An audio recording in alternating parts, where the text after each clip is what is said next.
About the author for 2 decades, Shelley A. Kaehr, Ph.D. Dallas TX, has worked with thousands of people around the world, helping them achieve greater peace and happiness in their lives. A world-renowned past-life regressionist, Dr. Shelley's method of combining energy work with hypnosis has been endorsed by numerous leaders in the field of consciousness, including near-death experience pioneer Dr. Raymond Moody and Dr. Brian Weiss. Dr. Shelley has been prominently featured in the media, including Coast to Coast AM and William Shatner's Weird or What. She received her Ph.D. in parapsychic science from the American Institute of Holistic Theology in 2001. Visit Shelley online, website https://pastlifelady.com, Facebook fan page, Past Life Lady, Instagram, Shelley Kaehr, YouTube, Past Life Lady, Twitter, at Shelley Kaehr, Llewellyn Publications, Woodbury, Minnesota. Copyright information: Heal Your Ancestors to Heal Your Life.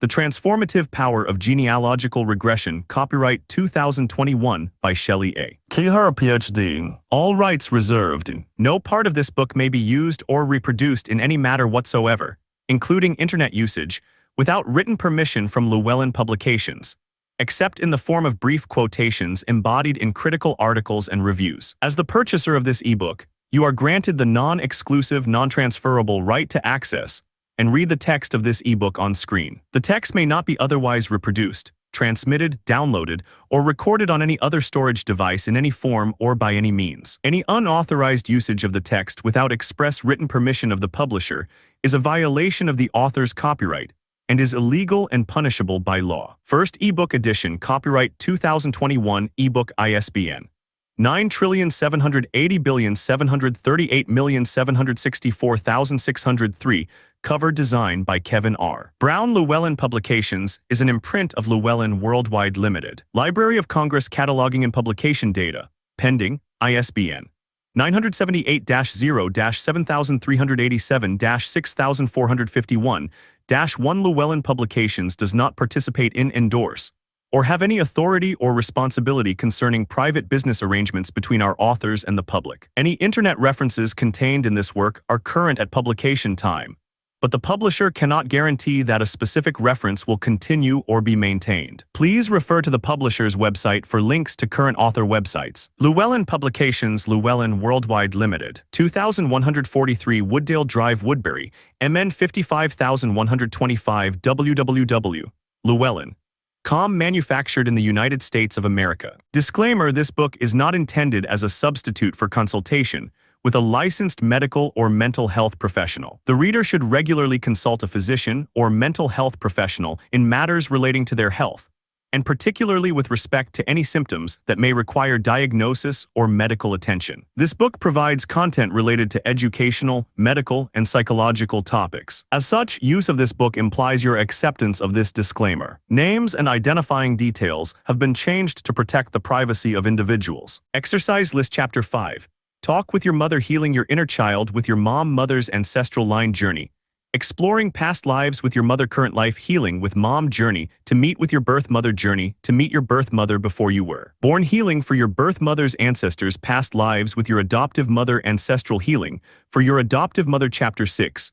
Talk with your father, healing your inner child with your father's ancestral line journey. Exploring past lives with your father, current life healing with your dad journey to meet your birth father journey to meet your birth father before you were born, healing for your birth father's ancestors past lives with your adoptive father, ancestral healing for your adoptive father. Chapter 7. Cord cutting with all your ancestors, soul retrieval with your parents, clearing a family curse journey to meet with an ancestor, end of the line journey, visiting future generations of your family, illuminating the past, bringing light to your family past, present, and future. Acknowledgements. As with all my Llewellyn titles, I owe a debt of gratitude to my dear friend and mentor, Angela Wicks. Without her guidance, this book and my 2 other Llewellyn titles, Meet Your Karma and Past Lives with Pets, would not exist. Thank you to Bill Cross, Terry Lohman, Kat Neff, Anna Levine, Lauren Heineman, Andy Belmas, Shannon McEwen, Sami Sherratt, Jake Ryan Kent, Alicia Bjorklund, Lynn Menterweck, Patty Frazee, Kevin Brown, Donna Birch Brown, Annie Burdick, Lee Madsen, Sammy Peterson, and the rest of the Llewellyn team.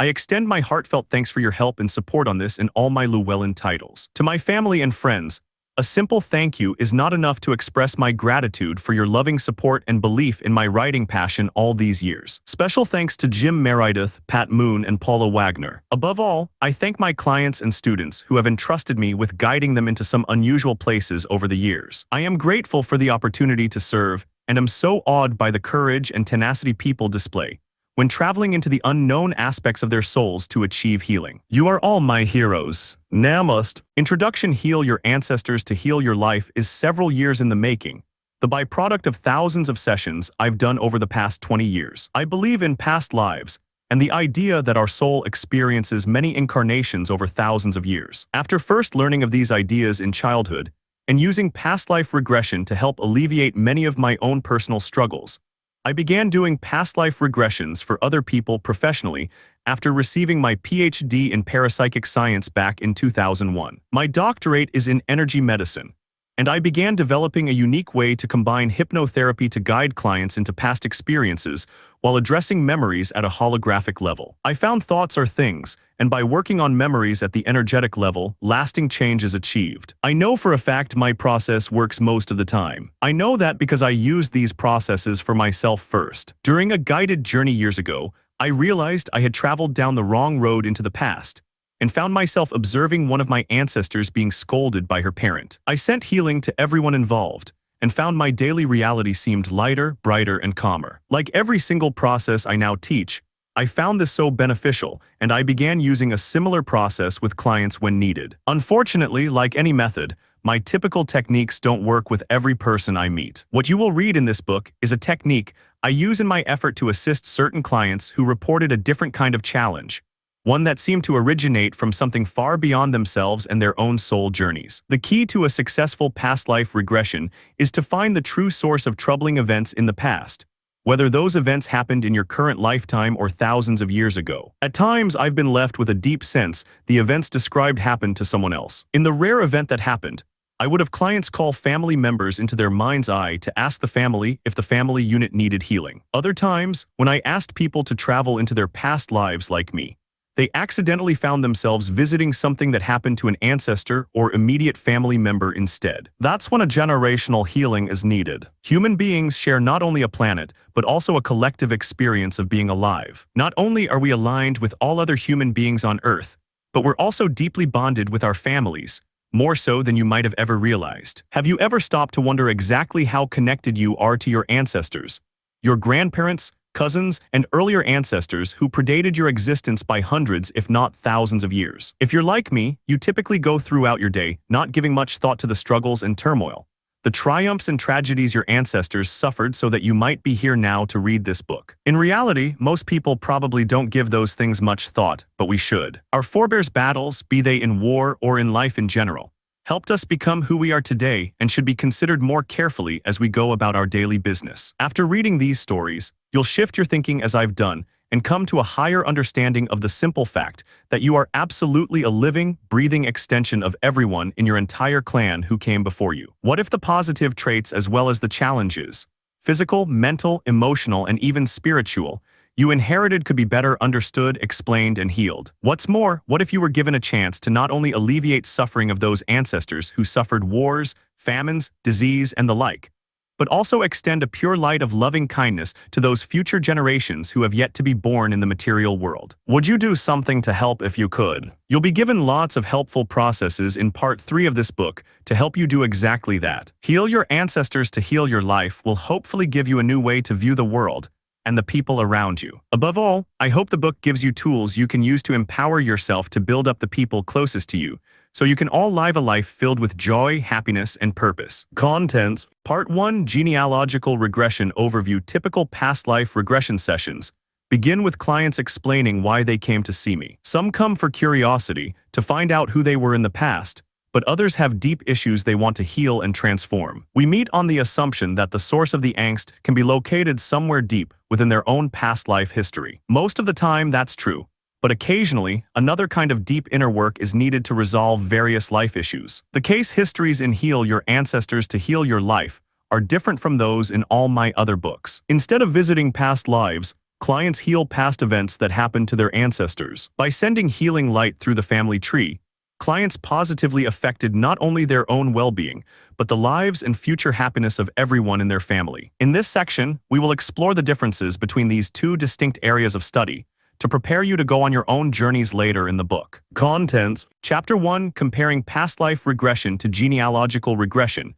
Most people seek regression to relieve challenges in the major life areas of relationships, health challenges, or financial concerns, or in an attempt to discover their higher purpose and reason for being here. Using guided imagery and hypnosis, I ask clients to return to the source event when certain issues actually began, whether an event happened during their current lifetime or in the deep past prior to their birth. Once I am convinced the client has successfully accessed that source event and all pertinent information has emerged, I ask them to tell me what lessons they learned and why the situation is important to their current incarnation. Clients then let go of any energy no longer serving them using various processes you will get to try later in this book. If the information is positive, the client is asked to discuss how they can incorporate the new information into daily life to make their current incarnation a positive experience. If it's not, they're asked to make a choice to graduate from the unwanted condition and to move forward with new wisdom and understanding. Regressions help people come to a higher understanding of the fact that we all have a purpose that can be identified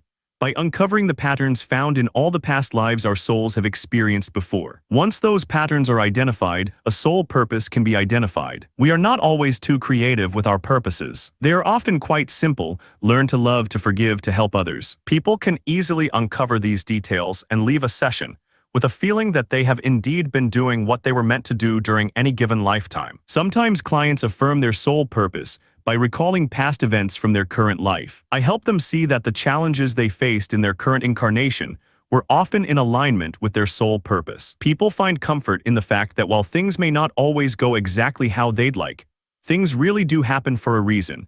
And using past life regression, people can see firsthand that they are on track as far as the universe is concerned. Latent talents and soul gifts can also be uncovered during a past life regression. What if you were a virtuoso on the violin in Austria hundreds of years ago, but forgot all about that? It's possible to enliven those memories and bring those talents forward in the current life. On the more challenging side, regressions can be quite revealing to help people get back to the source event, which holds energetic patterns that rippled through time to cause health concerns or emotional scars that run deeper than anything the client experienced in their current lifetime. Healing and transformation can occur from the viewpoint of some past event, and the relief can ripple through time to bring greater peace and calm into the present moment. Other clients have regressions to seek out further details about connections they have to people they've known in this lifetime and others. Often the details reveal the depths to which we are willing to go to do things for people we love, whether that's because we're paying off a debt or because we want to show unwavering loyalty for things that happened long ago. Past life regression is an incredible tool for personal transformation. I know because this modality helped me transform my own personal grief and come to higher understanding about myself unlike any other method I tried. And believe me, at the time I tried just about everything. 20 years into this unusual profession, I am still 100% convinced that there is no limit to the information and insight you can uncover about yourself during a past life regression session. The most important reason to have a past life regression is to make your current life happier. What if something beyond your own soul journey also affected you? At times, during what I previously considered to be tougher cases, these techniques I do did not seem to be fully finding the source events for some people. And what I discovered is that there's far more to the soul than delving only into our own past lives. Most people who seek out a past life regression mention some conflict or challenge they're having with a family member, even if that's not the main reason they sought the regression in the first place. People usually bring up either a current point of dissension or some event from their past in their current lifetime when something unforgivable happened. And sadly, they haven't gotten over it yet. These challenges often revolve around the people closest to us, and that means either a parent or a sibling. Even so, when clients mention problems with the family, I initially assume that I will guide them into their own past lives and discover the true source event of the challenge and go from there. Most of the time, this process fully resolves the issue. Sometimes it doesn't. That's where this book comes in. What I've noticed is that every single thing a client tells me during our initial discussion is somehow related, even if that connection isn't obvious at first. Once someone mentions a family member, I can usually guide them into a past life where they knew that soul previously, and help them uncover the pattern that's being replayed over many lifetimes so they can gain insight and healing. Normally, clients discover that their soul chose these particular people over and over again in several lifetimes to come and help them learn lessons and achieve soul growth. If your soul purpose is forgiveness, for example, then guess what? Certain souls were kind enough, yes, I did say kind, to come here and do certain unforgivable things so that your soul could grow and learn how to forgive them anyhow. Whether it's forgiving the unforgivable or loving by not being loved, there's typically an opposite dynamic happening that allows a huge growth opportunity to the person doing the healing. Unfortunately, these learnings often involve painful experiences, but in the end, there's a big payoff in terms of growth. Once clients realize the benefit of the lessons for their soul's evolution and can find forgiveness and a higher purpose for whatever happened, a profound healing is achieved. That's one of the commonalities all people seem to share.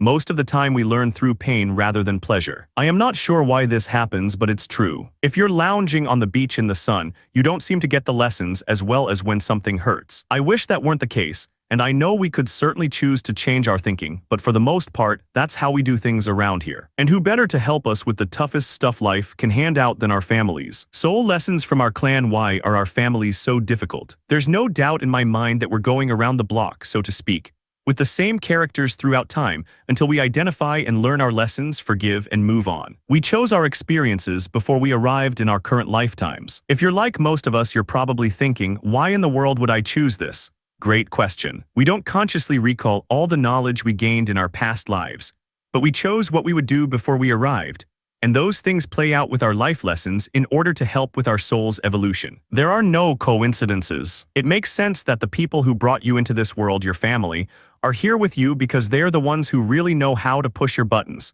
That is, teach you lessons. When you rise above and find healing and forgiveness, you project yourself forward in a positive direction on the soul's evolutionary path. When you consciously choose to heal yourself, not only do you help the people who came before you, but future generations of your family will benefit as well. If more people on our planet would collectively understand this and send light and healing to all beings, whether they're related to us or not, there is no telling how much spiritual evolution we could attain as a species. Heal yourself and your family and change the world. Genealogical regressions in the guided imagery section.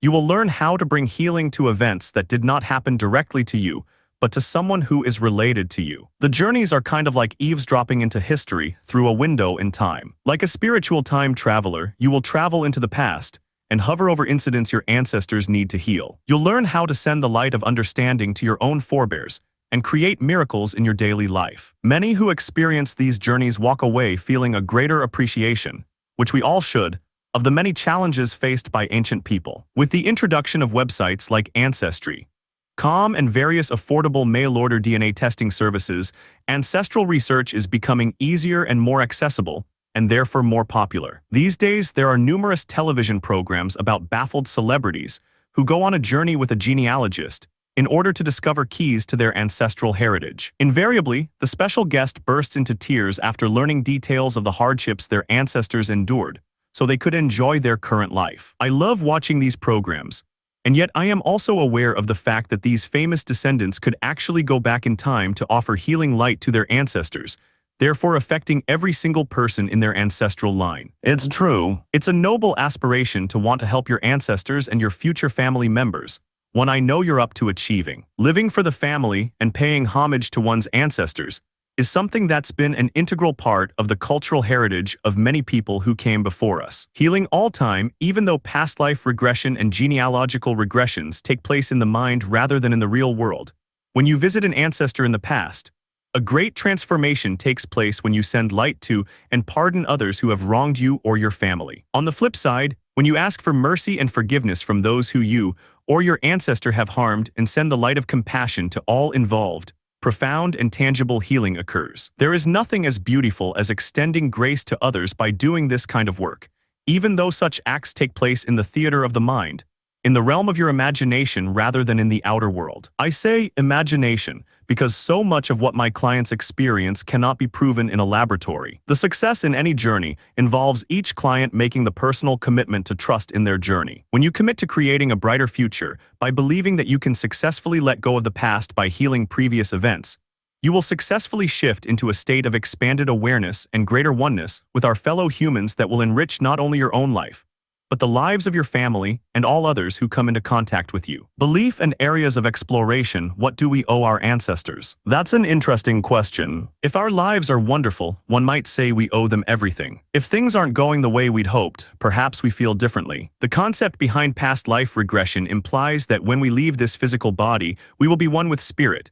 And then at some point, for purposes of learning and evolving, our souls will choose to be reborn. How that all works is something I do not believe anyone will know for sure or understand until we get into the beautiful, peaceful space in between lives. I certainly have ideas about how it works, but my belief is based on my limited human experience. Each birth represents an opportunity for our consciousness to expand and become one with all beings in a higher state of love, peace, and acceptance. To attain our ultimate goal, however, the soul often decides to experience hardships and difficulties and may commit terrible acts against others. Each action represents the path of karma, and no deed goes unnoticed. When we perform kind acts, goodness follows. When we perform less than admirably, we face consequences down the line that are reflective of those actions. What comes around goes around. Regression helps heal the less desirable things that come our way and create more of what we want in our lives. Inherited blight and accountability for ancestors' actions. I can't do a book on genealogical regression without at least briefly mentioning one of the best-known phrases and ideas in history. The sins of the father, a patriarchal term in the Bible that suggests we are subject to punishment based on our ancestors' actions in the past. There are many references to this, including Numbers 14:18, which says, "The Lord is long-suffering and by no means clearing the guilty, visiting the iniquity of the fathers upon the children unto the third and fourth generation." Of course, Christianity isn't the only religion to question whether or not we pay for the past. Classic Greek mythology includes the tale of the house of Atreus, which begins with Tantalus's plot to fool the Olympian gods by feeding them his own son, resulting in murder and betrayal throughout 4 generations before the family curse is resolved. And who can forget the famous Theban saga of Oedipus, who killed his own father and married his mother? His sons carried on the curse and fought over ruling Thebes. The idea that we pay for the past is multicultural and archetypal. Is it true that we pay for the transgressions of our forebears? I've never subscribed to such thinking. Whether you believe you're paying for the deeds of your ancestors or not, many people do believe that they are indeed being impacted by things their ancestors did long before their birth. We will meet one such client in Chapter 4. Belief is fundamental to healing or not healing, as the case may be. The concept certainly gives much food for thought, especially in a detailed discussion about the influences our ancestors may have in our current lifetimes. In regard to karma, the sum total of all your actions in this life and all your lives before this one. What if, in addition to paying those debts, you are also responsible for not only what you've personally done as a soul, but also the transgressions and misdeeds of the people who you've chosen as your family? When I say chosen, I do so because I have a long-standing belief that we choose our parents, our siblings, our relatives, and even our friends before we incarnate in order to evolve and learn lessons together. There are very few people we engage with in any meaningful fashion during our lifetimes who we haven't encountered before. If we're upset because someone wronged us, often the past life regression reveals that we mistreated them in some prior incarnation. When our relative wrongs someone, does that mean we must pay for that too? Confucianism, Buddhism, and Taoism, as well as Japanese and Vietnamese cultures, do not necessarily prescribe the punishments of our ancestors' sins to us. However, there is instead a belief among these in the concept of filial piety or ancestor worship that has been a part of various traditions for thousands of years. Rather than being punished for what others did, we should instead feel a debt of gratitude toward our parents, elders, and those who came before us. So we basically live with a perpetual state of thankfulness. At a recent Buddhist meditation I attended, the teacher emphasized that concept. We can never repay our parents for what they've given us, but the effort should be kept up throughout our lifetimes in order for us to even hope to achieve nirvana. The idea that we are to show respect for our parents through care and honor, and that our actions also honor the sacrifices of our ancestors, is quite prevalent in Asia. Western culture could benefit more from this idea of caring for our elderly. The spiritual care we provide when we send prayers and healing light to others through our guided imagery work, like the processes you will get to do in the last section of the book, are a wonderful way to honor and care for our parents and others who have assisted us on our path. Nature versus nurture. Back in 2019, while working on this book, I attended a surprise birthday party for my aunt. I really enjoyed getting together with the extended family and realized that, sadly, It had been almost a decade since so many of us were in one place at the same time. My mind wandered to this research as I watched my various cousins,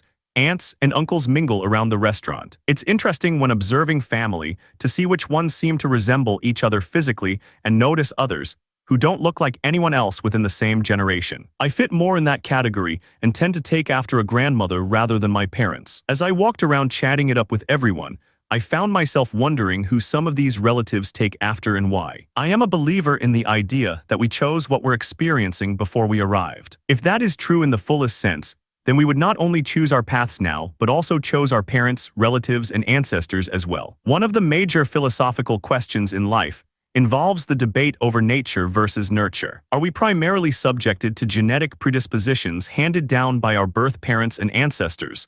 Or are we more influenced by the environment? The subject has been hotly debated for centuries, and researchers want to know how the genes affect you not only physically, but mentally as well. Do we inherit our personalities from our ancestors? Recent research suggests 50% of our personality traits are influenced by our genetics.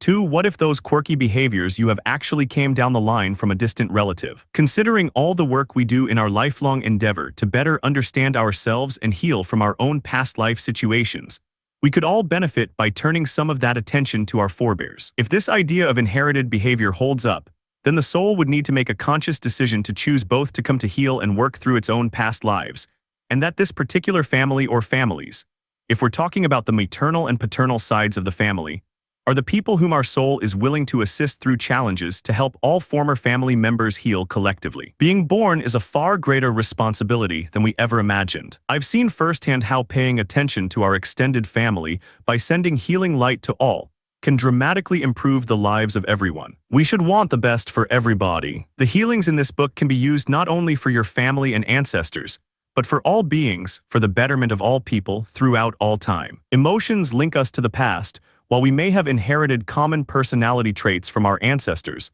what if you could actually feel your ancestors' emotions? Scientists now believe that's possible. One incredible study proved that the descendants of Holocaust survivors showed altered stress hormones and may not recover as quickly to daily stresses simply because they picked up inherited trauma carried down through their parents' DNA.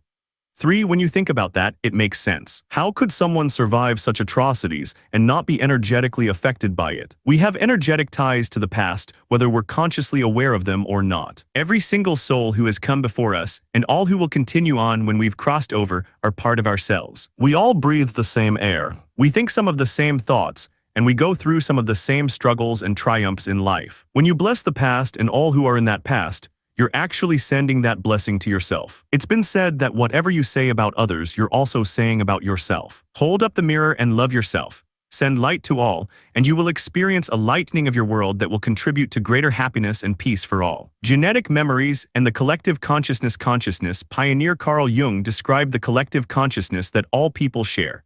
A sort of collective experience that we have in common that links us to all people, whether we're related to them or not. Many of these concepts involve archetypes or patterns that we all easily recognize. We all share a collective sadness when we think of the atrocities of the Holocaust, for example, but the study of Holocaust survivors suggests the emotional ramifications of that tragedy are passed down through DNA to their descendants. Behaviors seem to be transmitted through the collective consciousness and DNA as well. One of my favorite studies that demonstrates how connected we all truly is the study about the 100th monkey. Apparently, a group of monkeys in Japan had a problem.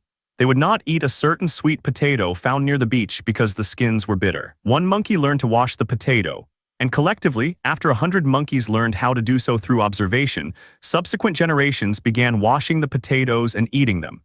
For the study suggests that when enough people join in collectively to a particular idea or way of being, then a shift occurs. The metaphysical community uses this example as a model of how we can all use our own consciousness of healing to create huge shifts for the greater good. Although Ken Kesey's popular presentation of the 100th monkey study has been debunked by skeptics, I still like the example because I continue to be a huge proponent of positivity and hope. If we truly are connected to all beings that are around us, as it relates to this topic, believe me, we are at least doubly connected with our own families. Therefore, they deserve our healing attention and intention. In terms of transforming our connectedness for the better, The landmark studies by Bruce Lipton in his book Biology of Belief take a positive approach by suggesting that we can use our minds to recreate our belief systems and override our life challenges, both in terms of our physical health and in shortcomings in our personalities.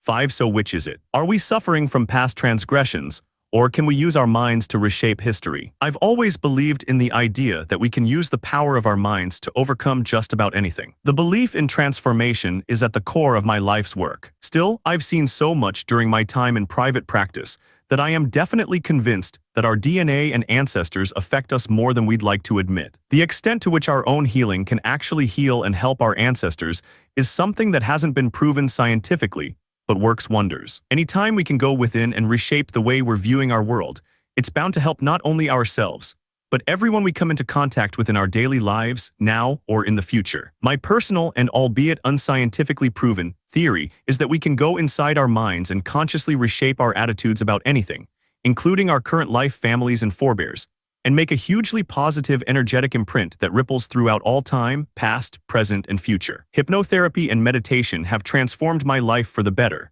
and I've seen how the simple act of going into the deeper recesses of the mind to reshape the way one views reality can have positive, life-altering effects for those who take the time and put in the effort. By holding on to perpetual optimism and taking charge of our personal healing and internal attitudes about the people we're sharing our lives with, we seemingly exercise control over what is theoretically uncontrollable. I've found inner journey work to be the most worthwhile pursuit of my life because the processes have brought me tangible increases in overall happiness and a sense of my own soul's purpose. Many of my clients feel the same. What I have come to know is that people carry genetic memories that affect who they are in waking consciousness, and often cause debilitating challenges that are initially outside the awareness of the person experiencing the difficulties. When the source event of such issues is properly identified and healed, lasting change can be achieved. With that, let's take a look at some fascinating case histories of people who found healing and hope in the strangest and most familiar places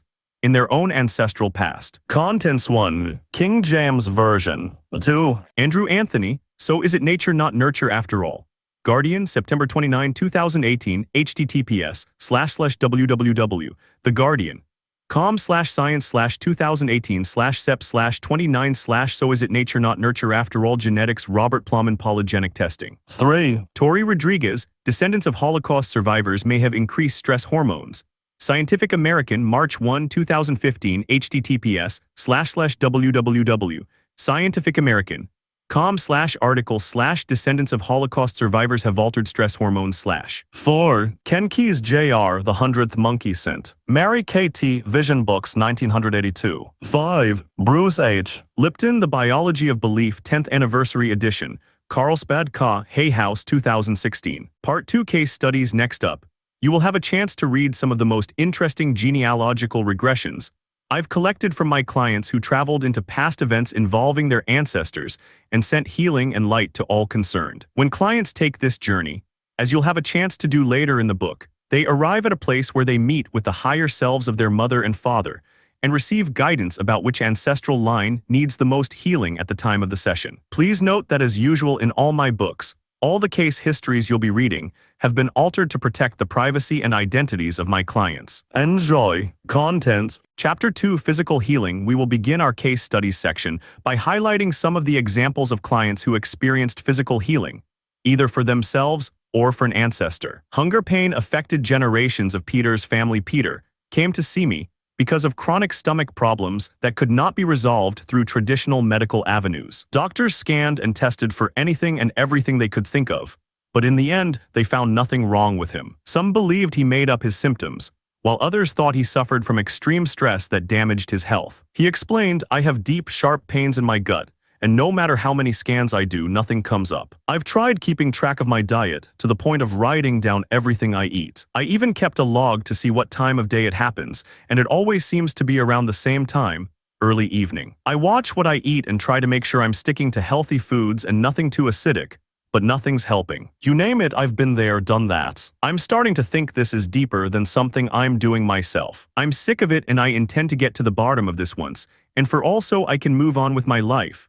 Past life regression often yields answers to strange, undiagnosed conditions, so I hope the session would help. I'm often concerned about my spiritual clients who choose to forego the medical establishment solely in favor of alternative treatments. I have always been a big believer in the fact that although we'd all love to meditate our way out of challenging medical issues at times, there's nothing better than what the doctor orders. I questioned Peter about this and realized he'd definitely been to see the doctors. That wasn't the problem. He described other areas of his life and various stress factors that might be causing his symptoms. He worked too much and freely admitted that, but otherwise his life seemed better than most. I concluded he had indeed exhausted all possibilities, except for past lives. My job's not the problem, he insisted. I own the company and I know that can stress some people out, but I love what I do. My family life is great. There's something else going on here. I know it. Peter seemed to be a well-grounded individual who would not have turned to past life regression had he found any more plausible answers for his dilemma. He wasn't as spiritually inclined as many of the other people I work with and had read books on past lives,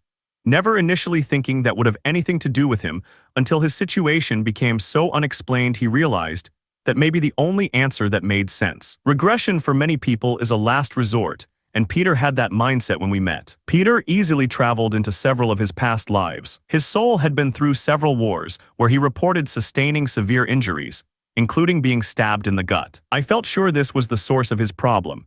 However, his higher self insisted none of these situations had anything to do with his current problems. Still, we worked to send healing light to his past injuries and to individuals in those lifetimes. In the end, he continued to reassure me that none of his past life challenges had anything to do with his painful gut. Later in the book, when you have a chance to experience the guided journeys yourself, you will meet with your spirit guide or angel like the clients you've been reading about so far. I wanted Peter to speak to a guide to hopefully find answers that he couldn't find on his own. At times, a deceased relative shows up instead of an angel. In Peter's case, to his surprise, his deceased father met him. Once we did a healing on Peter's grief, Peter spoke to his father, and that's how we eventually shifted gears to focus on his genealogical past. Peter consulted his father about something I intuitively believed might help. SK.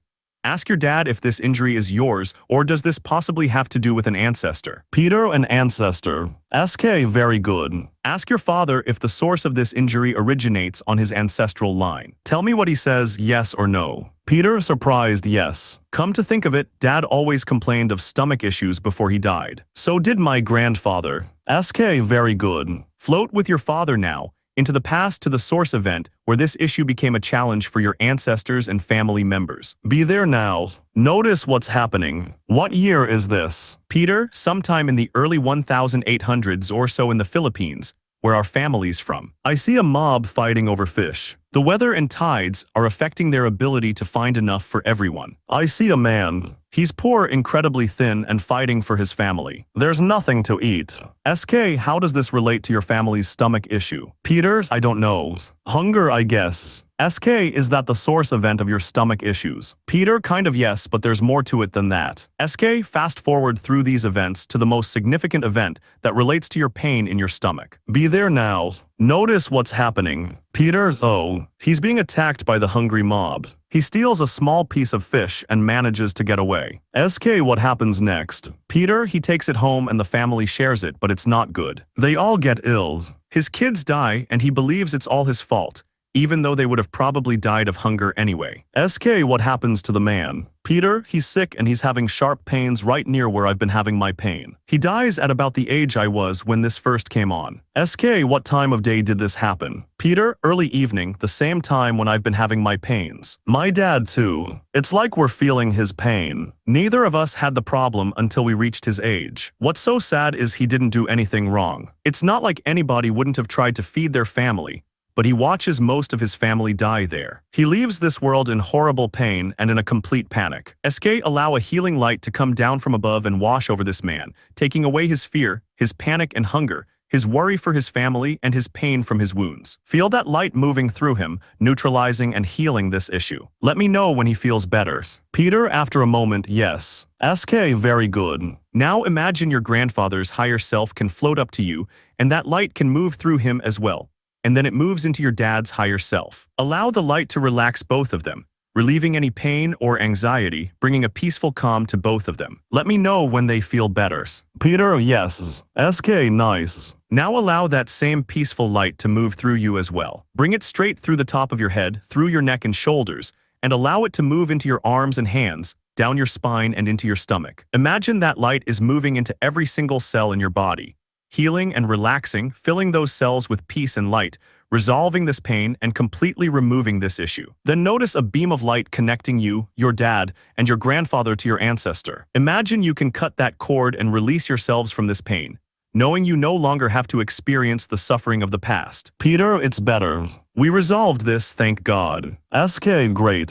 Is there anything else you need to discuss with your ancestor? Or is there anything he has that belongs to you? Peter, no. Peter took charge of his healing and had a complete transformation as a result of his regression.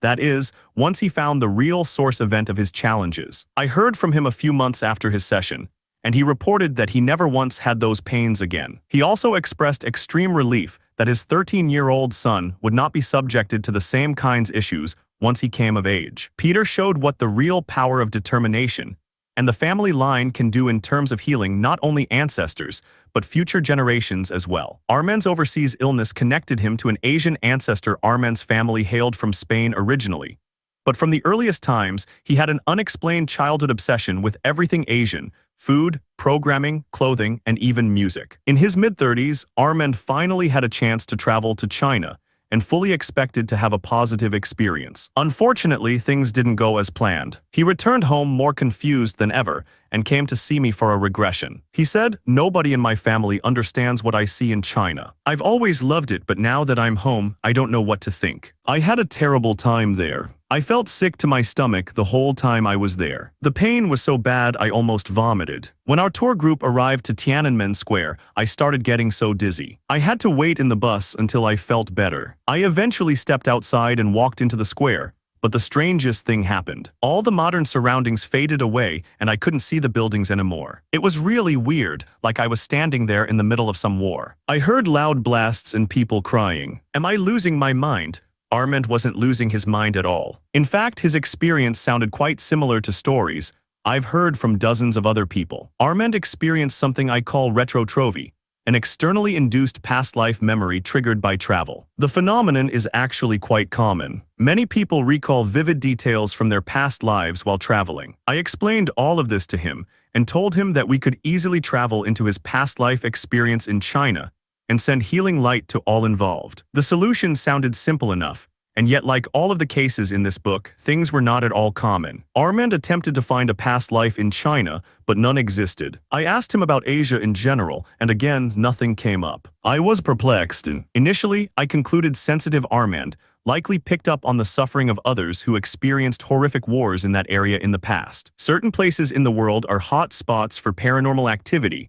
and can be quite difficult for certain people to handle, because at times, we really can pick up on the vibes and energies left behind by atrocious events that happened hundreds, or perhaps even thousands of years ago. It's like there's a residual influence that hangs over certain places like a cloud. I assumed that was what happened when Armand visited China. Before our session ended, I decided to ask one more time to see if I could uncover any connection to Asia. Did any of your family members, even a distant relative, ever mention China to you?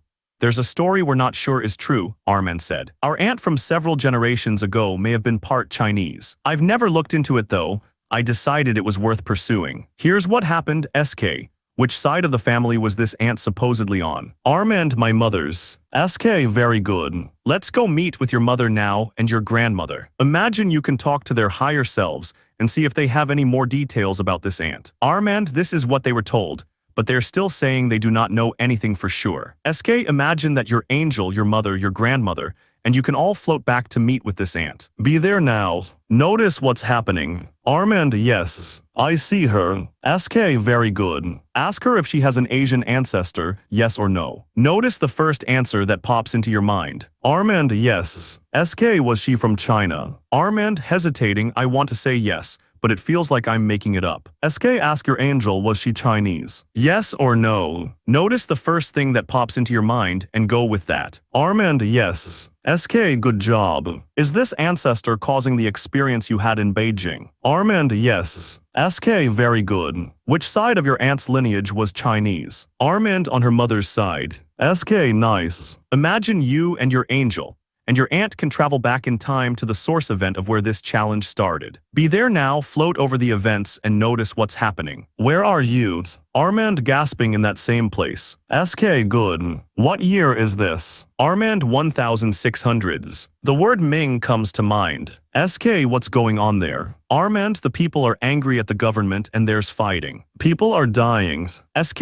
look around and notice your ancestor there. What role did they play in the situation? Armand, I see a young boy, a teenager. He wants to join the fight. His parents are furious with him because it is against their beliefs. They are offended and find him a disgrace to the family because he is going against their wishes and against their ancestors. SK, imagine at a soul level, the boy can speak to the higher selves of his parents and apologize to them for what he did. See if they can forgive him and let me know when this feels better. Armand, after a while, yes, it's better. SK, very good. Now return to that battle and allow your angel to send a healing light to all involved. Healing, transforming, and neutralizing the events. Let me know when this feels better. Armand, yes. SK, very good. Now imagine you, your aunt, and your mother can float forward in time, and allow that healing light to move through all events between this conflict and modern times.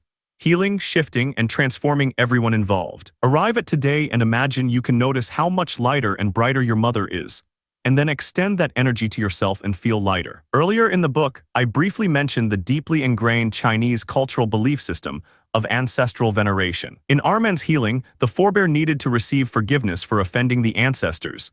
And in the end, Armand said he felt far better than before the session. The idea is that people owe their ancestors an enormous debt of gratitude for all they've done. So the healing had to include some acknowledgement of that as well as securing their forgiveness. Flabbergasted by the idea that a person could experience an ancestral form of retrotrophy, I was even more blown away when Armand followed up with me after our session. He decided to go to a genealogical website and do some research into his family tree, and found a small bit of Chinese ancestry in his lineage on his mother's side of the family. Also, I researched the dates Armand gave, and sure enough, in the mid-1600s, a peasant revolt resulted in the collapse of the Ming dynasty. Armand told me he still loved Chinese culture, only now he knows why. Brooke feared the family illness. One common reason for seeking regression is to get to the source event where a current life illness originated. Often there are energetic links to past lives that are carried over into a current lifetime. And by clearing that energy and healing residual carryover from past lives, even people with difficult diagnoses can find peace by talking things through. Past life regression cannot alleviate illness, though. Alternative therapies can be used to hopefully help you avoid the doctor.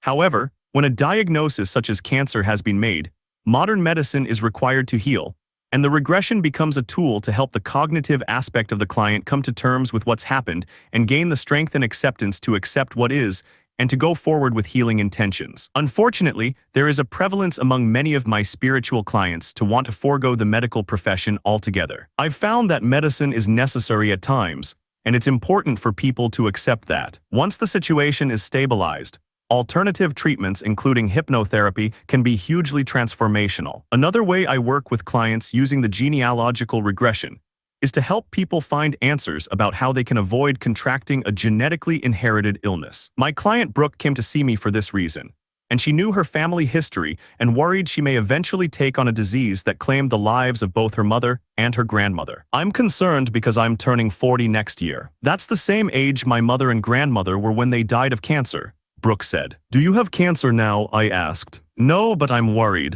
My mom and grandma had no symptoms, and then out of the blue the cancer showed up, and before we knew it they were gone. I asked Brooke to meet with her mother's higher self. Together they traveled back in time to the source event when this illness began to affect the lineage. SK, where are you and what year is this? The first thing that comes into your mind. Brooke 1850s. SK, very good. Where are you? Brooke, in the north near the Black Sea where our ancestors are from. SK, what's happening there? Brooke, a war.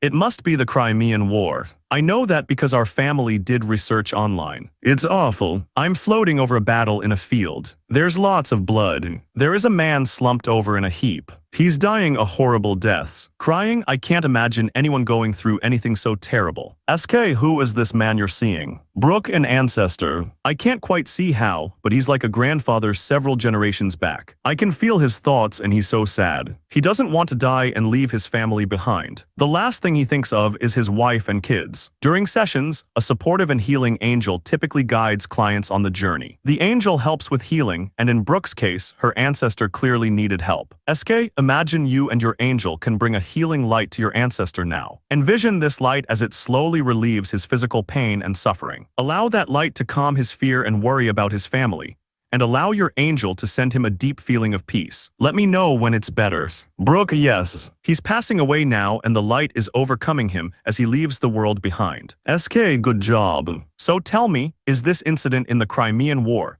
the source event of the illness that your family experienced in many generations? Brooke, yes and no. SK, imagine your angel can lead you to an event that would help you find the answers. Brooke, I see the wife of this ancestor. I guess you can call her a grandmother. She's just found out her husband died. She lives in very harsh conditions. Lots of kids, not a lot of food, but there's love there. She really loved her husband, and now that he is gone, she is so upset. She's inconsolable. She's overcome with grief, and she is angry at the government for destroying their lives. She somehow passes that energy down to all the kids, and they feel it and are affected by that. Many of them don't live very long. It's sad. It's like that energy pattern got passed along over the generations. SK, allow the healing light to pass over her and all relatives between the 1850s and now, healing and relieving this situation so that all family members become calmer, more peaceful. Let me know when it feels even a little bit better. Brooke, after a while, yes. SK, very good. So tell me, why are the women in your family getting the disease now and not the men? Brooke, we have a small family. Someone in every generation has had the cancer. My mom's brother had it, his son. It doesn't discriminate between men and women. SK, allow a healing light to continue to move over all the people in this early time during the Crimean War, and then allow the light to move forward, healing all events between that early time and now. We did a soul retrieval, similar to something you will get to try later in the book, in which Brooke gave back the energy from the battle to her ancestor and is freed of the unwanted influences. SK, floating in the loving light, imagine you can speak with your ancestor, and from that moment, know that you can ask him to take back the energy of this battle. Allow him to take all the pain and grief away from his wife, his children, and all the family members involved. See that happening as they all hand this energy to him, and imagine he is willingly accepting that. See your mother and grandmother there too, their higher selves, and notice them handing that energy back to your ancestor. Notice they are also becoming lighter and brighter now. Then reach inside yourself and see if you can pull out any energy connected to these events. Put it out on your hands. Let me know if and when you notice something. Brooke, yes, it's there. I'm holding it. SK, good. Imagine your ancestor will gladly take the energy back. Ready? He's taking it back now. Let me know when you've handed it all over. Brooke, yes, you're right.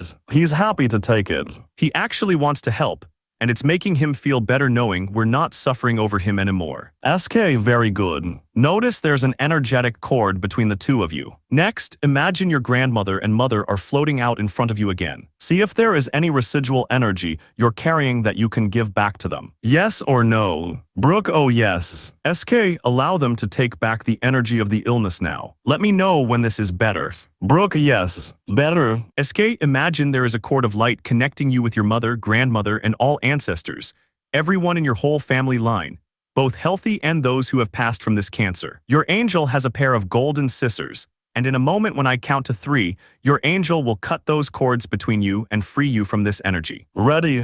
1, 2, and 3, cutting cords now. Allow a healing light to wash over you, moving into every single cell in your body, healing and realigning every single atom. The healing light is traveling into the past, healing everyone throughout time, and it's moving forward into the future generations of your family, transforming and healing these events. Overall, Brooke did an outstanding job of helping heal the energy within her family.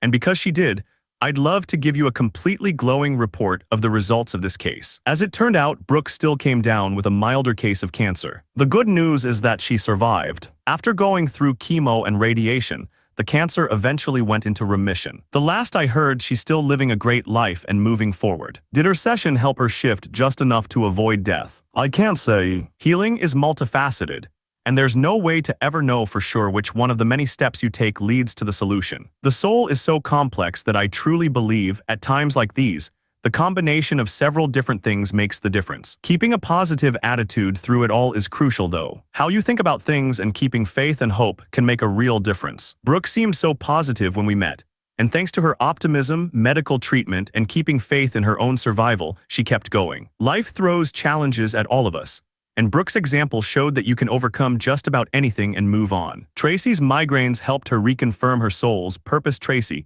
came to see me during a philosophical crisis in her life. She had spent the past 20+ years as an emergency room nurse, and while she loved her job and realized she had a talent for it, she constantly felt disillusioned by all the violence she encountered and had suffered occasional migraine headaches, which her doctors assumed to be caused by extreme stress. Her medical team advised her to work on spiritual pursuits such as meditation and yoga to hopefully help her transcend from the physical ailments she'd experienced before she became either too ill or too burned out to continue her profession. As a result, she'd taken healing classes in Reiki and started a new meditation practice. As part of her soul-searching, she sought out past life regression in hopes that she could help come to a decision about whether or not she should quit her job and go into a more peaceful line of work. "I don't like seeing people hurting each other," she said. "These days, with all our modern conveniences, there's no excuse for all this violence. I am great at what I do, but at times, after spending so many years doing this, I wonder if there's something else I should be doing instead."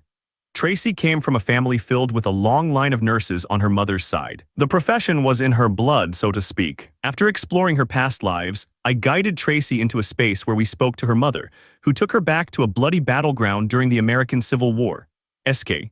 Travel now with your mom back to a very early time in your family history that would be most for your highest good. Where are you and what's going on? Who do you see? Tracy, I see a woman in a long dress. She's down on her hands and knees tending to wounded people. She's trying to stay calm, but it's so horrible. She's going from person to person, frantically trying to stop them from bleeding to death. She's trying to focus and not panic even though she's right there in the middle of the chaos. She's crying now though because she's not having much luck saving anyone. Her head is pounding. She feels hopeless. SK, who is she? Tracy, a grandmother several generations back. SK, is she a nurse? Tracy, not by training, no, but by necessity. SK, which war is this? Tracy, the Civil War. Makes sense, actually. I've always been fascinated by the shows on Discovery Channel about the Civil War. SK, continue to move through these events and notice what happens next. Tracy, she's frightened and overwhelmed. Everything's so gloomy. There's so much smoke from cannon blasts. The sky is really dark. She's determined, though. She has to help them and she doesn't stop. She's going to keep on going,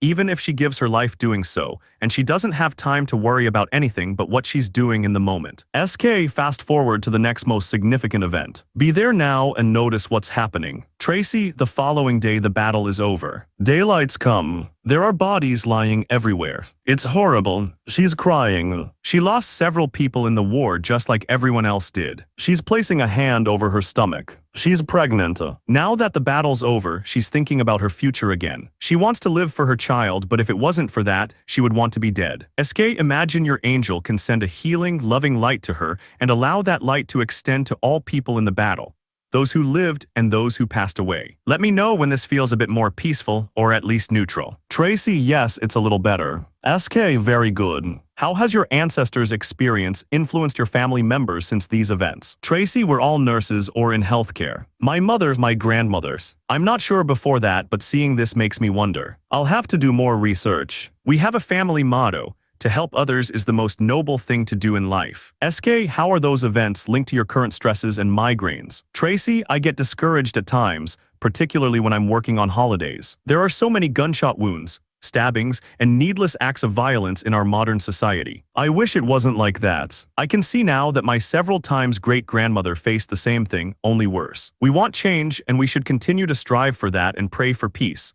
But in the meantime, no matter how hard things get, we still need to help each other. SK, how does this knowledge affect your decision about how to spend the rest of your career? Tracy, I am meant to do my work. I can always bring my Reiki into the ER as a supplement. My migraines haven't come back since I started meditating, so I know I can get it under control if I choose to. But when I see crying how hard my ancestor worked and how she stuck it out in a lot worse conditions than I've ever seen, it gives me purpose. And I know that she would never abandon people. I have a skill and I will be happier if I stick with it. and use my healing work to help people at a deeper level than what medicine alone can do. SK, allow a healing light to wash over all events between the Civil War and now.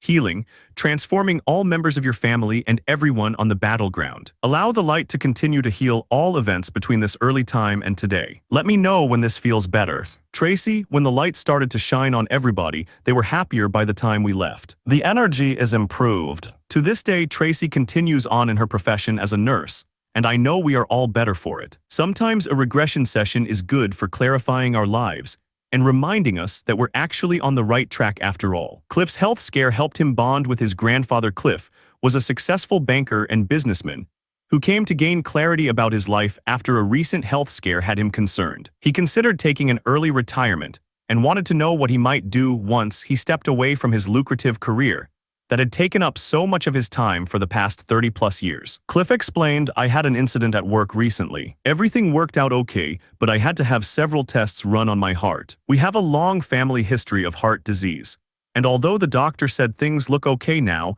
it made me question whether or not I should be taking it easy. The trouble is, I don't have a clue how to do that. I can achieve more in my career if I stay and wait to retire. I've done well, but I have a nagging feeling that there's always more.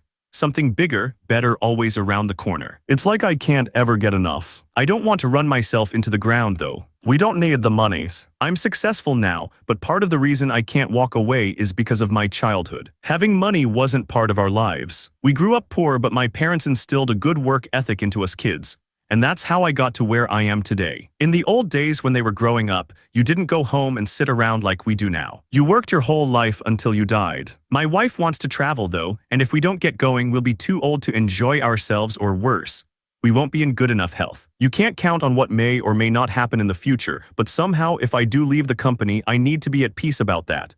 During the session, Cliff visited a past life in ancient times.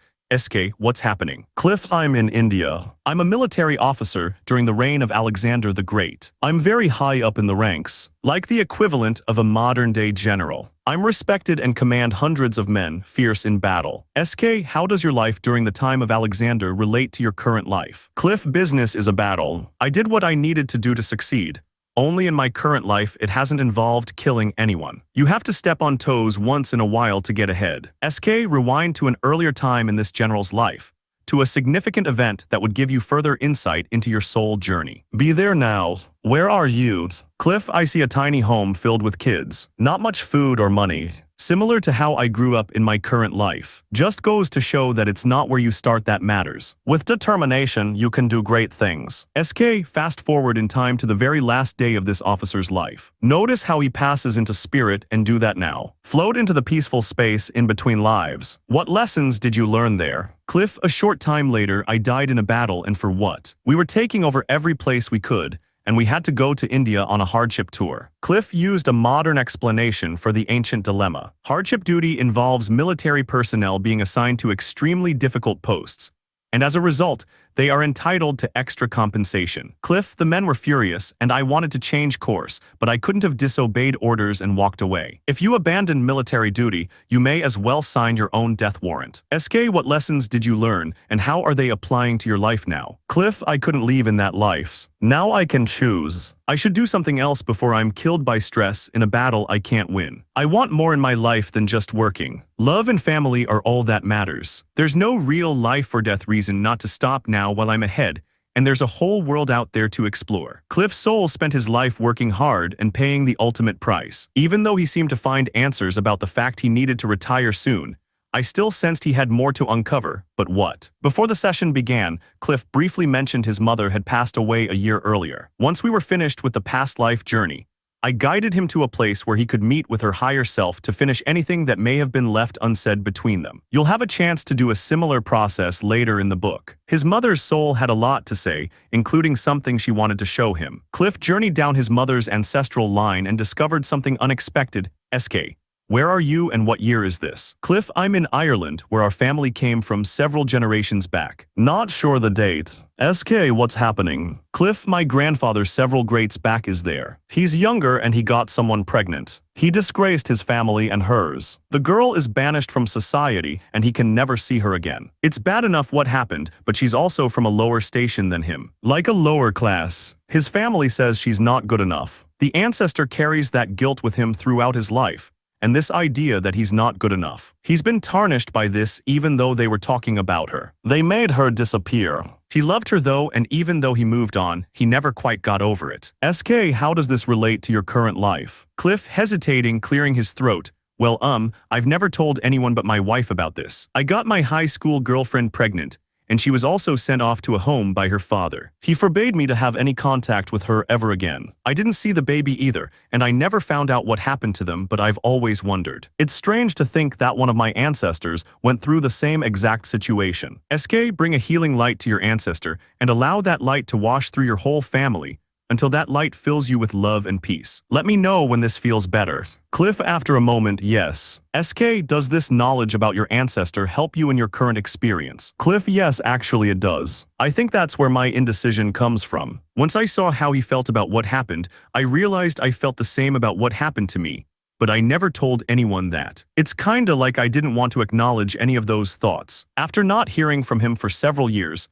I ran into Cliff at an event, and he relayed the most amazing story. Cliff retired early and enjoyed spending time with his wife. He told me that he and his wife never had kids, although his wife knew about the baby he had during his adolescence. She occasionally teased him that his child would hunt him down someday, and to his stunned surprise, that's exactly what happened. Cliff apparently had a son in his 50s, who decided to use one of the ancestry sites to try and track down his birth family. Although the situation was an adjustment, Cliff said everyone was happy, and he and his wife now had grandchildren and a new extended family to think about. His decision to take an earlier retirement now meant he had more time to devote to his newly found family, and the experience of knowing his son had deeply enriched their lives for the better. A happy ending that ultimately shifted the tides of karma. Cliff's grandfather would have been pleased. Low self-esteem caused Kaehr's ulcers by outward appearances. Kaehr looked like she had it all: a good job, self-confidence, and a nice family. Inside, things were different. I have self-esteem issues, she admitted. I care too much what other people think, and I'm unhappy. I've been taking antidepressants for years, and I'm often in a fog of misery that only gets worse the more I have to pretend to be happy. It's gotten so bad I've developed ulcers. I know the body can heal itself, but it won't unless I can change my thoughts and what's happening inside. Don't get me wrong, I'm grateful for all I have and I know I'm blessed, which makes my situation all the worse. I know I shouldn't feel like this, but there's a heavy fog hanging over me all the time, something that's beyond my own life. I should be happy, but I can't find my way out of this funk I always seem to be in, so I thought I'd try a regression to see if there's something in the past I could clear. Love is the only thing that's real, but as humans, we often display the opposite of love, and that shows up as either sadness or anger. Kaehr was a sweet woman, not angry at all, but she displayed a slight undercurrent of sadness that you probably wouldn't notice, though the feeling came forth during our conversation. Regression is a perfect method to get to the root of such a dilemma and create a brighter path. Under hypnosis, Kaehr attempted to access her own past lives to find the source event but found herself somewhere else instead. SK. Where are you and what year is it? Kaehr, America 1835. SK, are you a man or a woman? Kaehr, pausing for a moment, I'm not there. I'm seeing someone else. SK, who? Kaehr, a female, maybe in her mid-20s. SK, what is her relationship to you? Kaehr, I'm not sure. At times when people visit memories other than the ones I am attempting to help them access, we still explore those paths because everything that comes up in a session happens for a reason. SK, okay. What's happening with this girl in her 20s? Kaehr, she's suffering with extreme hardship in a wagon train. Her parents died and she is forced to marry a much older man. She married into affluence and had 4 children, but she was ashamed. She felt violated, forced into marriage in order to survive. She wouldn't have fared well at all if she hadn't married, so she should be glad, but she's not. Her shame passed down to her kids. SK, and this woman wasn't you? Kaehr, no, not me. I sense it was a relative of mine. SK, which side of the family? Kaehr, my mother's. Definitely my mom's. SK, why is this coming up now? Kaehr, my feeling of unhappiness seems connected to her somehow, like she passed it on down the line. She cared what people thought and it ate at her, and now I'm doing the same thing. SK, imagine you can notice an energetic cord coming from your stomach/solar plexus area and connecting the two of you. Allow your angel to cut that cord now. Your angel is sending healing light to both you and her and all members of your family. The light is moving into your stomach, relieving any tension, and the light is healing your mother also. Feel the light healing and resolving these feelings of shame, and let me know when this feels better. K, yes, better. SK, would it be okay to release this energy now? K, yes. Once K cut cords with that situation and healing light calmed the situation, I had to ask the most important question. SK, is this event in the 1800 the source event of these challenges you're facing in your current lifetime? K, no. SK, imagine you and your angel can now travel further back in time to the true source event of these issues. Be there now. Notice what's happening. Where are you? K, Scotland. SK, very good. What year is this? K, 1300s. SK, very good. What's happening in Scotland in the 1300s? K, I may be making this up, but I see a young man fighting in a very fierce army. SK, how does this situation relate to you? K, I sense he's some ancestor. I may be making this up. I know my mom did research on the family, and they're all from Scotland. Clients often express the idea that the journey feels constructed in their imaginations. I attempt to coach people through these thoughts because images come up for a reason and can be key to healing. When you consider where our dream images come from, they too are often surreal.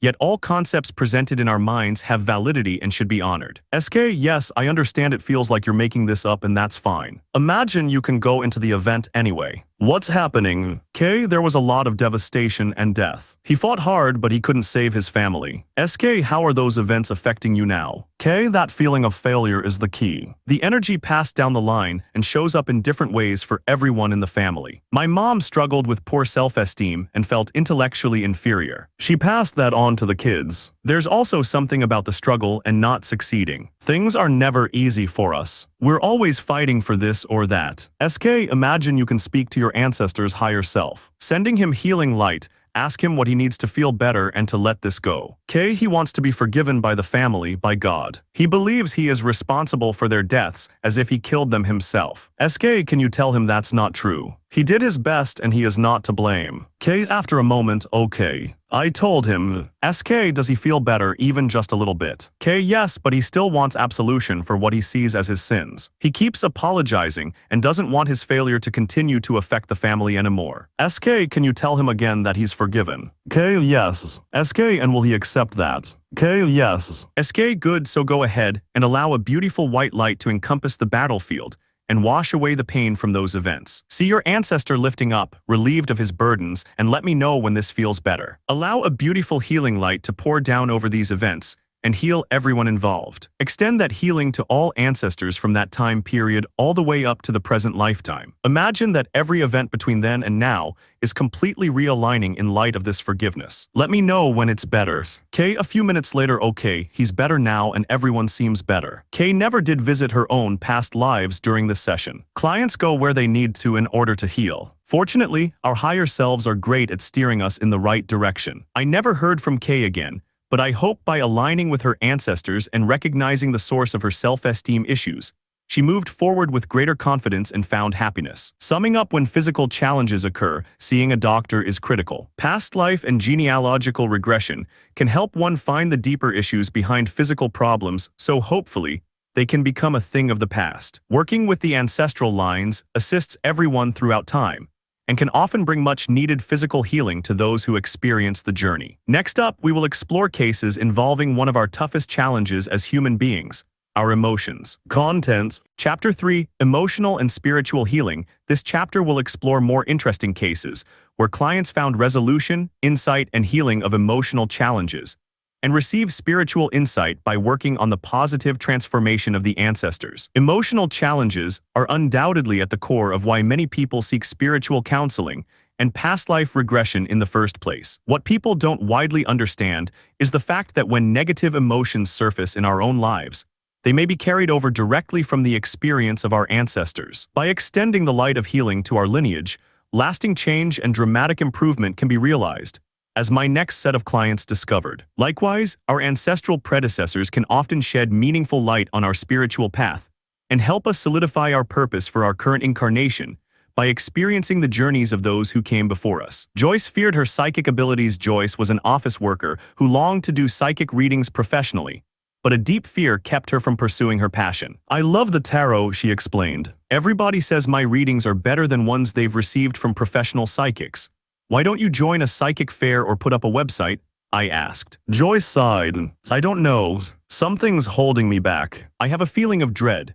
During Joyce's past life regression, I asked her to return to the source event of her intuitive abilities, adding that she find the one event that would help her explain where her fear came from. "SK, where are you and what year is this?" Joyce, not sure the year, but it's somewhere in the British Isles, sometime in the Middle Ages. "SK, very good. Are you a man or woman?" Joyce, woman. "SK, what's happening there?" Joyce, I live in a village and work very hard to care for my family. I have a husband and 2 small children. Life is hard. We don't have much, but I make extra money for food by helping the farmers predict the crops and giving advice to people. They seek me out and I have quite a reputation in the area. SK, how does this life relate to your current life as Joyce? Joyce, I still have this ability. My husband laughs whenever I tell him a storm's coming because I know things even before the weather people say so. I've been accurate on other things too, like when my brother-in-law had cancer and a few other minor diagnoses. SK, continue forward through your life in the Middle Ages and notice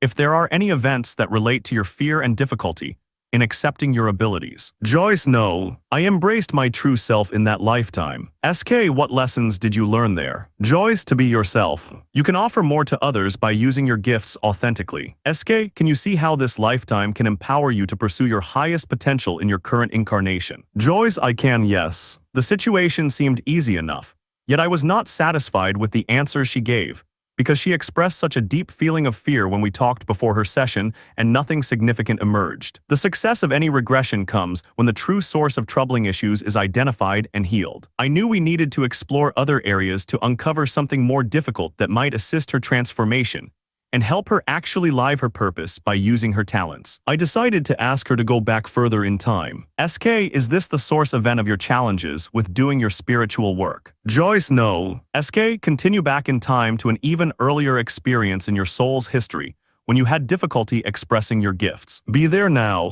Notice what's happening. Joyce gasps, I'm a Zulu in Africa. SK, very good. What's happening in your life as a Zulu? Joyce, I live in a small village and people come to me for spiritual advice. I throw bones and predict things. Much of it has to do with crops and weather, illness, a lot like I do now. SK, how did this lifetime affect your current life? Joyce, my skills are still intact, but I won't use them in my current life. SK, fast forward to the last day of your Zulu life. Be there now. Notice how you pass into spirit and do that now, floating into that loving, peaceful space in between lives. What lessons did you learn in Africa? Joyce, helping people is why we're here. SK, was there anything from that life that negatively affected you and caused you not to want to use your talents? Joyce, no. I died as an older and respected elder. I loved everyone and they loved me back. SK, ask your spirit guide to help you find the source of the event that's blocking you. Nothing happened. I hit a brick wall and Joyce did not have an answer to my question. I realized that the true source event was not in her past lives and guided her into a space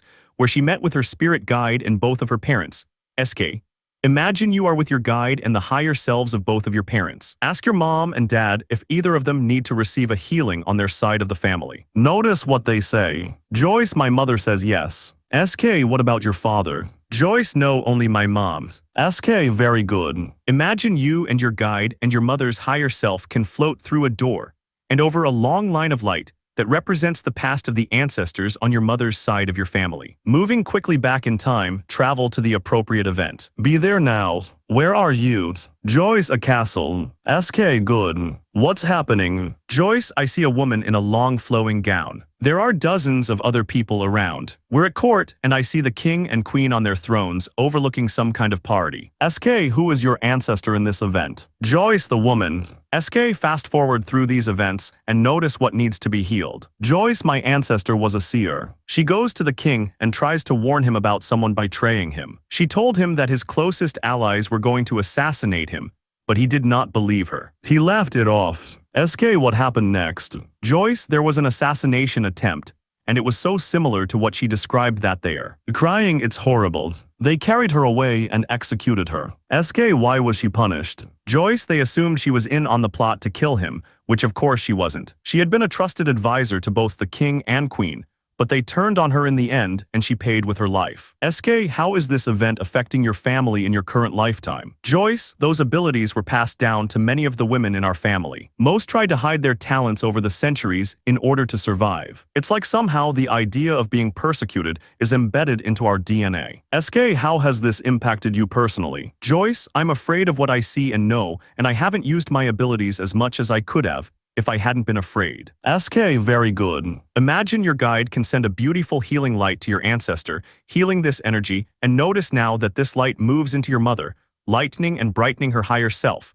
And the light then extends to you and moves through every cell in your being. Allow this light to wash away any fear about using your gifts. Notice that light healing all family members from that very early time through the current day. Let me know when this feels better. Joyce energetically released the negative connotations surrounding using her gifts. This feeling of not wanting to step forth to use intuition is quite common with clients. Undoubtedly, in ancient times, people were often put to death for being deemed different. In modern times, the dread of social rejection actually brings forth powerful feelings that rival the terror linked to the ultimate punishment of death. Past life and genealogical regressions can be unbelievably transformational for getting to the root of these feelings and putting them to rest once and for all. In Joyce's case, she wrote me a while after our session and thanked me, explaining that she did finally become a reader at a local fair in her city and her sessions were being well received. Using our gifts and talents to our fullest ability makes life a joy to live. It is interesting to note that the Zulu people believed deeply in honoring one's ancestors, and when I next heard from Joyce, she succeeded in confidently using her latent abilities by offering her readings and healings. She seemed happier because she knew her work definitely helped people. She managed to reinvent a modern-day form of her old bone-throwing method that became quite popular with her clients. Her story is a great example of how people can remember talents from past lives, release fearful emotions, and embrace a real gift brought forth from both her own soul knowing as well as her ancestral heritage. Noel's heartache became a Christmas blessing in the introduction of the book. I briefly discussed a meeting I attended where seekers were interested in learning about DNA. The individuals who asked the most questions during the program all wanted more details about their real ancestors. Who could blame them?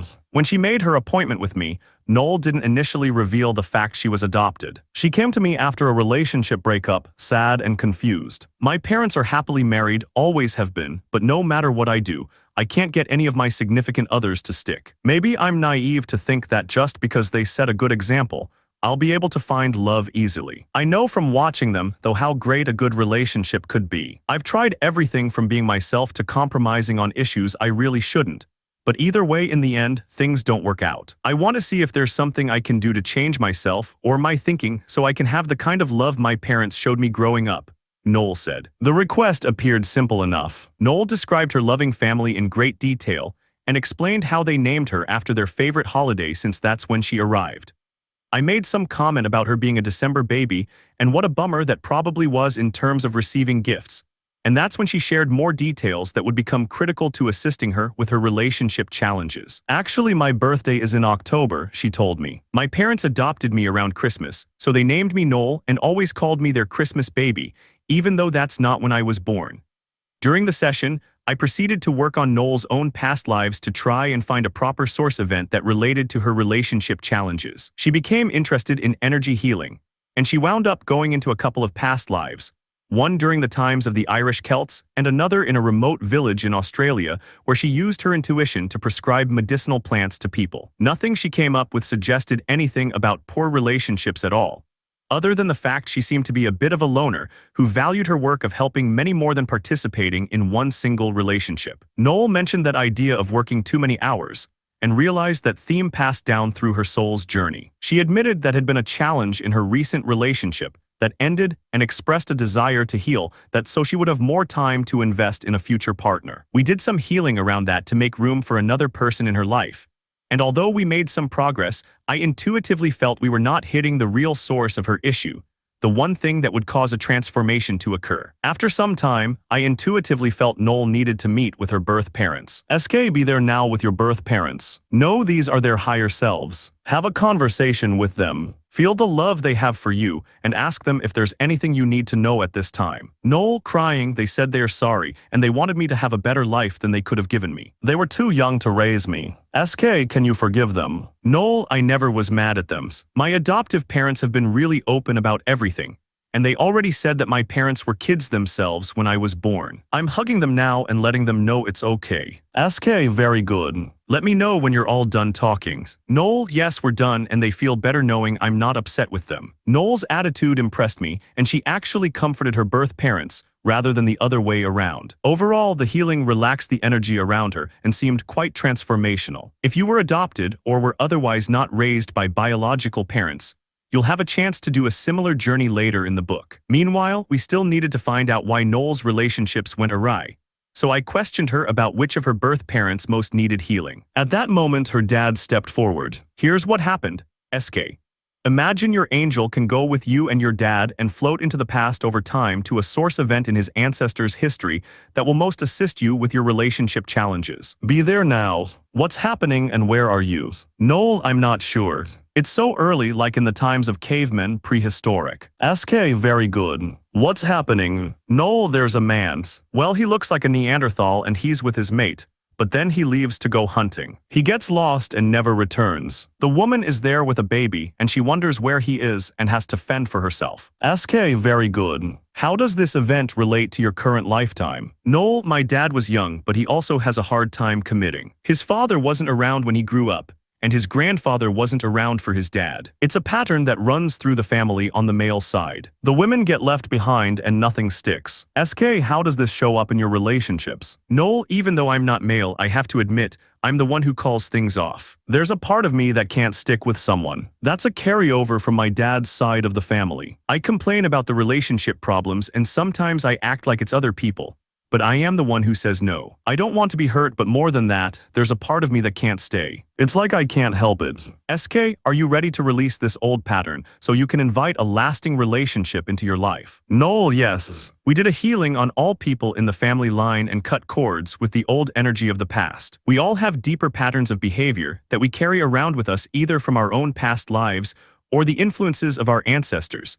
And we all have the power to let go of old ways and make new decisions. Doing so is not as easy as it sounds, though. Change is possible, and all things can shift and evolve if we use our focused and concentrated effort to do so. Overall, I was incredibly proud of Noel's confident attitude. And when she ended her session, she made me a believer that she had indeed discovered the source of her challenge and would go out and make the needed changes to succeed. In the end, no matter what goes on in a session, the client must believe in their own outcome and move forward in life following their own advice, so to speak. I ran into Noel at an expo sometime later and met her new boyfriend. They looked happy, and although I don't know how that relationship evolved, I do hope she found the lasting happiness she so richly deserves. Dylan found compassion for his strict father during a past life regression. I guide clients to go back to the earliest time where they can accept a healing. By reviewing something in the past that can positively affect the future, lasting change is achieved. That doesn't always entail going into another lifetime. There's much healing to be obtained from simply visiting events earlier in your current life experience. That's definitely the case with many of the genealogical regressions I do. The transformations often involve something from a parent's early life that needs healing. I've always believed that most souls are good, and that people, for the most part, are simply doing the best they can at any given moment. That version of the best doesn't always yield the results we hoped for. And this concept is the subject of many of my sessions with clients as they try to navigate the choppy waters of forgiveness that can lead to true soul evolution. We all learn from example and experience, and there are times when parents did not receive proper examples. Unfortunately, rather than overcoming and doing better, a lot of times unhealthy patterns are repeated and passed down from generation to generation. So many people find certain events from the past to be truly unforgivable. There's no excuse for bad behavior. Yet when someone holds on to that anger and unwillingness to budge in the end, the person who can't forgive suffers all the more. Most forgiveness journeys I assist people with are done inside the imagination, not with the real people involved at all. Opening to more light and releasing the stuck patterns that bog us down by extending healing light in our mind's eye to others is incredible. When we can look at our parents with compassion and attempt to heal the part of them that suffered, real progress can occur. We all project ourselves onto situations in our lives, so when we can go inside and shift the way we view things, then the people around us must shift and evolve in light of our new awareness. Dylan came to see me after his wife gave birth to their first child, a son. He sought the regression because he had a deep desire to avoid repeating old patterns he learned from an incredibly strict father, and proactively sought out spiritual work to heal any difficulties before they ever had a chance to emerge in the physical world. He told me my dad wasn't all that bad. He took the belt to us kids when we stepped out of line, even just a little. That's how things were back then, so I'm not complaining. Things aren't the same as they used to be. I want to make sure I'm different with my son. My wife is a real tender heart. She would never put up with me disciplining my son with anything but words. I want to raise my son with a sense of discipline, though, but at the same time, I don't want to be too harsh. So long as my family is happy and my son grows up to be a good person, that's all that matters. They mean everything to me. Dylan met with his father and they traveled back in time, but rather than attempting to have him access his ancestors' experiences, he visited his father's rough childhood, SK. Return to an important moment in your dad's childhood that would most explain how he behaved. Be there now. Notice what's happening. Dylan, he's a little kid. 3 or 4, I'd say, and he's crying. His dad is yelling at him and telling him to be quiet. SK, how does he feel? Dylan, he's scared. His mom is trying to tell his dad not to yell, but that's making things worse. He's crying harder and now he gets spanked. Hard. SK, allow your angel to bring a light over this little boy, washing away his tears, and let me know when everyone there feels calm and peaceful. Dylan, yes, it's better. SK, very good. Imagine you can connect with your grandfather and go with him into his past, into his childhood. Be there now at a significant event that would most explain the harsh punishments, and notice what's happening. Dylan, he's a tiny boy on a farm. He has older brothers and sisters, and his dad is yelling at everyone, scaring him. SK, allow the light to wash over everyone, healing and relieving this situation. Follow his father into the past. Notice what happens. Dylan, it's the same farm. I guess the family had it for generations. He is also being disciplined, hit in the head for messing up something. He's out at a barn and didn't do something right. He's punished and he cries, but his father hits him harder, tells him that men don't act like that. SK, allow the white light to heal this event. Send that healing light to your great-grandfather, grandfather, and father. Notice this light traveling through all your ancestors to your father, and feel the light as it moves into the soles of your feet, moving up toward your head, lightening and brightening every cell, every part of your being. Are you ready now to release the energy of the past and move forward in a new way? Dylan, yes. SK, allow that light to move through you, carrying away any hostile feelings, replacing them with peace and love. We completed the healing, and Dylan traveled into his current life's future, where he visited a future memory with his son in which he experienced himself doling out just the right amount of discipline. And then he explored another future event where his son grew up to be a wonderful young man. Although I never heard from Dylan again, I have high hopes that because he had the consciousness of wanting to do better for his family, that's exactly what he did. Dylan had a great chance of success thanks to the fact he approached his life being open to change, which is the first step to real healing. Anyone with the willingness to explore and expand beyond current belief systems, especially those learned from the family, carries a wonderful attitude into future generations. Mesopotamian ancestors helped Lucy relieve her anxiety. Lucy came to me suffering from extreme anxiety with no apparent cause, and like many of my clients, decided to pursue past life regression after trying several other things. Lucy had a few sessions, and while she made some improvement, her progress wasn't what I hoped. I've been depressed ever since I can remember, she said. My doctor put me on antidepressants, but they kind of made me feel jittery and ill. I changed prescriptions, but then I started feeling anxious, so I stopped taking those. I went to a therapist, but that's only making me feel worse about myself. I have a good job, nice friends, and a fairly supportive family. I know I shouldn't complain, but I don't know what to do. I'm not sure where to turn at this point. In her first session, Lucy and I did some breathing exercises together, and I showed her how to bring a healing light through her body in order to calm her inner self and feel more peaceful. Imagining healing light and surrounding yourself with a protective shield can often help really sensitive people. You'll have a chance to do this yourself in the final section of the book. Lucy seemed to benefit from the processes and said they were helpful, which was great, but we still hadn't succeeded in finding the root of her angst. She mentioned her supportive family right away, so I never questioned her about them again as they related to her. She had a kind mother, a good father, and nothing out of the ordinary. After a while, I circled back around to try and find out more details about her family's background. My parents are pretty stable, she said. They've been together forever. I do sense, though, that my dad is not always as confident as he'd like us to believe. He's kind of quiet in a way. He puts on a show for everybody, but under the surface, it's like he's hiding a secret. I know that sounds weird. It's hard to explain. Going on that, I decided to see if we could connect with her dad's higher self. Lucy met with him and asked if he wanted to heal something from their ancestors' past. Sure enough, her dad's higher self assisted her in traveling back to events in 3000 BCE. SK. Float back in time to your father's ancestors to an important event that would most help you understand your current challenges. Be there now. Where are you?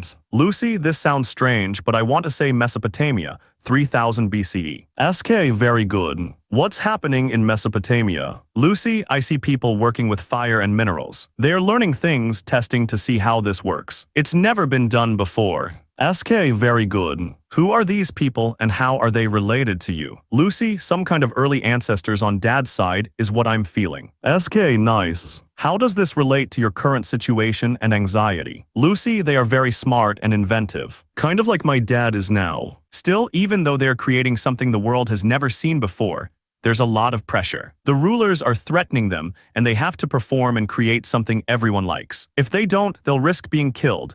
Even though that would be a shame because I feel like they're actually creating something so new. SK, how is this related to any of the events in your current life? Lucy, I have been under some work pressure lately. I work in a prestigious advertising agency, and right now, I'm working on an ad campaign for a client that could bring a huge account into our company. The boss is pressuring me and I can only do so much. SK, how does this relate specifically to your father? Lucy, he's an artist, and he's often on commission from wealthy people who need something for their homes. It kind of ruins his creativity to some degree to have to work like that.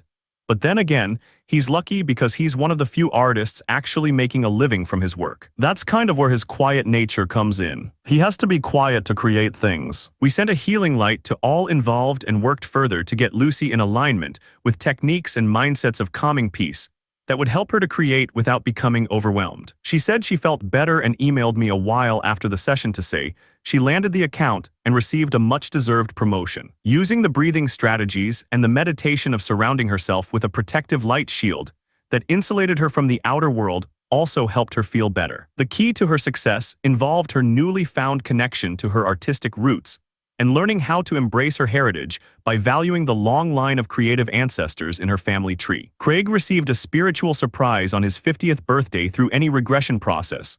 Whether clients return to their own past lives or do healing for ancestors, spiritual insights abound. For his 50th birthday, Kaehr decided to give himself a gift of a past life regression as a kind of novelty bucket list item. Although I was raised in a strict Christian environment, I've always believed I lived before.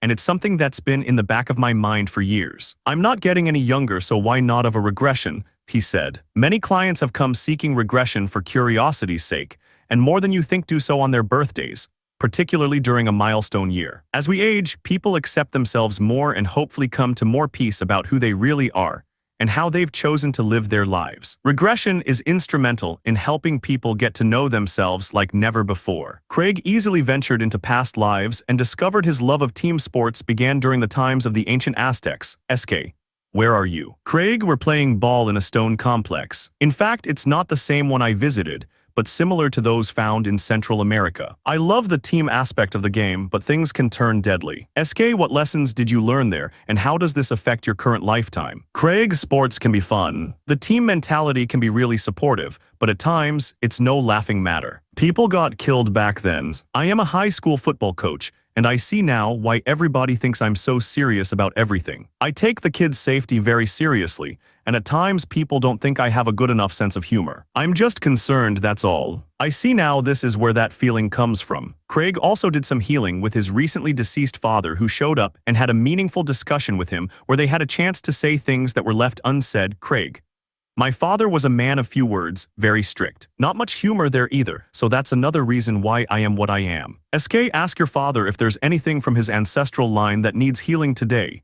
Yes or no. Notice the first answer that pops into your mind. Craig, yes. SK, go now, traveling back through time, into the lives of your ancestors on your father's side of the family. In a moment, you will arrive at an appropriate event that most needs healing at this time. Be there now. Where are you? Craig, Nova Scotia, Canada on the coast. That's where the family came from. SK, very good. What year is it? Craig, 1600s. Not sure exactly. SK, very good. What's happening there? Craig, a horrible storm. It's pouring rain. There's thunder and lightning, high winds, and that causes a huge mudslide. Rain washes everything away. People are struggling to survive. It's horrible. Some people are trapped, and others are fleeing without them, leaving them behind. Terrible. They're climbing up, trying to go higher, away from the shore. They want to get further inland, but there's not enough time. Everything's crashing around them. The homes are destroyed. People are vanishing into deep crevices, others washed out to sea. Horrible. SK, which ancestor are you seeing specifically? Craig, I want to say a great-great-grandfather. Not sure how many generations back. He's one of the little boys. He escapes to the new area. SK, imagine you can fast forward to the new place. Be there now and see how your several greats' grandfather is doing there. Craig, he's better off than some. His parents are so unhappy. Several of his brothers and sisters didn't make it. I can see how the feelings of desperation hung over all of them, like a cloud. That energy stayed with the family. SK, bring a healing light over everyone involved, those who didn't make it and those who escaped. Let me know when the energy feels better, more neutral. Craig, yes, it's better now. SK, what do they do once they leave their home? Where do they go? Craig, inland. They learn to farm instead of fish. It's a hard learning curve, but they survive. SK, how do the events from the early 1600s affect your current lifetime and the lives of your family members? Craig, that seriousness. That's really where it comes from. Something about that storm washed away hope, and now everybody's serious. There's always a residual effect of doom lurking in the background. So even if we wanted to have fun, there's that deep feeling in there somewhere that at any moment, disaster could strike. SK, would it be okay to release those feelings of dread, knowing you no longer need to be influenced by them? Craig, yes, but I don't want to forget the sacrifices they made for our family. SK, no, of course you don't. However, could you see by reclaiming happiness as part of your experience how you can honor them by showing how strong you are, how resilient? Craig, I guess I never thought of it that way, but yes. Makes sense. We did further healing, and when the session ended, Craig felt he'd received far more information than he ever imagined. Once you open the door to the soul's knowing, there's no telling how much insight and expansion of perspective you can gain. I ran into Craig years later, and while we did not specifically discuss the regression, he had recently retired from coaching and said he'd been spending more time with his family. He seemed happy and content. Dana worried about shopping. Dana came to see me because she constantly worried about things that never actually happened in her waking life. For those who subscribe to the idea that we create our reality with our thoughts, Dana feared that if she didn't find out where her angst originated from, she would eventually create the exact things she worried about. During our initial discussion, Dana revealed that shopping caused her extreme distress. She explained, "I worry about being injured while I'm out at a store, even though that's never happened to me. I feel like I'm always looking over my shoulder, being overly cautious for no good reason. I do know there's nothing for me to worry about. It's ridiculous. I've never had any reason to think this way. And as for the rest of my life, I'm blessed beyond belief. I have a nice home, a good husband. My kids are well behaved. We have supportive family and friends. And yet I always worry about things that don't really exist. All the terrible things on the news have me worried. You never know what can happen to you these days. Some people are genetically predisposed to worry. Their mother did it, their grandmother before her, and so on and so on. The undercurrent of fear is a quite prevalent emotion to pass down through the generations. And with good reason. Past history tells us that people struggled with so many life and death issues that the heavy weight of that energy can easily carry over into more mundane arenas in our current lifetimes. Worry in and of itself isn't anything to be concerned about, unless that behavior starts to negatively impact your life to the point you're not participating fully and enjoying all this world has to offer. The troubling feelings became so upsetting that Dana began experiencing unwanted physical sensations that became more prevalent over time. I've been having sharp pains in my back, always in the same place, she explained. I went and had it checked out, but they couldn't find a thing wrong with me. Spiritually speaking, back issues can relate to emotional undercurrents of not feeling supported. I talked to Dana about that, but she seemed to have a good life and more support around her than a lot of people I've known. After covering all possibilities, I came to believe that Dana might be spending too much time fretting over the news. I suggested she take a break from her television for a while. Dana convinced me there was more to her anxiety than that. To my surprise, she said she liked movies but rarely watched the news at all. We went into her past lives to see if some prior incarnation caused her underlying feelings and the accompanying pain. SK. Ask your spirit guide to help you answer the following question. Is your fear of being robbed something that began in a past life, yes or no? Dana's no. Her answer puzzled me and made me conclude current events influenced her more than she admitted. She expressed great sorrow about the numerous mass shootings and incidents in public places. So in the back of my mind, no matter what she told me, I still thought this must be the real source of her challenge. I continued to work with her, and when nothing earth-shattering emerged, I decided to ask about her ancestors. We met with her father's higher self, and Dana went back in time to visit her great-great-great-grandfather on her father's side of the family. SK, where are you? What's happening? Dana, somewhere on the East Coast. I see someone getting out of a buggy. He's walking toward a building. SK, who is this man? Dana, I guess he's my great-grandfather. SK, what happens next? Dana, a man jumps out, grabs him, and yanks him into an alley on the side of the building. My grandfather punches him in the nose. He falls to the ground and my grandfather starts to walk away. But the guy comes after him and stabs him right in the back. My grandfather tries to fight, but he's getting stabbed repeatedly. It hurts. Grabbing her own back in the same place she showed me before the session, SK, what happens next? Dana, he decides to fall and play dead, hoping he leaves, which he does. SK, so he lives. Dana, yes. It's a miracle, but yes. The problem is that he's never the same again. He limps and he has this fear inside him that he carries with him wherever he goes. Like he can't ever trust people again. He stays to himself and won't get out much after that. SK, bring a healing light over your grandfather, healing and releasing his pain. Allow that healing light to move through him, healing all your ancestors until you feel better and your back no longer hurts. Let me know when this feels better. Dana's better.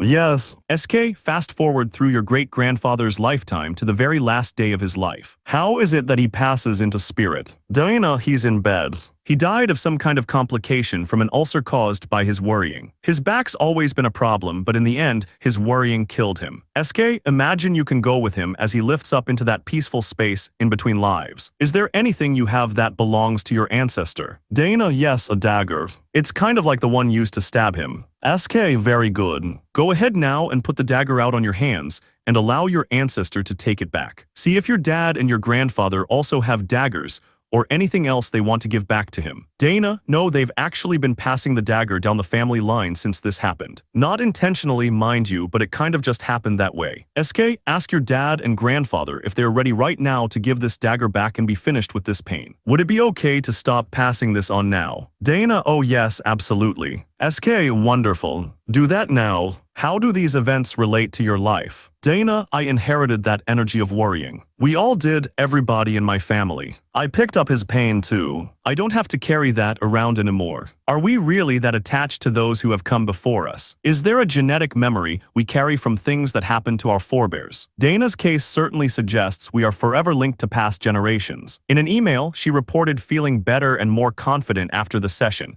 and she seemed to have truly released the influences of her past. Belinda calmed her ancestors' anger shortly after filing for divorce.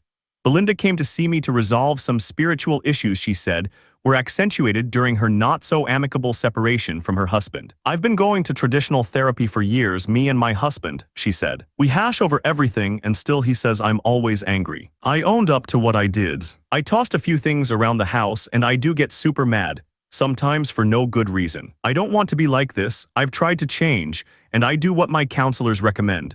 But it's still like there's something else there that keeps this feeling with me all the time. I want to get to the bottom of it and heal. I swear this isn't who I am. I know better. We traveled into Belinda's past lives and realized she had been through quite a few traumatic past life experiences, including a terrible war. SK, where are you and what's happening? Belinda, there's bodies scattered all over. SK, are you a man or woman? Belinda, I want to say woman, but I am dressed like a man. I'm fighting, I have a sword hidden under my clothes. I stole it from a body. If they catch me out here and know who I am, they won't let me fight. SK, why are you fighting if they don't want you there? Belinda, because they murdered my whole family and I am furious. My parents are dead, my siblings. I had a new husband, but he's dead too. I'm pregnant, but I don't care. I would rather die and take out as many people. as I can rather than sit by and watch the slaughter without at least trying to stop them. SK, what part of the world are you in? Belinda, South America. Peru. SK, what year? The first thought that comes to your mind. Belinda, 1600s. SK, why are you fighting? Belinda, there's an uprising. We are angry at the conquistadors. It's awful. So much death, and yeah, I'm angry. I hate what they're doing to us. It's not right, and it's worth fighting for. During our initial conversation, Belinda mentioned her father served in the military, and I felt guided to pursue that angle. We met with him, and she discovered that he wanted to share some information about their family history with her. SK. Travel into the past of your ancestors and arrive at a moment your father believes most needs healing at this time. Be there now. Where are you? Belinda, a field. It's World War I. SK, very good. What's happening? Belinda, I see a young boy running, sweating. He's scared. He has a gun and he barely knows what to do with it. People are falling all around him. There are loud blasts. He's hiding in a ditch. SK, who is he? Belinda, an ancestor of ours. My dad says he's on our family tree. He's been doing all that research on ancestry. Kaehr, and this is one of the people he found. SK, how is his experience influencing your current issues with anger? Belinda, I'm not sure. SK, fast forward in time to see what happens to this young man, and if that will give you any clues. Be there now. Where are you? Belinda, he's home now.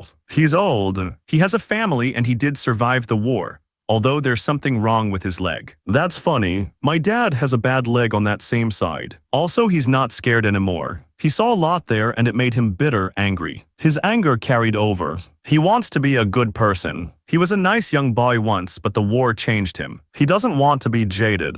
He can't help it. SK, bring a healing light to him. Tell him how sorry you are that he went through all of that. Let me know when this feels better. Belinda, yes. He appreciates me saying that to him. He's crying now. He's kind of opening up in a way he couldn't back then. He says he's sorry for putting his troubles onto all of us, and I'm telling him it's okay. SK, imagine a loving light can move through his body, into his heart, healing him from his pain. Allow the light to move into all ancestors in between that early time and now, and into your father, and into you and your heart. Feel your own heart relaxing, opening and allowing love and peace to enter in a fuller way. Let me know when you and everyone else feels better. Belinda, yes. Much better. SK, how can you allow this new perspective to help you in the future? Belinda, I realize now that I am no longer at war. Everyone around me is not the enemy. I've had real enemies in the past, so has my family, but those times are over and I can just be. I don't have to fight so hard for every little thing. Belinda seemed to be in a much better place after the session. Her whole energy shifted into a calmer, more peaceful vibration. I hope that new, more contented feeling continued for her. Summing up, under normal circumstances, I operate under the assumption that we are responsible for our healing and we can simply go into our past,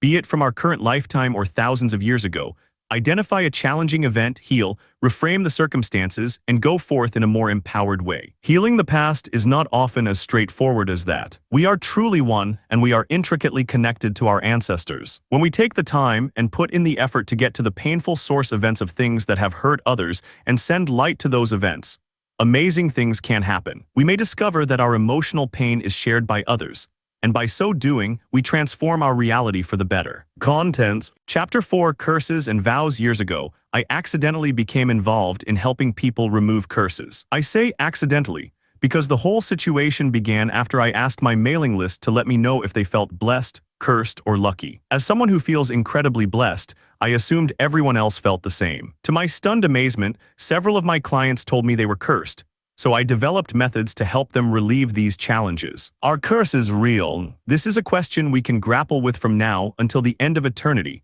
and I don't know for sure if we'll ever find a satisfying answer. Certainly, we get what we think about, and certain actions can eventually become self-fulfilling prophecies. I noticed with some of the cursed clients that part of their challenges stemmed from what they were focusing on. For example, if they were in a car accident, rather than being thankful for the fact they survived and had relatively few injuries, they would instead focus on the idea that they were hit in the first place. It's a perfect example of the glass half empty versus the glass half full. Because I've worked with many people who think this way, I have come to regard some of the curses to be products of people's imaginations. Other clients seem to be affected by darker forces. The bottom line is that whether or not such hexes exist, as long as someone believes they're cursed, then they are, and they need help to remove the block using the power of the mind. Still, as this is a book about ancestral history, many of the cursed people I've worked with believed they were indeed under the influence of some hex purposefully passed down through the ancestral line. Much of the time, unfortunately,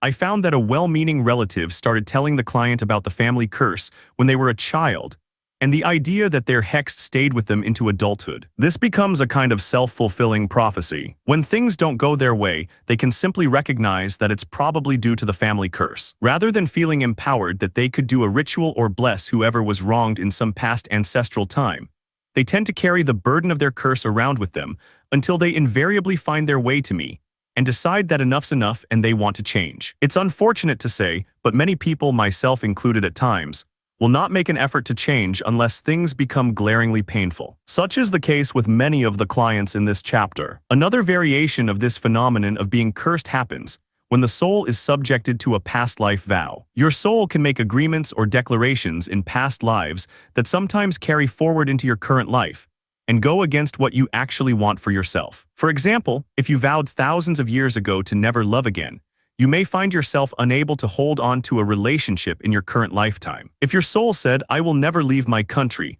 then you may have a hard time traveling. Vows come in all different shapes and sizes, and they wreak havoc on lives because they create an irresolvable conflict between what you believe you consciously want to experience and what you actually can experience. Identify and clear the vow and move forward in a new, happier reality. The idea that we make agreements before we arrive is something I believe in wholeheartedly. The challenge is that we do not often consciously recognize what we agreed to. So part of inner work and journeying should be devoted to discovering what these things are so we can decide if they are serving our purposes any longer or not. We do agree to experience certain things on our earth journey in order to learn lessons. We needed those lessons for soul growth. And once certain experiences have happened, we can decide to let those go and move on in a new, more empowered way. If we've made decisions that no longer support our current life purpose and mission, then regression and healing work can provide lasting transformation and give people the support and framework needed to remove such blocks once and for all. With that, let's take a look at some interesting cases about curses. Shy Eugene suffered from the evil eye. Shy Eugene felt happiest when he could work alone. As an engineer, he had a great job and anonymity, which is what he believed he wanted. But at a deeper level, his soul had a conflict because he wished he could be more sociable and attract a happy relationship. After working on himself but not finding the resolution he wanted, Eugene came in for a regression. "I've been in therapy for years," he admitted. "I've tried to find out what's holding me back and keeping me from having a normal life and relationships, but I can't seem to get anything going." I initially assumed Eugene had self-esteem issues or needed extra self-confidence. After further questioning, I realized his challenges went far deeper than a case of social anxiety. "I'm paralyzed. I sit in my office at work by myself and get my work done. I listen to coworkers talking, laughing, and joking around, and I want to engage with them. But it's like I don't know how. Something's inside my head stopping me from getting involved. And if I can't talk to people at work, how will I ever find a relationship? I won't." It's like some inner voice is shouting at me, mocking me. When I hear things like the above, I often assume that somewhere in the person's past, they had a parent or other authority figure yell at them, telling them they were no good, and unfortunately, the discouraging inner voice in their head is often apparent. If the client can get in touch with that parent or critic and silence the berating voice, then improvement happens. I worked with Eugene on doing a healing with his parents since they both passed. During that encounter, he imagined them both coming to see him, talking about anything left unsaid. I soon realized that his parents seemed loving and supportive, albeit meek and shy like their son. I saw no indication, though, that they were anything but loving and supportive. Soon, I realized there was more going on when Eugene explained more about the voice he heard. "The voice isn't my parents. I wish it were, though, because that might be easier to deal with. Whoever this is, I can't get rid of it no matter how many times I tell it to go. I had a dream where I heard a male voice telling me it would plague me to the end of my days. I woke up in a sweat. I don't want that to happen, but I'm starting to believe it might be true. This is my last resort to try to stop this thing." Once I heard Eugene mention the voice in his dream, I realized he needed to have a curse or vow removed. Whether or not the curse was real or imagined, the effects on his waking life and happiness were obvious. Since we were already speaking with his parents, I had him ask them both if they had anything in their family tree that needed to be healed. Eugene's dad came forward and agreed something from the deep past needed resolution. Eugene traveled with his father and spirit guide through the past toward a source event, SK, Be there now. Where are you? Eugene, Israel. SK, very good. Who's there and what's happening? Eugene, there are two men. One is older and he's shouting at the younger man. SK, what is your relationship to these men? Eugene, the younger one is our ancestor. He is being beaten by the older man for trying to court his daughter. The older man is angry. They're not the same religion, and the old man thinks my ancestor ruined his daughter. He forbids him to see her again, and he gives my ancestor the evil eye. I hear him shouting and telling him he will plague him until the end of his days, and that he will never have a happy relationship. SK, as you experience the energy of the man who is shouting, does he sound like the voice in your dream? Eugene, absolutely. SK, very good. Fast forward and see how this situation, this evil eye, affected your ancestor. Eugene, he tries to get the girl to run away with him. He tells her he loves her, but she won't listen. She minds her father, so he has no choice but to leave. He's heartbroken. SK, what happens next? Eugene, he does marry, of course, which is how our family came to be, but he is not happy. He struggles and they only have one child that survives. Several children die and the family is very poor. SK, how has this situation affected your family through the generations? Eugene, I see the relationships are never good. My great-grandparents died before I was born, but I understand they were not happy. My grandparents were miserable and my parents too. My dad dealt with his unhappiness by keeping to himself. My parents had two kids, me and my sister. My father struggled, and so did every male on that side of the family. Smart people, but they all struggled financially. I'm actually doing better in that regard than just about anyone else in the whole family. My sister does okay because of her husband. She actually married a nice guy and doesn't seem to be affected by this,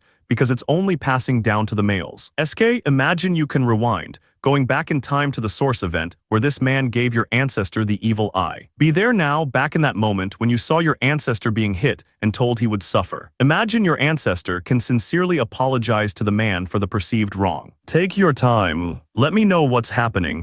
Eugene, he won't accept the apology. He says this guy ruined his daughter. SK, very good. Even though he will not forgive your ancestor, notice a cord of light between them. Allow your spirit guide to cut that cord now and bring a healing light to all events between that time and the present day. Let me know when this feels better. Eugene, yes, better. SK, good. Now imagine you can rewind in time back to the source event of when this ancestor met the man's daughter. Be there now. Notice how they meet. Eugene at school. He sees her and they smile at each other. They become friends and it gets more serious from there. SK, did she love him too? Eugene, oh yes. SK, imagine you can return to that exact moment when they saw each other. Who saw who first? Eugene, he saw her. SK, good. Imagine that you can redo the course of history. Notice now that she may or may not walk by, but have your ancestor doing something else so he no longer notices her. Imagine he's reading a book or talking to friends. Anything else? Let me know what happens. Eugene, okay. He's still outside, but he's looking the other direction into the trees. She passed by, but he didn't see her. SK, good. Now lift up out of that event and float over time. Bring a healing light all the way forward in time, releasing any and all energies regarding this evil eye so that it no longer exists at all. Every moment in your entire ancestral history between this early time and now is totally shifting and transforming in light of this healing. Come all the way back to now. Notice your dad is lighter and brighter than before, and allow that light into every cell in your being. Let me know when this situation feels better. Eugene, better, yes. One of the main ways to heal any familial past life is to simply bring the healing light into the situation. But in the case of a curse, if the party will not receive apology or amends for the perceived wrongdoing, the other strategy is to go back in time and rewrite events. The process reminds me of the science fiction premise in which you go back in time and realize that if your grandfather was never born, then you would cease to exist. Rather than wiping out all the ancestral memories altogether, the way to resolve this kind of issue is by bringing that light into the ancestral line before the event ever occurred. In Eugene's case, the process worked well. The next time I saw him, he was with a girlfriend, walking around an expo holding hands. He looked incredibly happy, and I hope that happiness continued. Shaping the past to allow the future we want to unfold can make a world of difference. Luna's beauty mark proved more than skin-deep moles on the face, particularly on women, are considered to be exotic, beautiful, and in some cultures, such as Chinese and Indian, they're even seen as signs of good luck. 6. Luna's luck had not been going too well when she came to see me. She suffered from periodic bouts of depression, and wanted to get to the bottom of her deep sadness that she'd carried around with her on a subtle level since childhood. "I've never liked the way I look," she said. "I'm heavier than everyone else in my family. I don't have any distinguishing features except for this." She pointed to her mole. Her comment sparked my curiosity, because in past life research, distinct markings are often points of injury suffered in past incarnations. I asked her if she'd ever considered that, and told her that I would love to find the source of the mole, if there was any, to see if that might be a good place to start. "People have always made comments on my mole," she said. "I've heard they might be from past lives, so yeah, I'd be willing to see if that's causing any of my problems." We guided her into past lives with the help of her spirit guide, but there was no indication of her mole playing any role in her current life challenges. She did find a painful life where starvation and hunger were never far from mind. "SK, what year is this?" the first thing that comes to mind. "Luna, 1920s. I'm on a farm in the southern United States." "SK, what's happening?" "Luna's, we're poor. My family is farming the land. We have lots of kids, and I am one of the middle children. There's not enough food to go around, and there's a feeling of always needing to compete with the other kids for food, for attention. It's miserable." "SK, how is that experience affecting your current life?" "Luna, I still feel like I don't measure up, and I'm getting that's why I can't let go of extra pounds. It's like I'm hanging on to them so I don't go hungry." "SK, are you ready to release that energy?" "Luna, yes." We did a healing to relieve the pain of hunger, and Luna traveled back into another lifetime where she experienced great prosperity. "SK, where are you now?" "Luna, Italy.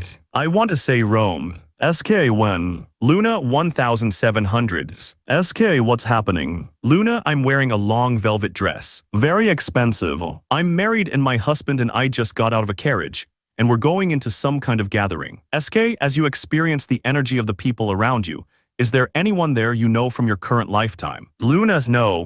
"Well, wait a minute." "Yes, I see my boss at the party. He's a wealthy merchant of some kind." Laughing, he's still a snob now just like he was back then. "SK, how do you feel there as a wealthy woman?" "Luna, I don't struggle or suffer physically, but there's a feeling when you have that much money that people only want you for what you can do for them, and not for who you really are inside. I have a good husband who treats me well, but not many friends. Well, I mean, I have friends, but not real friends. Even though I should be happy, inside I'm not." "SK, is this where your current depression comes from?" "Luna, some of it yes, but not all." Luna could not cite any other earlier events in her own past lives that related to her sadness, which I found strange. Also, I asked her to glance into mirrors, and there were no injuries to her face, nor did she describe any moles on the faces of her prior selves. Overall, the session seemed somewhat illuminating in terms of revealing aspects of her character and finding some positive energy she could draw on to help with future happiness. But I still felt we had not achieved the real purpose of the journey, to get to the bottom of her depression. When I guided her back into her safe place, before bringing her back into full waking consciousness, I decided it would be worth a try to see if anything unusual or helpful came up with her family. Her parents joined her in the room, and her dad's higher self told her a healing needed to be done on his line of the family. We journeyed down her father's ancestral line on his paternal side of the family, and I was shocked by what we discovered. "SK, where are you?" "Luna, Chicago. 1940s. I'm out on the street and there's a bunch of people screaming. It's chaos. Someone's been shot in the head. They're trying to get the police to come and take a look, but they can't get through the crowd." "SK, who?" "Luna, my grandfather several generations back." "SK, who shot him and why?" "Luna, mafia comes to mind. My grandfather's mixed up in things he shouldn't be, and now he's gone." "SK, how has this affected your family?" "Luna, his kids grew up without a father. Then when my dad was a kid, his father was shot and killed in a robbery in their family-owned deli and grocery store. My dad grew up without a father. He was shot at 2 years ago and they hit him in the arm, but he survived. And even I was in a convenience store once and somebody tried to rob us. Luckily, I hid behind some snacks, but I was lucky to get out alive. Clearly, this was a pattern, and I needed to find out how far back it went." "SK, as you experience the energy of your grandfather and the events surrounding his death, is this the source event of your challenges and sadness in your current life?" "Luna's, no." "SK, imagine you can travel back further on your family line to the real source event. Be there now. Where are you?" "Luna, I'm in Sicily. Very early. 1800s. "SK, very good. Who's there and what's happening?" "Luna, a man's. A grandfather many generations back before the family came to America. He's in trouble with the people in charge. He turns against them. They're really mad and said he can't get out. One of them is about to kill my grandfather, so my grandfather kills him instead. He's young at that time. A kid. I see him standing over the body, shaking. The man's bleeding and dying, and he's cursing my grandfather, telling him that his whole family will die for what he's done. He betrayed his people, and he's shouting and saying that he and his family's family are going to pay forever. SK fast forward to the last day of his life and see how he passes into spirit. Luna, he's shot in the face. Here points to her mole areas. It's sad. He was young and left his family behind. He has a lot of regret, but he wanted out and found out that it wasn't possible. SK, is this issue why your soul chose to manifest this mole in your current life? Luna, yes. I am carrying the energy with me. My mole is a reminder. SK, would it be okay to let go of that energy of the past now? Luna, I'd like to, yes. I'm not sure if we can, though. SK, imagine you can go back in time and bring all the ancestors involved in these events.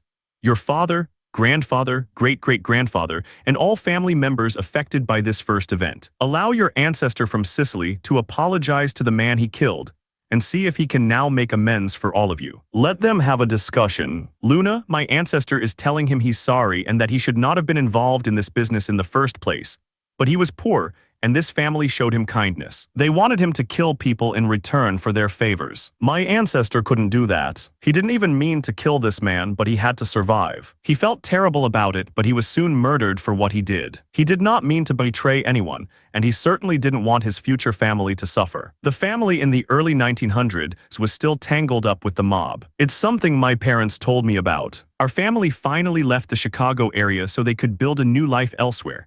But it seems like the trouble follows them wherever they go. We all want peace and we want to be happy. Well, that's it. SK, is this the source of your sadness? Luna, oh yes. It's like I feel the sadness and regret from this early grandfather. He's passed it down to everyone along with this curse. He says he's sorry and he's apologizing to all of us now. SK, allow everyone to have a conversation, forgive, and release that energy. See if the man whom your ancestor supposedly betrayed would be willing to forgive him now. Take your time. Let me know what's happening and when you're done. Luna, they're all hashing it out. It's not that simple to forgive. The man he killed says he knew my grandfather was naive. SK, can he take any responsibility for what your ancestor did to him? Luna, yes. He's not sorry for what he did.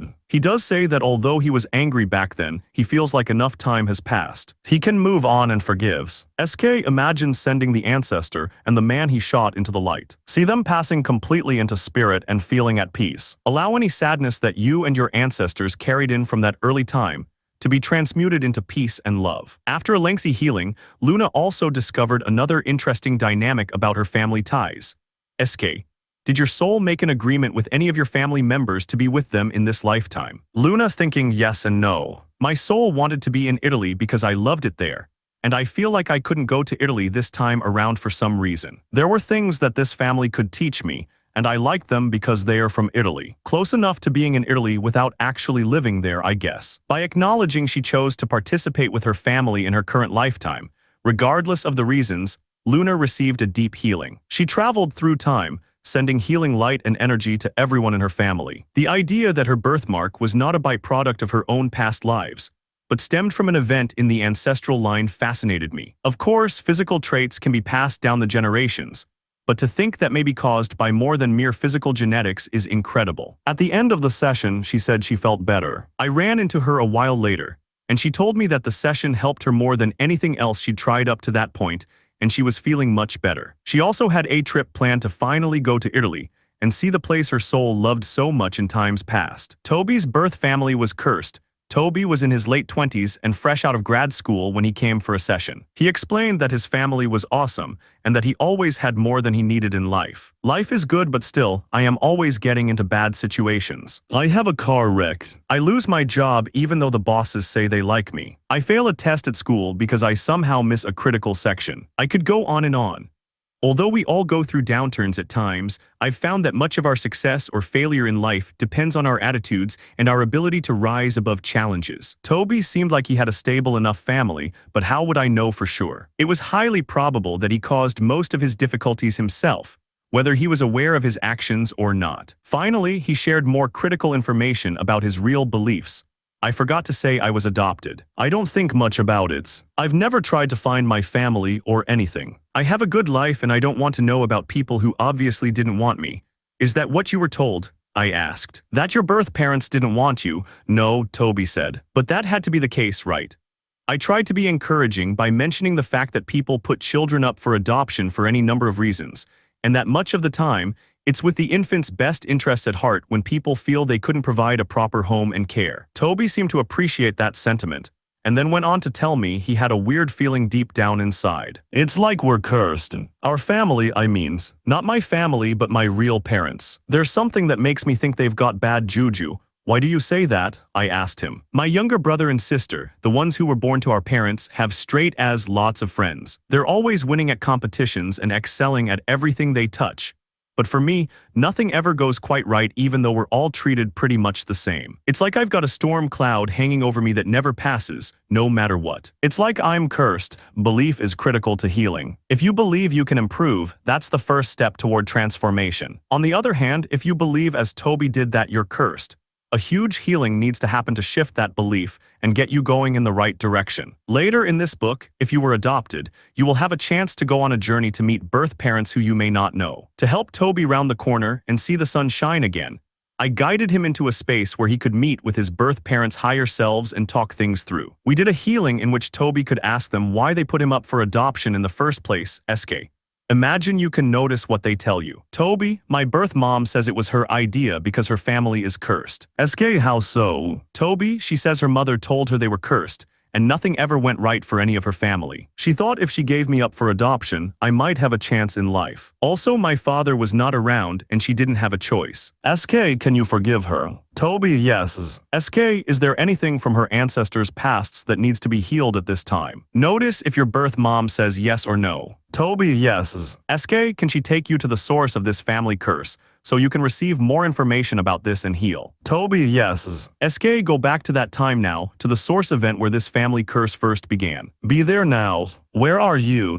Toby, Francis. SK, good. What's happening? Toby, I see a woman in a church. SK, who is she? Toby, after a moment, not sure. Some distant ancestor. SK, what year is this? Toby, 1100.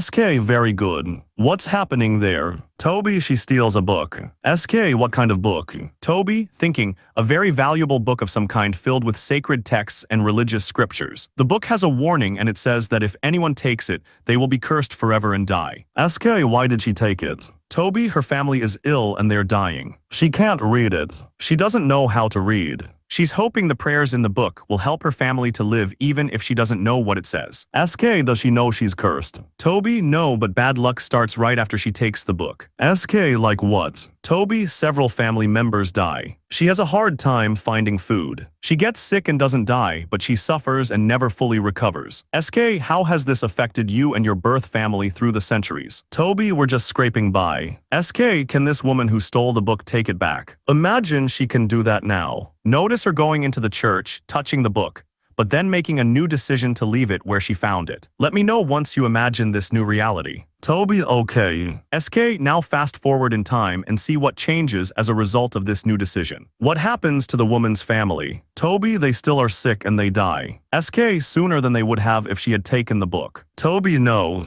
SK, what about her? Toby, she still gets sick and isn't well. It didn't make much difference in what happened. SK, then why is this influencing your family? Toby, it's internal. She felt bad for taking it, and doing something illegal ate away at her soul in a way. That's the energy that got passed down more than what happened in the physical world. SK, imagining she did not take the book at all. Notice how much more peaceful she seems as a result of this new decision, and let me know when this goes into every cell in her being, making her more peaceful than she's ever been. Toby, yes, it worked. She is happier in a way. She sees now that she cannot save anyone. Everyone dies, but she can save her own soul. She's at peace now. We did further healing on the family line. By the end of the session, Toby agreed that he now believed that his curse had been lifted. I haven't heard from him again, so I do hope his feeling of increased peace continued. This was another situation in which the ancestor needed to go back and make a totally new decision in order to bring about the healing. The soul is complex, and Toby learned that it isn't always the physical things that happen that are nearly as important as what happens to the soul and the spirit. Connecting with his birth parents also seemed to bring about a sense of further peace and healing that seemed quite noticeable. As with all my clients, I wish him well on his path. Greg's crooked toe had ties to his past. Everybody has little tics and foibles that seem unique to them that cause mild discomfort, be it physical or emotional. But have you ever thought to question where those things come from? The following cases describe clients who went back in time to help loosen the ties with source events that bound them to their ancestral past. During his past life regression, my client Greg offhandedly mentioned the fact he had a crooked toe that caused him lifelong discomfort. My dad actually has the same problem, only his toe is flattened completely down on his foot, he explained. He told me his cousin had the same thing. Their mothers were sisters, and all of us who have the crooked toes were the firstborn in our families. Weird, huh? Mine's gotten better over the years thanks to my swimming and stretching regimen. My dad never was one for exercise, but like I said, I'm lucky. It could have been a lot worse. Although this wasn't the main reason for his regression, I made a note and attempted to uncover the source of the toe issue in Greg's own past lives. When that didn't work, I intuitively believed something good would come from pursuing it, so I tried a different approach. SK. Imagine you are now floating over your father's family line. Go back to the source event of the crooked toes that have affected so many in your family. Be there now and tell me what's happening. Greg, there's a baby being born. It's like I'm floating over a birth. SK, very good. What year is this? The first thing that comes to your mind. Greg, super early. I'm not really sure.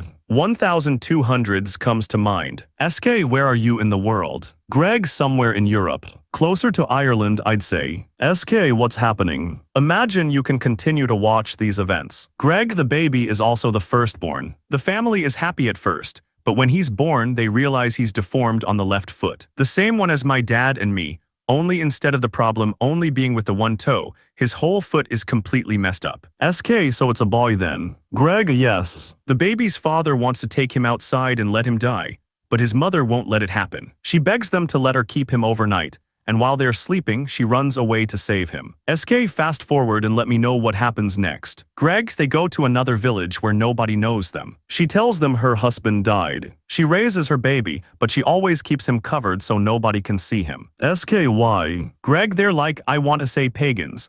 Only there's Christians around who are suspicious of their beliefs. If they see that foot, they're likely to think he's been hexed by the devil.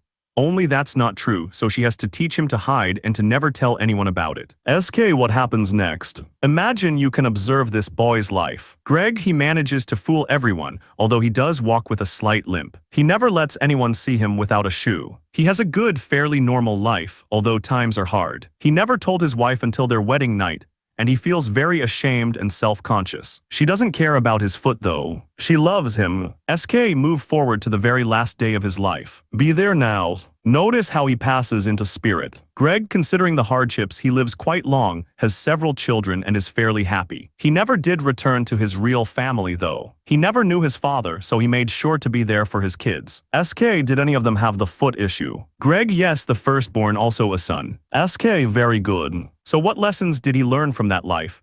And how is his experience affecting you and your ancestors? Greg, he learned to keep quiet and fit in. This has affected everybody since, especially when the firstborn has been a son. There's a feeling of being ashamed of who you are and self-conscious about your looks that goes beyond the foot. That seems to be present in my family for sure. SK, what happened to his mother? Greg, she stayed in that village and married, had more children, but she always had an undercurrent of fear about being caught. She had to live a double life, looking over her shoulder all the time, always afraid that her first mate would come back, find her, and kill her. She was also afraid about her son, and what the community would say if anyone ever saw his foot. It ate away at her. SK, did she regret her decision to leave? Greg, no. Her family basically forced her to marry the baby's father. He was cruel and much older. Strict and terrible. The baby's mother would not have lived long herself if she had stayed. He would have likely killed her from rage at some point, so it was survival. She managed to find happiness eventually.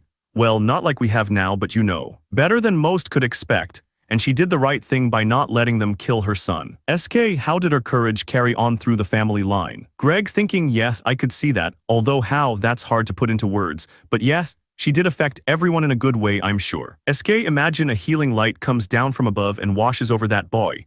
The man he became, his mother, all his children, and every single ancestor between that time and now. Allow them to receive this healing and let me know when this feels better. Greg's in a moment, yes, betters. SK, carry that healing light with you as you continue floating back to today. allowing all events between then and now to completely realign in light of this new healing. Imagine sending that light and the strength and courage of the boy's mother to all your ancestors through your mother's entire family line, to your grandfather, and to yourself. Notice an energetic cord between that boy that is connected to all of you. Imagine you can cut that cord, releasing your feet from that genetic memory, allowing the healing light to move into your foot, realigning, healing, and transforming that energy so you no longer have to carry that with you as a family. Ready? 3, 2, 1, cutting that cord now. Allow pure white light to transform the energy and let me know when this feels better. Greg's after a moment, yes, better. Much better. SK, are those events the source event of this toe issue in your family? Greg, no. SK, go back to the real source event of this issue. Be there now. What's happening? Greg, it's in that same area of the world, Ireland. The family is having some kind of a fight with another family over a piece of land. Our family believes they're justified in taking over, and because they have more money at the time they do. They shove the others aside. After the business is completed, a member of the other family who felt slighted told my ancestor, the man who took the land, that he might have fortune and land, but that his whole family will pay the price. He cursed the family and said they would be deformed and lives shortened, miserable lives, because of what he's done. SK, how did that affect the ancestor? Greg, it did come true. I see he married and his firstborn was so deformed, he only lived a few days. Some of the other kids had handicaps too. He had the money and land, but his life was harder and miserable. SK, bring this ancestor out, along with the higher self of the person who cursed the family. Imagine your ancestor can apologize and the other man forgives him. Let me know when this is finished. Greg, he says he can forgive but never forget. SK, would he be willing to take back his curse? Greg, not without a more sincere apology. SK, can your ancestor give him that? Greg, they're working on coming to an agreement. The other man said he realized he was better off with the smaller property, and his life turned out okay. He's not mad anymore and he will lift the curse. SK, allow him to do that now and ask your angel to give healing to him, your ancestor, and everyone affected by this situation. I was stunned when Greg completed his whole healing about the crooked toe, only to say that it wasn't actually the source of the difficulty. The soul is indeed like an onion with so many layers to peel back to find answers. Fascinating. To this day, I would still love to know how many of Greg's other family members had crooked toes. Greg contacted me some time later to say he had continued to do his regular exercise, but that since the regression and the family genetic healing process, he found that his toe straightened up a bit more than it ever had before and caused him less pain. Part of that could be attributed to his constant care and exercise regimen. But who's to say the regression and the healing light of understanding didn't also play a part? I like to believe it did. Marty comforted a dying ancestor. Marty struggled in his career and came in for a session to see if he could find answers. My boss and I are constantly at odds, he told me. I don't understand the dynamic and why things are so difficult. I work long hours, but when I complete a project, he never approves and has certain behavior patterns that he does that don't seem fair compared to how he treats everybody else. Nobody in our department works as many hours as I do. None of the others redo reports again and again. He won't be pleased with anything I do ever. The tension is so strange. I wonder if we've got some karma to work out.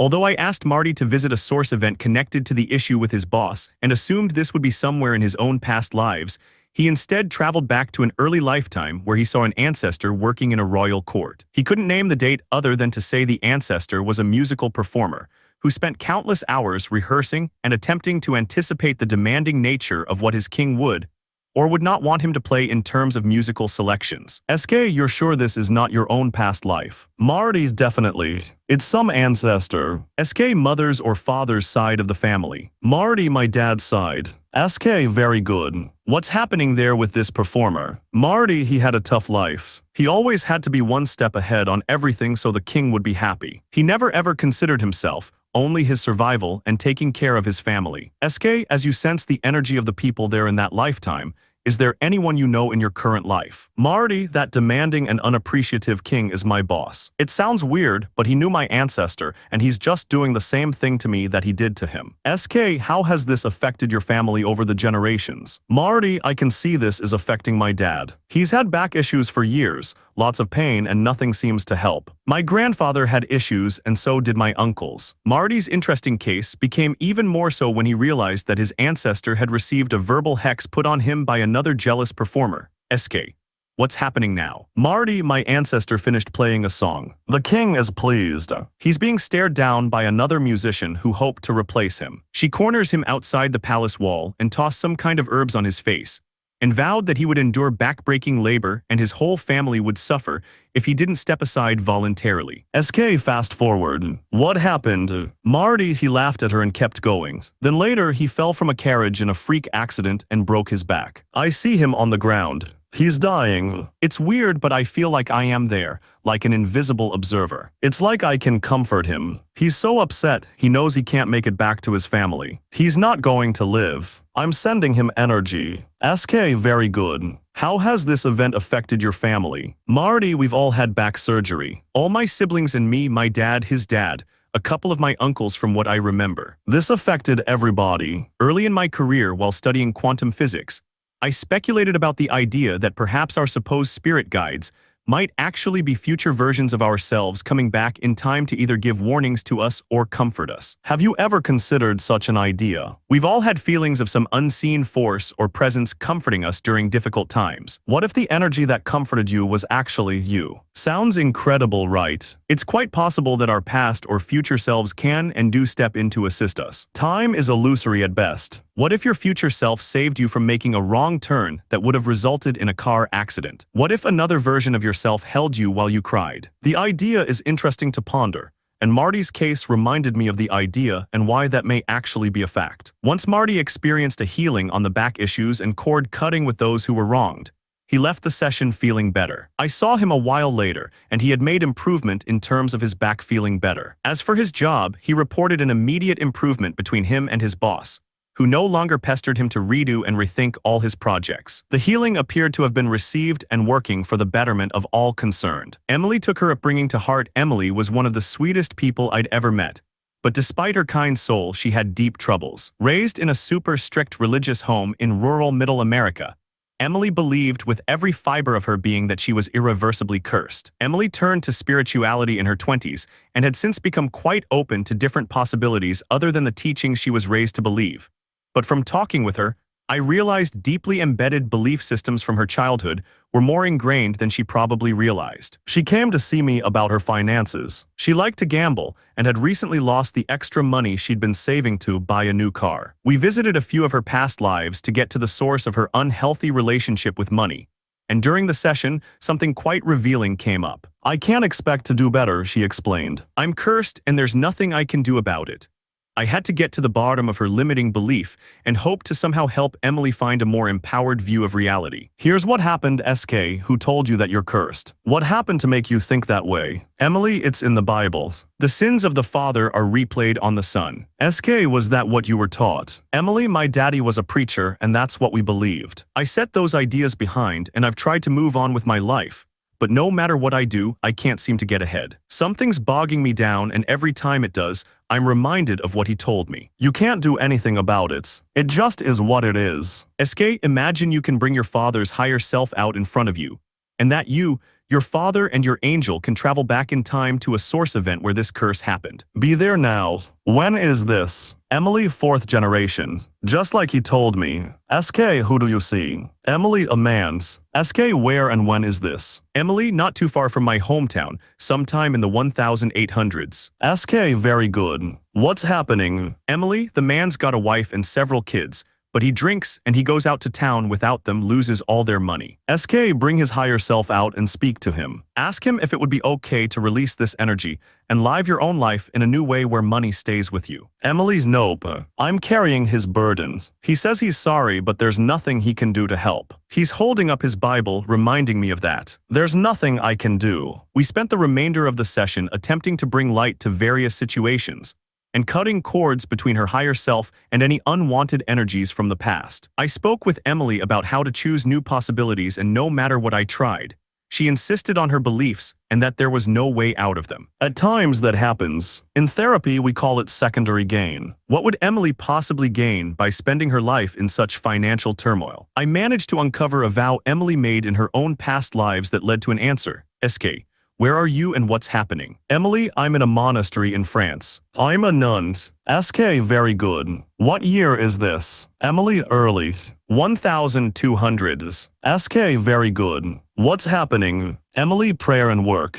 SK, how does this relate to your current lifetime? Emily, I can't keep anything. I agreed to give it all away. SK, give what all away? Emily, money, clothes, possessions. Everything. Before the session began, Emily mentioned relationship troubles. SK, how does this lifetime affect your current life and relationships? Emily, I can't have anything and I have a relationship with God only. There's not room for anyone else. I took a vow. SK, very good. Was this a vow of poverty? Chastity? Emily, both. SK, would it be okay with your soul to release those vows you made so early in your soul journey so you could bring in more money and perhaps have a relationship in this life? Emily's no. SK, why not? Emily, I can't.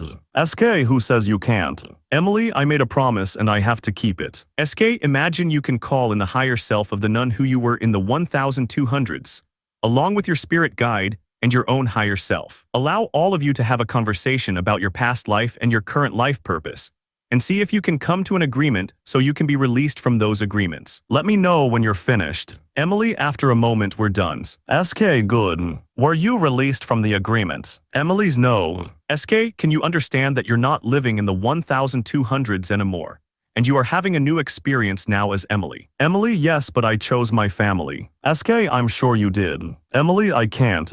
In the end, I did my best, but I did not believe she wanted real results. I wished her well as I do with all my clients, and I never heard from her again. Summing up, curses and vows often involve incredibly challenging issues in the deepest parts of the client's subconscious mind. The layers and complexities of the belief systems that keep people stuck are sometimes assisted with past life and genealogical regression, but not always. The media likes to assume that anyone who goes under hypnosis has a spell put on them and begins to do all sorts of things that they would never, ever do in waking consciousness. Those silly parodies are not true at all. In the state of hypnosis, the brain waves are in alpha, the best frequency for learning, higher understanding, and control. People will do what they want to do. Nobody can override free will. I do my best to help every single person I meet with, to show them a path to a brighter future. In the end, free will is in control, and the client chooses the outcome they receive. If you're stuck with a deep issue, finding vows made in past lives can be incredibly illuminating,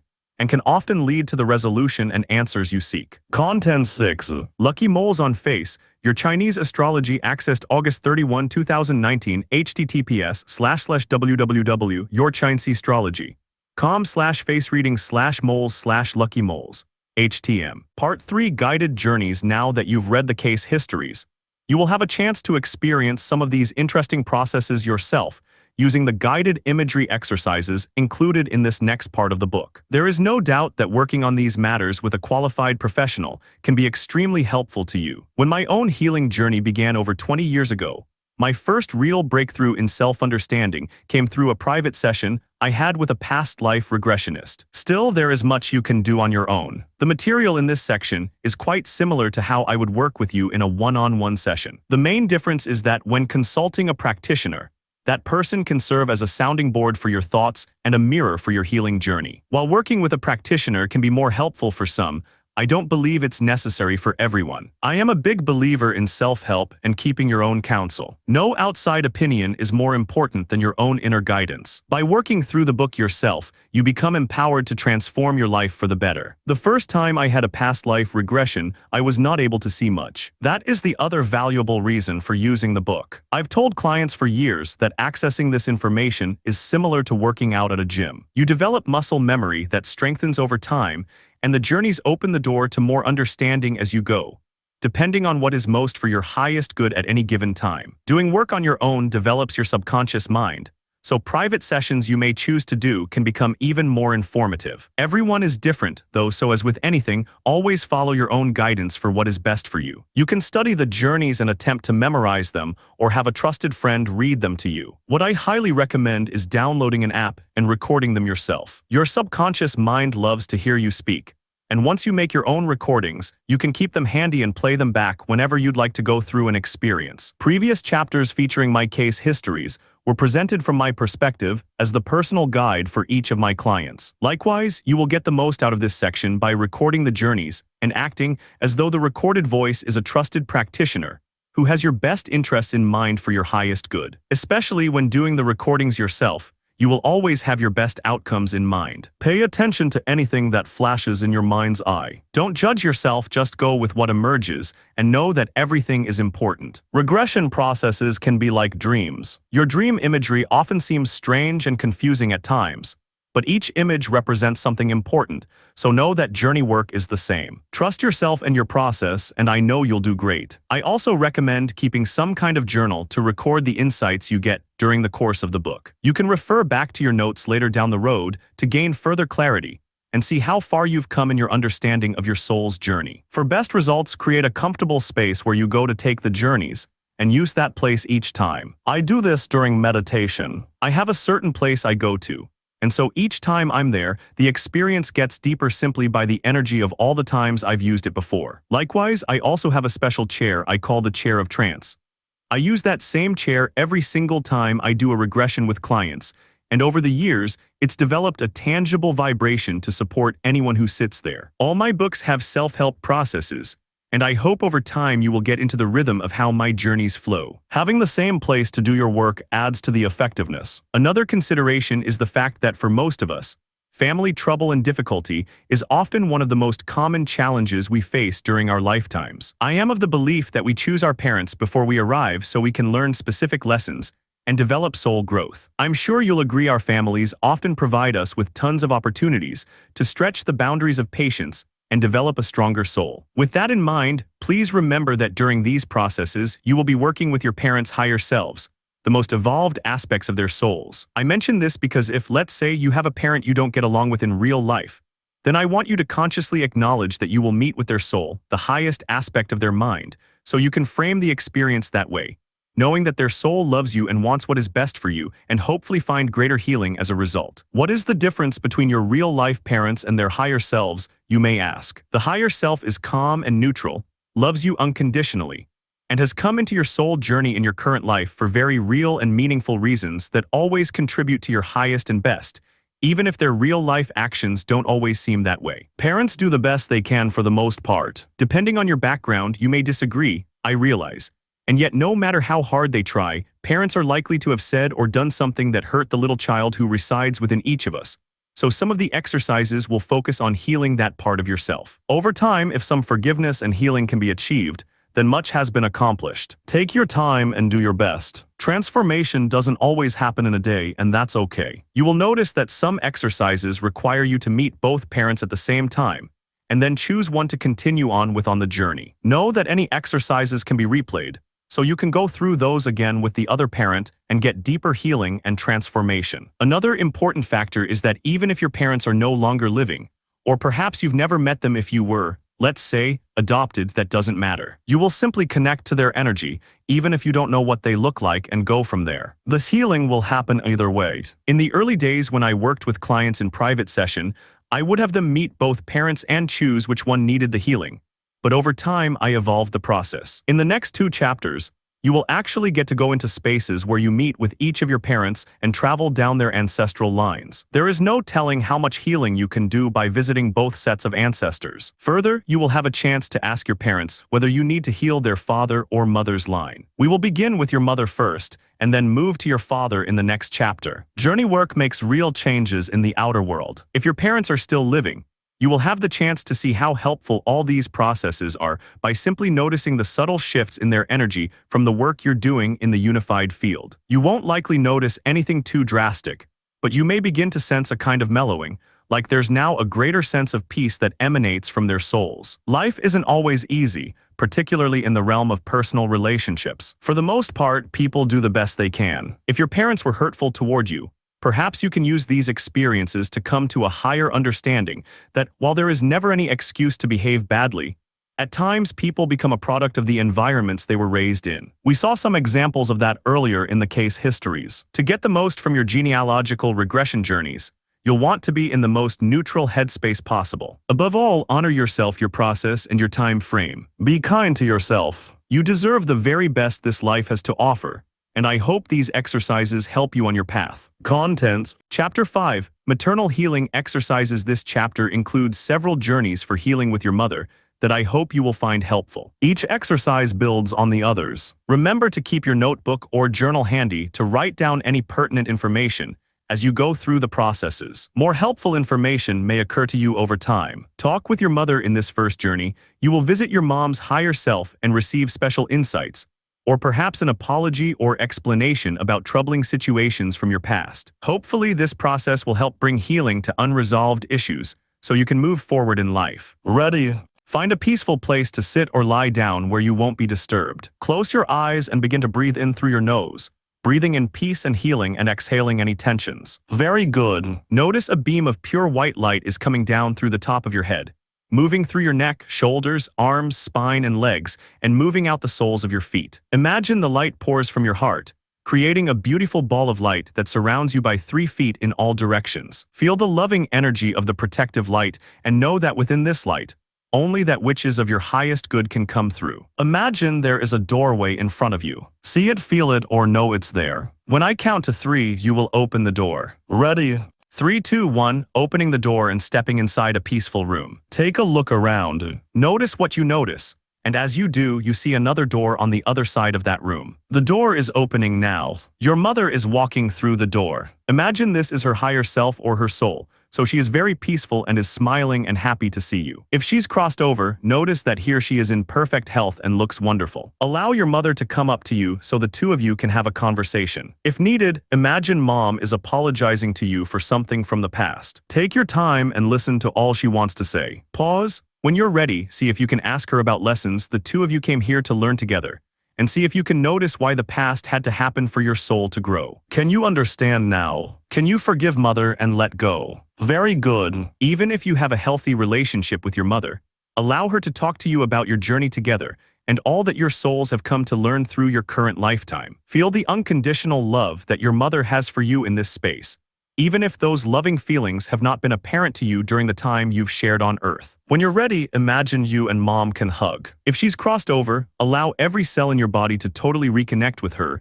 as if she never left. Feel your grief melting away. If your relationship was more challenging, allow any resentment you felt toward her actions to also melt away and move into a state of pure neutrality and unconditional regard. Take your time while all tension releases from your body, and you allow yourself to feel neutral or loving toward your mother. Very good. Talk about anything else you need to discuss. When you're ready, thank mom for being here today. Watch as she walks or floats away. Turn around and walk through the door where you came in. Return to the place where you started, still surrounded by the loving protective light, and notice how much lighter you feel than before. Very good. In a moment when I count to 3, you will come back feeling awake, refreshed, and better than before. Ready?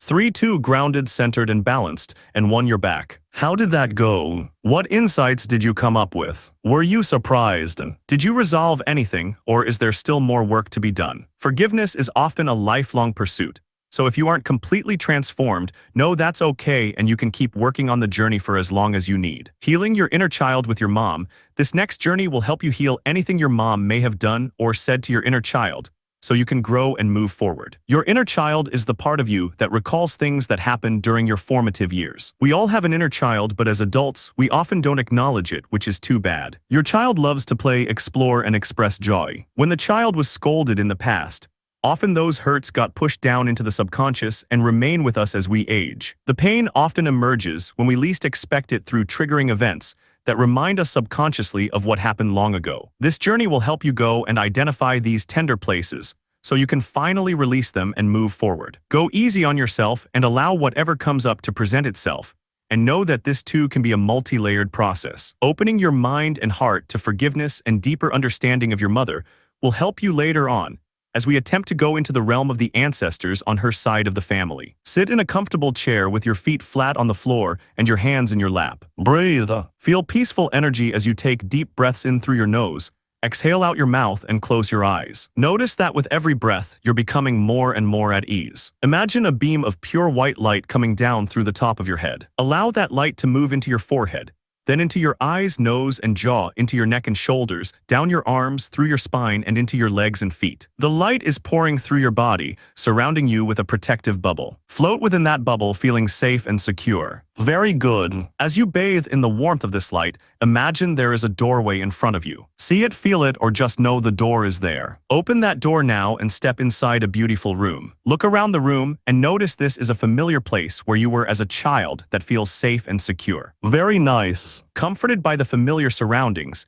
imagine your mother floats up to you from the other side of the room. Imagine this is her higher self, and she may appear to you as she looked when you were a child. Welcome her and notice that she wants to apologize for something hurtful that she said or did in the past. Listen and allow her to do that. Remember that you are surrounded by a ball of light, safe, secure, and totally protected. You may remember now the details of this hurtful action. How did it make you feel at the time? Let your mom know exactly how her actions affected you. Notice that she's listening and then have her apologize again. Her higher self wants you to know she did not mean to harm you and she is truly sorry. If you're having difficulties accepting her apology, you can always return to this space again in the future.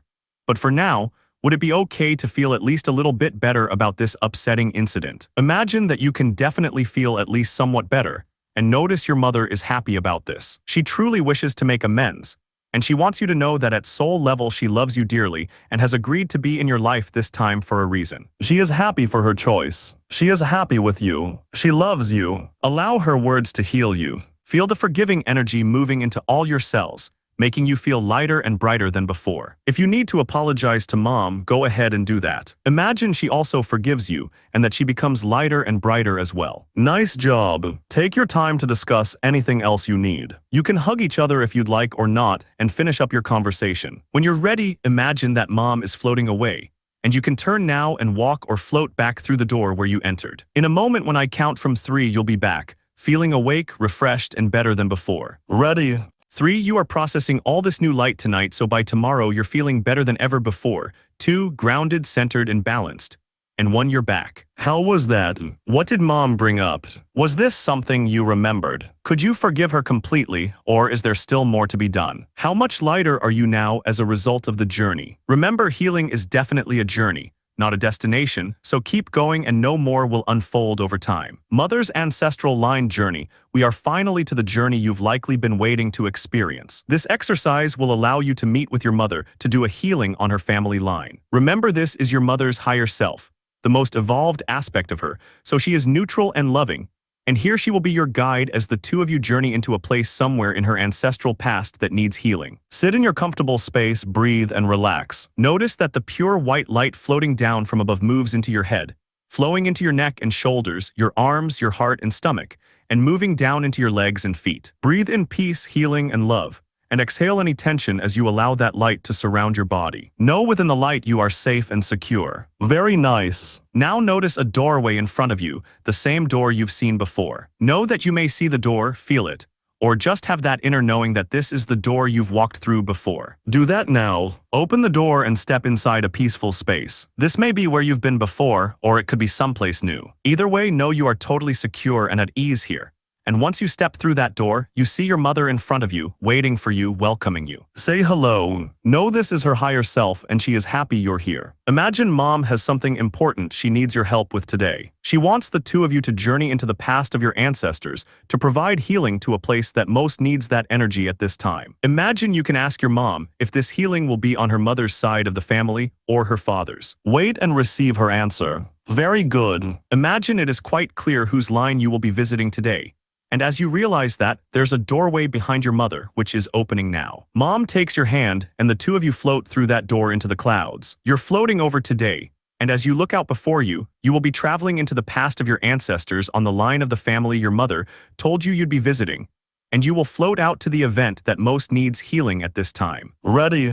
Begin now, moving quickly out, further and further into the past of your ancestors. In a moment when I count to 3, you will arrive at this most important event ready. 1, moving way back in time. 2, further and further, almost there. And 3, you're there. Imagine you and your mother are surrounded by that same healing bubble of light, so you can easily float down through the clouds, arriving at this important event. Be there now. Notice what's happening. What year is this? The first thing that pops into your mind. Or you may imagine mom tells you the year. Who is in this event? How are you related to them? What's happening? Why is this event important to your family? How does this event need healing at this time? Go ahead now and send the needed healing to all people concerned. Imagine you can simply think about this healing, and a bright healing light is now coming down from above and washing through these events, ridding everyone of any fear, pain, or turmoil. Allow the light to continue to wash over everything until the energy feels healed and neutral. Take your time as long as you need. While you wait, imagine you can gain any other insights into this time period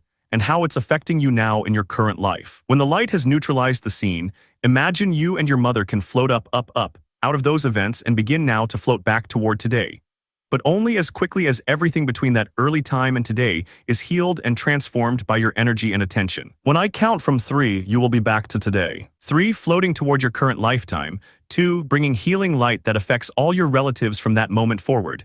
And 1, you're back. Walk or float through the door and find yourself with your mom inside the beautiful space where you started. Talk to your mom now about anything important you need to discuss in relation to this healing. When you're ready, let mom thank you for your help. Notice her walking or floating away as you turn and walk through the door where you originally came from, and be there now, back where you started. In a moment when I count back from 5, you will return to waking consciousness, feeling refreshed, healed, and better than you felt before. 5, grounded, centered, and balanced.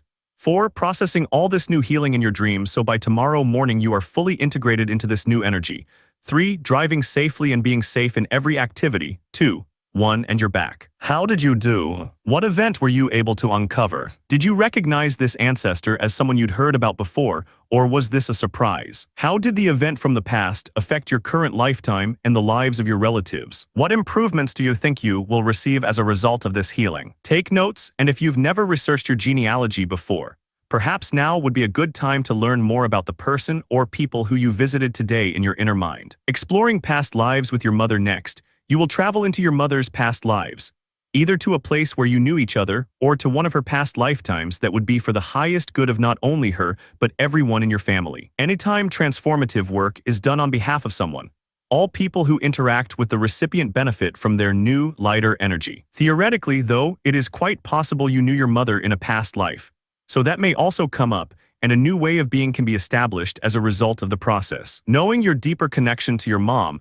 can provide another key to understanding her at a deeper level. Find a comfortable space where you won't be disturbed, sit or lie down and close your eyes. Breathe in peace and healing and exhale any tension. Very good. Allow the healing light to move up from the earth, through the soles of your feet. Feel that light moving into your legs, moving up to the base of your spine, healing you as it moves through your lungs, into your heart, neck, shoulders, arms, hands, and fingertips, and into your mind. Notice that light overflowing, casting a protective shield that extends several feet around your body. Know that within this light shield you are safe, secure, and protected. Feel the peaceful energy of the light as you begin to notice your familiar doorway. Walk or float up to the door, open it now, and step inside a peaceful space where you will see your mother's higher self waiting for you. Notice how happy she is to see you. Take her hand now and the two of you will begin to float. You're lifting up into the clouds, higher and higher, up. Notice now that the higher up you float, the more relaxed you feel. Imagine you and your mother are so high in the sky that as you look down,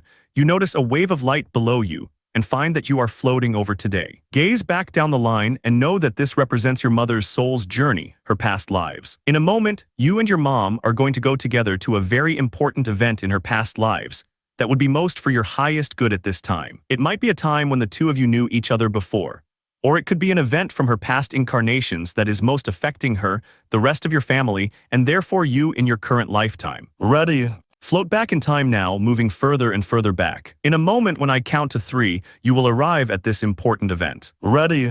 1, 2, and 3, you're there. Be there now. Hover over the event and imagine you and your mom can float down into the event and be there now. Notice what's happening. What year is this? Notice the first thing that pops into your mind or your mom can tell you. What part of the world is this? If she is alone, fast forward to a time when there are several people. Who's there? How is this event affecting your mom in her current life? And why is this important? Do you see yourself there too? If so, how is your relationship the same then as it is now? What is different? Notice what you notice.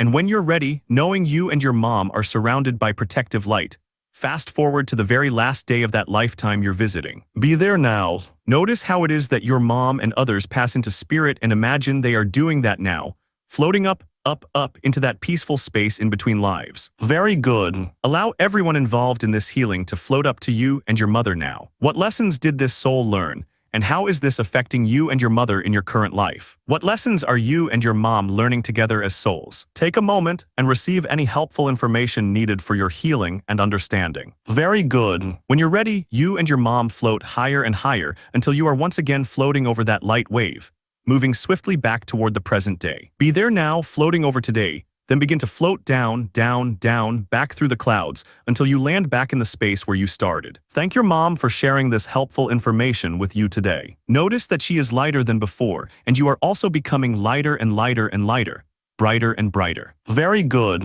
Mom thanks you and floats away, and you turn to go back through the door where you entered and are now back where you started. When I count from 5, you will be back, feeling better than ever. Ready? 5. Grounded, centered, and balanced. 4. Receiving new information on this past life in your dreams tonight, so by tomorrow morning you will be fully integrated into any new helpful energy. 3. Being safe in all you do. 2. 1. And you're back. How did that go? Were you surprised? Did you and your mom share the lifetime you visited or not? How did the experience inform the life you're currently living now? Were you able to discover your soul connection and purpose together? Take some notes if needed. You may choose to share the information with your mother or keep it to yourself. Either way, know you've experienced a profound healing. You may also want to revisit this journey later on because more information could be revealed for your highest good at different times in your life, depending on what's going on with you. Each journey helps you peel back a layer of healing and self-understanding that will hopefully benefit you and your family for years to come. Good job. Current life healing with mom now that you've had a chance to really get to know your mom's soul on a deeper level.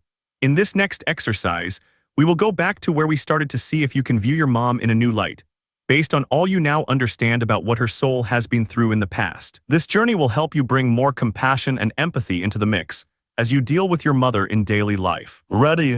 Sit in your comfortable space, close your eyes, and begin to breathe. As you breathe, you easily find a space of comfort and healing, and you imagine a beautiful light moving through your body, surrounding and protecting you. Very good. Go ahead and notice the doorway where you've been many times before. Open that door and step into the room where you first met with your mother. Notice her higher self appears and is approaching you now. Very good. Take a good look at her, and imagine you can now bring all the awareness of the influences she's had from her ancestors, as well as her own past life experiences into this moment. Allow her to tell you anything she needs to share at this time. And if needed, she is again apologizing for any misunderstandings and wants you to know she did the best she knew how to do at that moment. Pause, listen to her, and notice if you can feel a greater sense of forgiveness now that you've learned more. Is that possible? If so, great. If not, what resources would you need to find more forgiveness? Imagine the two of you continue your conversation. Let mom know all you've learned and what you've gained from this understanding. How will you change as a result? How will she change? Allow mom to tell you anything else she needs you to know. But above all, feel the love mom's higher self has for you at a soul level. Take your time. When you're ready, imagine mom is floating back through the door where she came from. Know you can return here and meet mom anytime you'd like to talk to her higher self for more clarity. When you're ready, turn and walk out the door. Go back to the place where you started. When I count from 3, you will return to the present day. Ready? 3, 2, 1, grounded, centered, and balanced, still surrounded by loving protective light, you're back. How was that? What happened? Were you able to receive new information and understanding that you hadn't heard before? How did your perceptions of your mom change since the first time we did this journey at the beginning? What did you learn? Take notes in your journal, and know you can come meet with mom anytime to receive further insights and information. Journey to meet with your birth mother if you're adopted or you do not know your birth parents for any reason.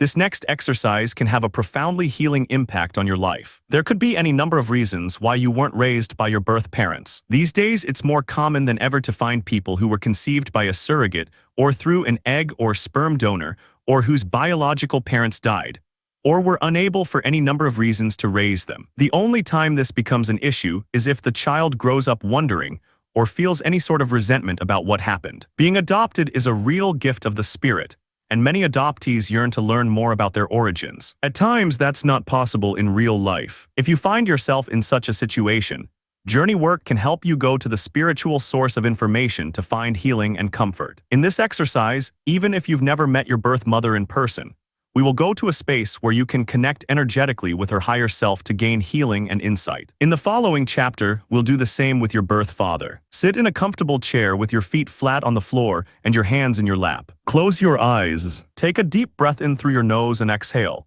breathing in peace, healing, and relaxation, and exhaling any tensions. Allow a beam of pure white light to come down through the top of your head. Imagine the light travels into your forehead, eyes, neck, and shoulders, down your arms and into your fingertips. Continue to breathe in peace and healing as this loving light moves into your heart, lungs, and stomach, and then into your legs, traveling down into your knees, ankles, and the soles of your feet. Very good. Allow the light to wash away any tensions and notice now that it begins to pour out of your heart, creating a beautiful golden ball of light that surrounds you by about 3 feet in all directions. Feel the warmth of this loving light as you continue to breathe, and know that within the light, only that which is of your highest good can come through. Notice a doorway in front of you. It may be the same door you've walked through before, or it might be new. Either way, notice that now and open the door, stepping inside a beautiful room. Feel the peaceful energy of the space as you begin to look around. Allow your angel or personal healing spirit guide to greet you. Feel the love that your angel has for you and know that your angel will be with you today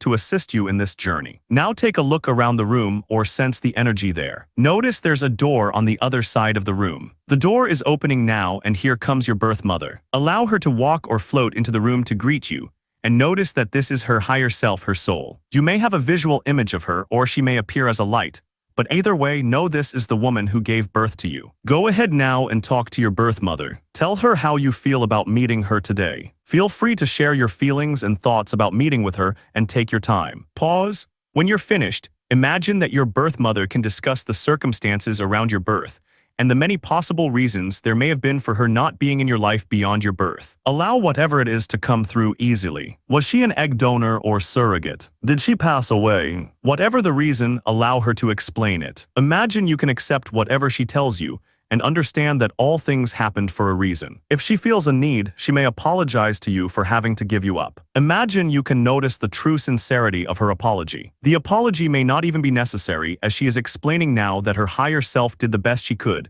and the circumstances were what they were. Feel yourself coming to a renewed sense of peace regarding this situation. Allow your angelic guide to shower you both with a pure white loving light that fills up you and your mother, calming you, bringing you peace. If possible, express your understanding for the past and acceptance for all that happened. Imagine you can notice that at the time, even though this may not have seemed like a loving or kind act, your birth mother was simply doing the best she could at the moment. Imagine you can feel empathy for her situation, and if you need to, find it in your heart to forgive her. Allow your birth mother to share anything else she wants to tell you about herself, her family, or anything else she needs you to know at this time. When she's finished, you can feel free to share anything you'd like to share with her. Take your time. You may also wish to share what a blessing your life has been, acknowledging the people who raised you and others you've had in your life. Allow your angel to continue to send you both a bright white healing light. Feel the unconditional love of your angel as this light washes over you and your birth mother, carrying away any regrets and sadness,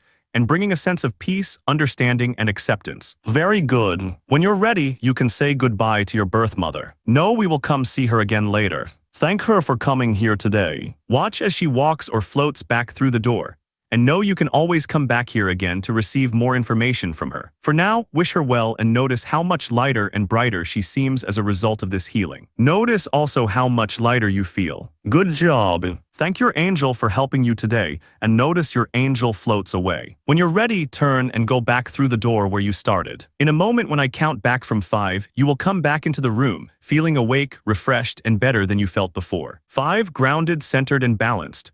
4. Continuing to process this information in your dreams tonight so by tomorrow morning you will be fully integrated into this new information.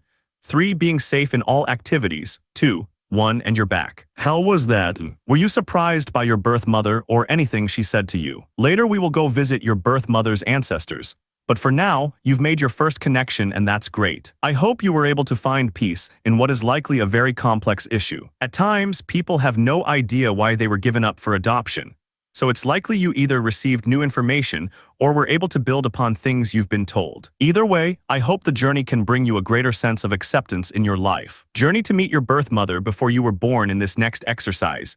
You will have a chance to be with your birth mother in the moments of decision to learn more about the circumstances surrounding the fact that she could not raise you in hope of finding greater peace about why such decisions were made, and to bring greater healing to her and ultimately to yourself. Find your comfortable place, sit down, and close your eyes. Breathe in through your nose, allowing love, light, and peace to move into your body and lungs, while exhaling any tension. Feel a peaceful white light moving from your head, through your body, and into your feet. Notice how the light pours forth from your heart and creates a ball of light that surrounds you in all directions. Know that within the light you are safe, secure, and protected, and that only that which is of your highest good can come through. Notice the doorway and walk through that door now. Find yourself back inside your beautiful room, where your angel or spirit guide is coming to join you. Feel the unconditional love and high regard your angel has for you. Very good. While you bask in the feeling of peace and love, notice the door on the other side of the room is opening, and here comes your birth mother's higher self. She's so happy to see you, so grateful you've come to meet her here today to do this healing. If needed, go ahead and pick up where you left off last time and see if she needs to discuss anything with you now. Do you need to extend forgiveness for the past? Does she want to further explain why you couldn't be together? Pause. Are you willing to put painful feelings aside to do this journey today? Can you come to a deeper sense of peace where she's concerned and realize that no matter what the circumstances, your mother truly does love you? At a soul level, although it may not seem ideal to you, she did the best she could. Perhaps she made the decision herself, or perhaps her unique circumstances, including outside influences or other people, demanded she give you up. Imagine that at a soul level she felt heartbroken at the idea of losing you, but wanted what was best for you. Can you understand the high level of unconditional love she has for you to make such a life-altering and painful sacrifice? Imagine you can take a moment to feel the struggle, and allow that to translate into a deep sense of peace about the truly selfless love she feels for you. Take a moment here and come to some understanding of this in your mind that feels deeper than when you met with her earlier. Very good. Once you've deepened this sense of acceptance of what is and you've had time to talk, imagine your angel can come to the two of you and tell you that today, you're both going to go on a journey of discovery to find places in your mother's past that require healing. The light that you bring to these situations will help you both. Ready? Notice a doorway on the other side of the room and imagine you, your mother, and your angel are walking or floating over there. In a moment when I count to 3, that door will open and the 3 of you will float through the door. 1, 2, and 3, opening the door. Be there now and notice you are floating out in space over a line of light. This line represents your birth mother's timeline. Imagine that with your angel's help, you can float back over your mother's timeline to an important time before your birth. Ready? 1, floating back in time, 2, further and further, and 3, you're there. Be in that event now. How does your mother feel? What challenges is she facing? What's happening to her? If you're adopted and she had to give you up, notice how difficult it is for her to have to make these choices. If she donated an egg so you could come into the world, notice how she felt about that decision. If she passed away after your birth, imagine you can experience the feeling of how excited she was to have you, even though she didn't live. If she was a surrogate, imagine you can tune into her thinking and what a great gift she gave your adopted parents. Whatever happened, notice what you notice. Allow your angel to send a bright healing light over your mother and all events surrounding this decision. Feel that light as it moves over the situation, neutralizing and healing everything. Then notice how that healing begins to move into your body, coming in through the soles of your feet, into your legs, up your spine, into your neck and shoulders, and into your mind. Feel the love your mother had for you then and now. Very good. Imagine that light moves through your mother's higher self also, and she becomes lighter and brighter and feels better than before. When everyone has received this light, notice how much lighter and brighter you all feel. Very nice. Now allow your angel to accompany you back to the room where we started. 3, floating forward in time, healing all things between your birth and the current day. 2, continuing to receive this healing tonight so by tomorrow morning you feel rejuvenated and better than ever before. 1, floating back through the door where you began. Open the door and find yourselves inside the room where you started. Thank your mother for joining you today and discuss what you found there. How do you feel now thanks to this new understanding and insight? Take your time and talk about anything else that you need to, then notice your mother says goodbye for now, and she floats through the door she originally came through. Thank your angel for helping you today. And when you're ready, say goodbye for now and notice your angel floats away. Turn and walk or float through your door and find yourself back where we started. You are still surrounded by that loving ball of light, and when I count back from 3, you will come back into the room. 3, grounded, centered, and balanced. 2, processing this new information in your dreams tonight so by tomorrow morning you are fully integrated into this new energy. 1. And you're back. How did you do? Do you feel better about your circumstances than you did before? Did you learn anything new that can help you in your current experience? I hope so. Healing for your birth mother's ancestors now that you've met your birth mother. In this next journey, you will go deeper and travel into her ancestral past to heal things that may or may not be outside your conscious awareness. See what comes up and remember that the real benefit is to send healing to these distant and unknown ancestors, so you yourself can bring more love, peace, and joy into your life. Ready? Settle in once more to your peaceful space. Breathe. Allow healing and love and joy to move into your lungs with every breath you take. Feel the healing light moving through your body from head to feet. Allow the light to surround and protect you, knowing that within your healing light, only that which is of your highest good can come through. Notice the door in front of you. Open the door and venture once more into your beautiful, safe place. See your angel waiting there for you, and feel the deep sense of unconditional love your angel feels for you. The door on the other side of the room is opening, and here comes your birth mother. She's happy to see you. Notice how different you feel toward her now than you did when you started. So much healing has transpired between you. Very good. Your angel is going to assist you and your birth mother today, as the two of you venture into the lives and history of your ancestors on your mother's line. Ask your mother now if she believes the journey would be more beneficial if you do a healing for her mother's side of the family or for her father's ancestors. Notice the first answer that pops into your mind, and although it feels like you're making it up, allow yourself to trust your journey. Very good. Knowing that information, you, your birth mother, and your angel will walk over to a doorway and open the door now. Know that as the three of you float through that door, you find yourselves over a beam of light that represents the past experience of your mother's ancestors on either her mother or father's side of the family, whichever she told you would be best. When I count to 3, your angel will accompany you and your birth mother back in time to a very early event that most needs healing at this time. Ready? 1, floating back. 2, further and further, almost there, and 3, you're there. Be there now. Imagine you can float over these very early events and notice what's happening. What year is this? The first thing that pops into your mind. Who is there? How are you related?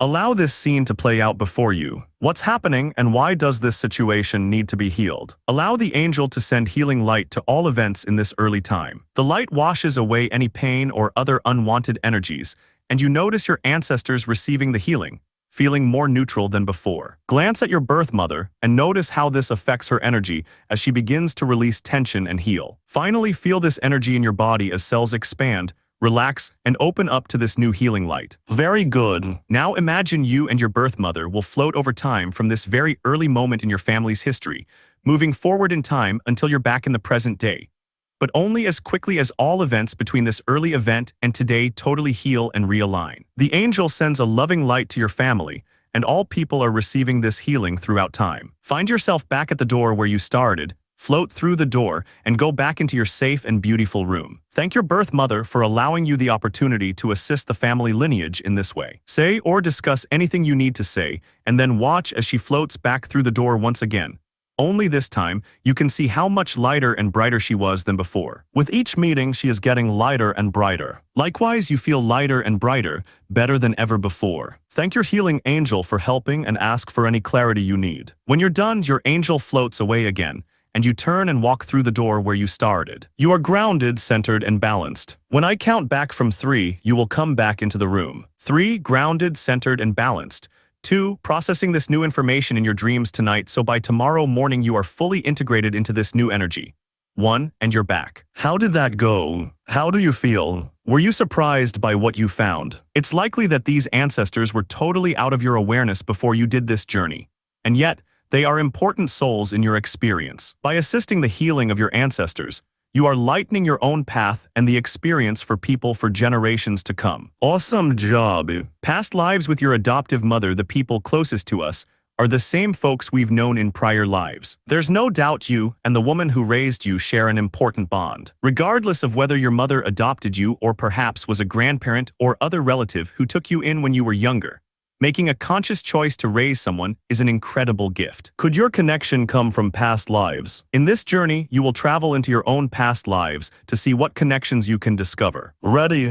Sit in your comfortable spot and close your eyes. Breathe in through your nose and out your mouth. Relax. Very good. Now allow a pure white light to move through the top of your head, relaxing your eyes, your jaw, moving into your neck and shoulders, and relaxing you further as it moves into your arms and hands and continues down your spine, into your legs and feet. The light is surrounding and protecting you. Feel the warmth of the loving light as it shields you from all unwanted influences, and know you are safe, protected, and secure always. Open your door and step into your beautiful room. Your angel is waiting for you. Say hello and notice the other door is opening, and your adoptive mother, or the woman who raised you, is floating in to see you. Notice how excited she is to be with you today. Feel the love she has for you. Imagine now that the two of you can take your angel by the hands and begin to float. Up, up, up, floating higher and higher and higher.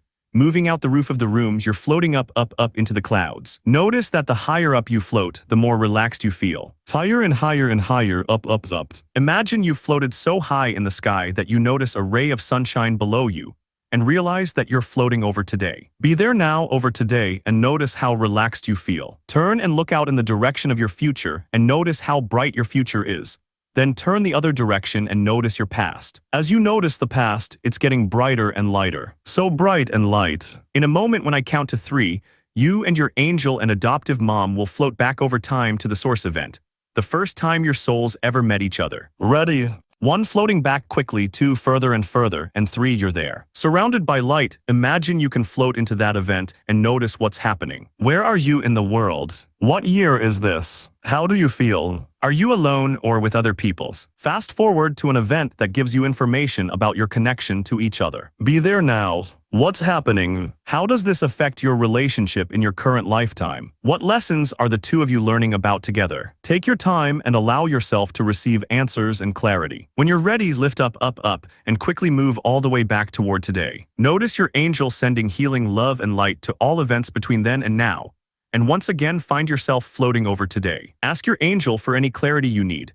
Then allow your angel to guide you and your adoptive mother back through the clouds, down, down, down, coming back until you are once again inside your safe special room. Thank your adoptive mother for joining you today and watch while she floats away. Thank your angel and imagine your angel floats away. Turn and walk through your door, returning to where you started. In a moment, you'll come back into the room, feeling awake, refreshed, and better than before. 3, grounded, centered, and balanced. 2, processing the information in your dreams tonight so by tomorrow you will be fully integrated into the new information and energy. And 1, you're back. What did you find? How will this affect your relationship and appreciation toward the woman who adopted you? Do you have a greater understanding of what brought you together in your current life? If you want to discover your birth mother's connection from past lives, do this process again. Only hold her energy in your mind instead. Ancestral healing for your adoptive mother. I'm happy we had a chance to dig into the past lives you and your adoptive mother shared.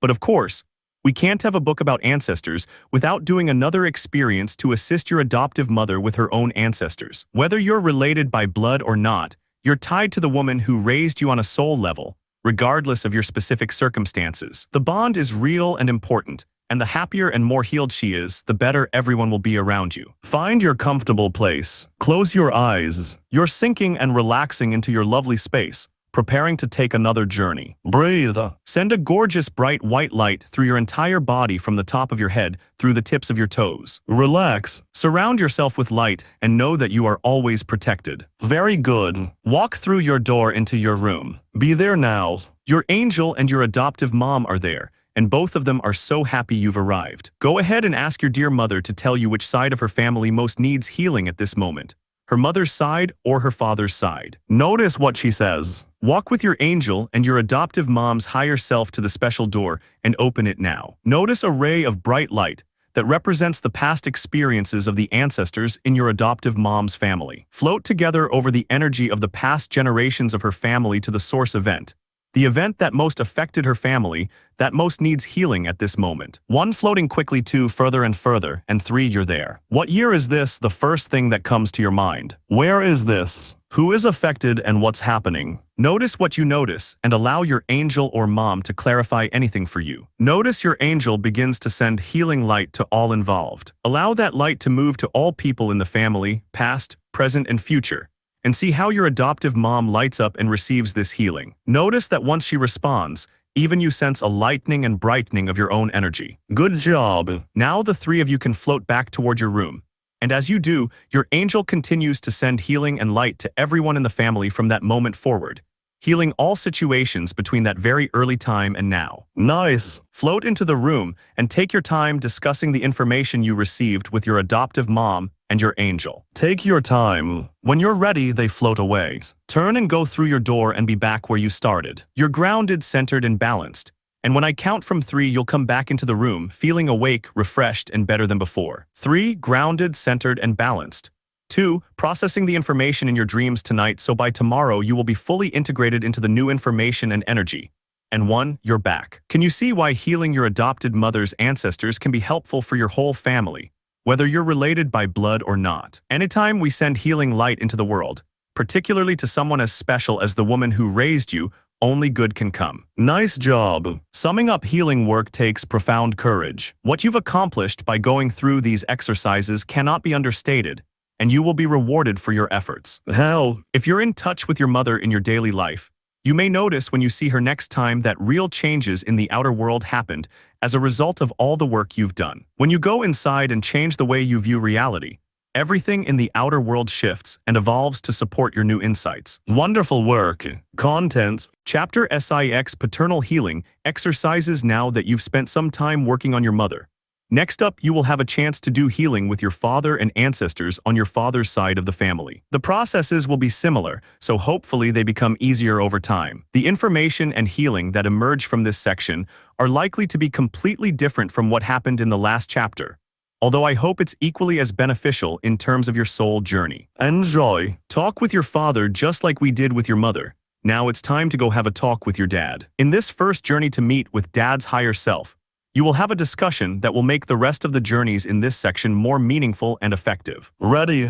Sit with your feet on the floor and your hands in your lap and breathe. Allow a peaceful and healing light to move through your body, surrounding you in all directions, as it moves into every single cell in your body, healing and relaxing you. With every breath, you become more and more relaxed. Very good. Notice there is a doorway in front of you, the same door you've walked through before. Do that now and find yourself in a comfortable and familiar place. Notice as you arrive that your dad is there, his higher self waiting for you. Imagine he is happy to see you. Go ahead and walk or float up to your dad, and imagine the two of you can have a conversation about anything you need to say to each other. Take your time. Pause if needed. Imagine Dad can apologize to you for anything that happened in the past. Listen to what he says, and if at all possible, extend the light of forgiveness to him. Allow his higher self to express the fact he did the best he could. If needed, go ahead now and apologize to him. Again, you may let him know that you were also doing the best you could. Imagine he forgives you also. Notice that as this exchange takes place, the two of you are becoming lighter and brighter. Take your time and feel the sincerity of his sentiments, while you offer him your sincere feelings as well. Very good. Next, allow Dad to talk to you about anything else you need, such as the nature of your relationship and how much you mean to him. Discuss any other important issues that arise. Again, take your time to have this talk. When you're ready, thank Dad for visiting with you today. Notice he walks or floats away, and you can now turn and walk back through the door where you came in. Be back where you started, and when I count down from 3, you will come back into the room. 3, grounded, centered, and balanced. 2, being safe in all activities, and 1, you're back. What were you able to uncover during that journey? Did the discussion bring any new insights, healing, or closure? If not, don't worry. Some issues take time to heal, so try again when needed. Did any of the discussion surprise you? Healing your inner child with your dad, nobody's perfect, and your dad is certainly no exception. At some point along the way, he likely said or did something that hurt the childlike part of you that I mentioned earlier in the book. When we are little kids, sometimes we misunderstand the meaning behind what adults say, and sometimes adults become upset with things that aren't really important in the grand scheme of things. And yet the result is hurt feelings that often linger in our subconscious minds for decades. In this next journey, just like we did with your mom, we're going to go into your mind to recall any such events. Allow your dad to apologize. Say anything you need to say, forgive, and heal. Again, remember you're going to talk to your dad's soul, the highest aspect of who he is. And at that level, hopefully huge healing can happen. Go to your special place, settle in, take deep healing breaths, and close your eyes. Know that with every breath you take, you are becoming more and more relaxed. Very good. Bring your healing, loving light through the top of your head, sending that light down through your body, into your neck, shoulders, arms, heart, stomach, and lungs. Feel the light travel into your legs and feet. Allow the light to surround you by about 3 feet in all directions. Know that within this golden bubble of light, you are safe and secure, and only that which is of your highest good can come through. Find the doorway you've walked through before. Very good. Now open the door and step inside a familiar place from your childhood. Be there now. Feel comforted by the surroundings. And as you start to take it all in, your dad is walking or floating over to you. Say hello and know this is your dad's higher self, the highest aspect of his soul who loves you unconditionally and wants only what is best for you. Imagine you can talk to dad about something he did long ago that hurt you. Notice how he listens.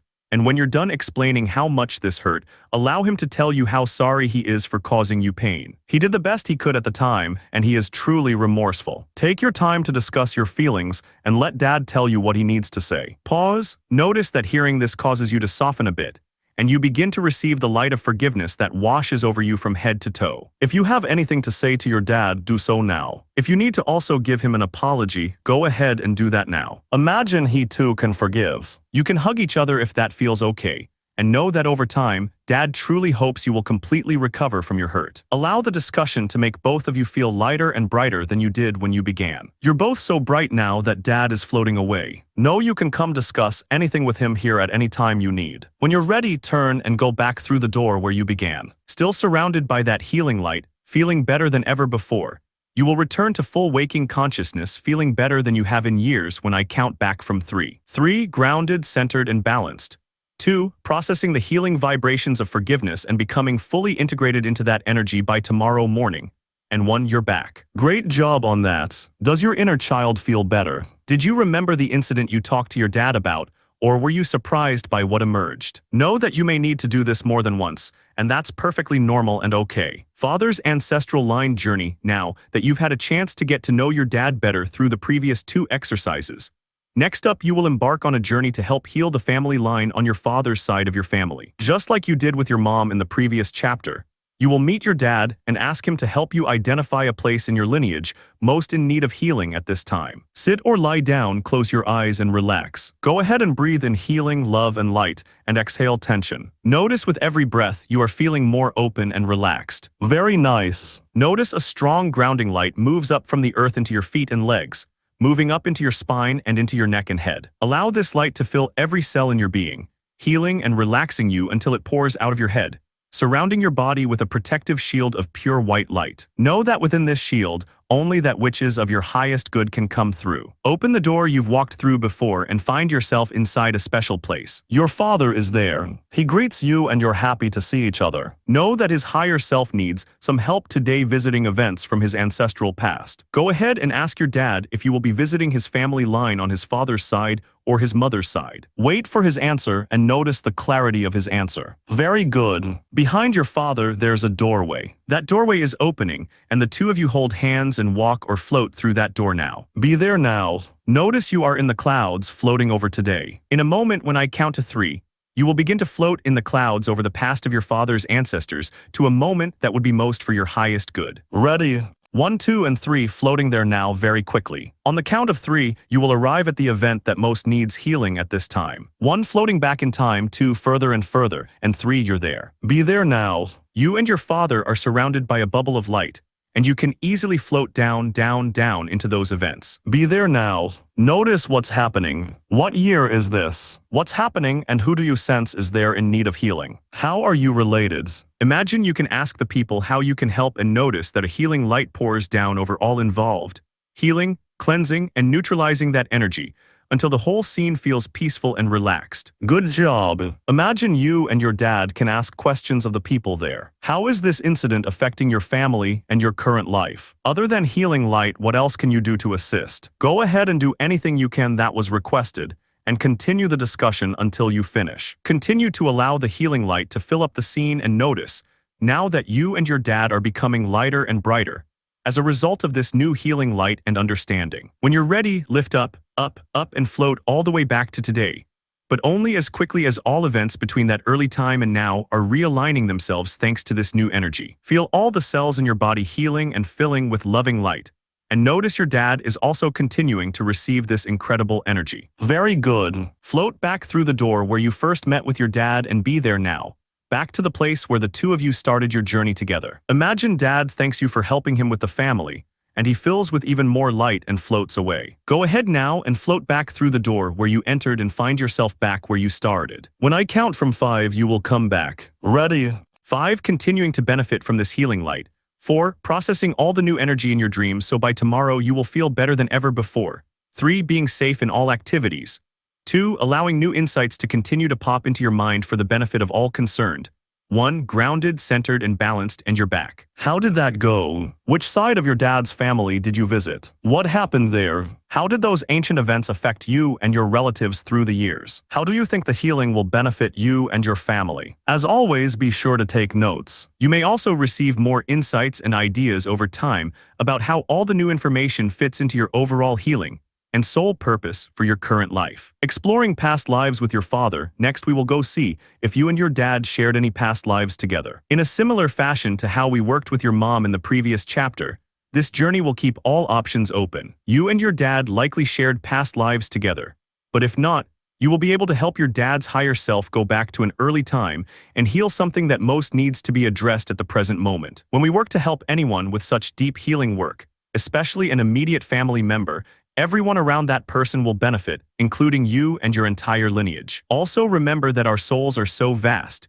You might find a time in the future to repeat this exercise and receive totally new information that will be helpful later on down the road. The soul is like an onion, so each journey peels back a layer to reveal a lighter, brighter reality. Overall, keep your mind open to what comes to you. If you've known your dad in the past, that's wonderful. If not, you will undoubtedly benefit from the journey in other ways. Sit with your hands in your lap, feet flat on the floor, taking a deep breath in through your nose while exhaling through your mouth. Relax. While you relax, establish a ball of healing light around your body by imagining a beautiful light pouring down from above, moving from head to toe. The light becomes stronger, moves out your heart center, and surrounds you with a supportive and protective energy. Allow the light to remove any stress and fill you with a deep sense of peace. Very good. Notice the familiar doorway you've seen before. Go ahead and walk through that door now into a peaceful room. You immediately see your dad's higher self waiting for you there, and he's so happy to see you. Imagine he can thank you for coming today, and he's asking for your help in uncovering important details from his past lives. Go ahead and take Dad by the hand,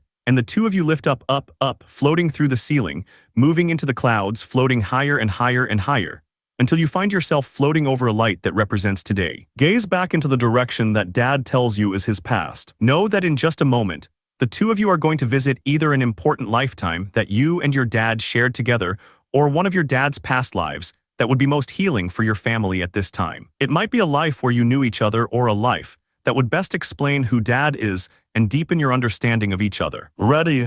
Floating back, go way back to the most important event Dad needs you to see right now. When I count to 3, you will arrive at this significant event. 1. Floating back to a very early time. 2. Further and further, almost there. And 3. You're there. Float down into that event. Be there now, and know that you and Dad are surrounded by a protective shield of light. Notice what's happening. What year is this? Where are you? Who is there? Notice what you notice. Identify your dad's energy.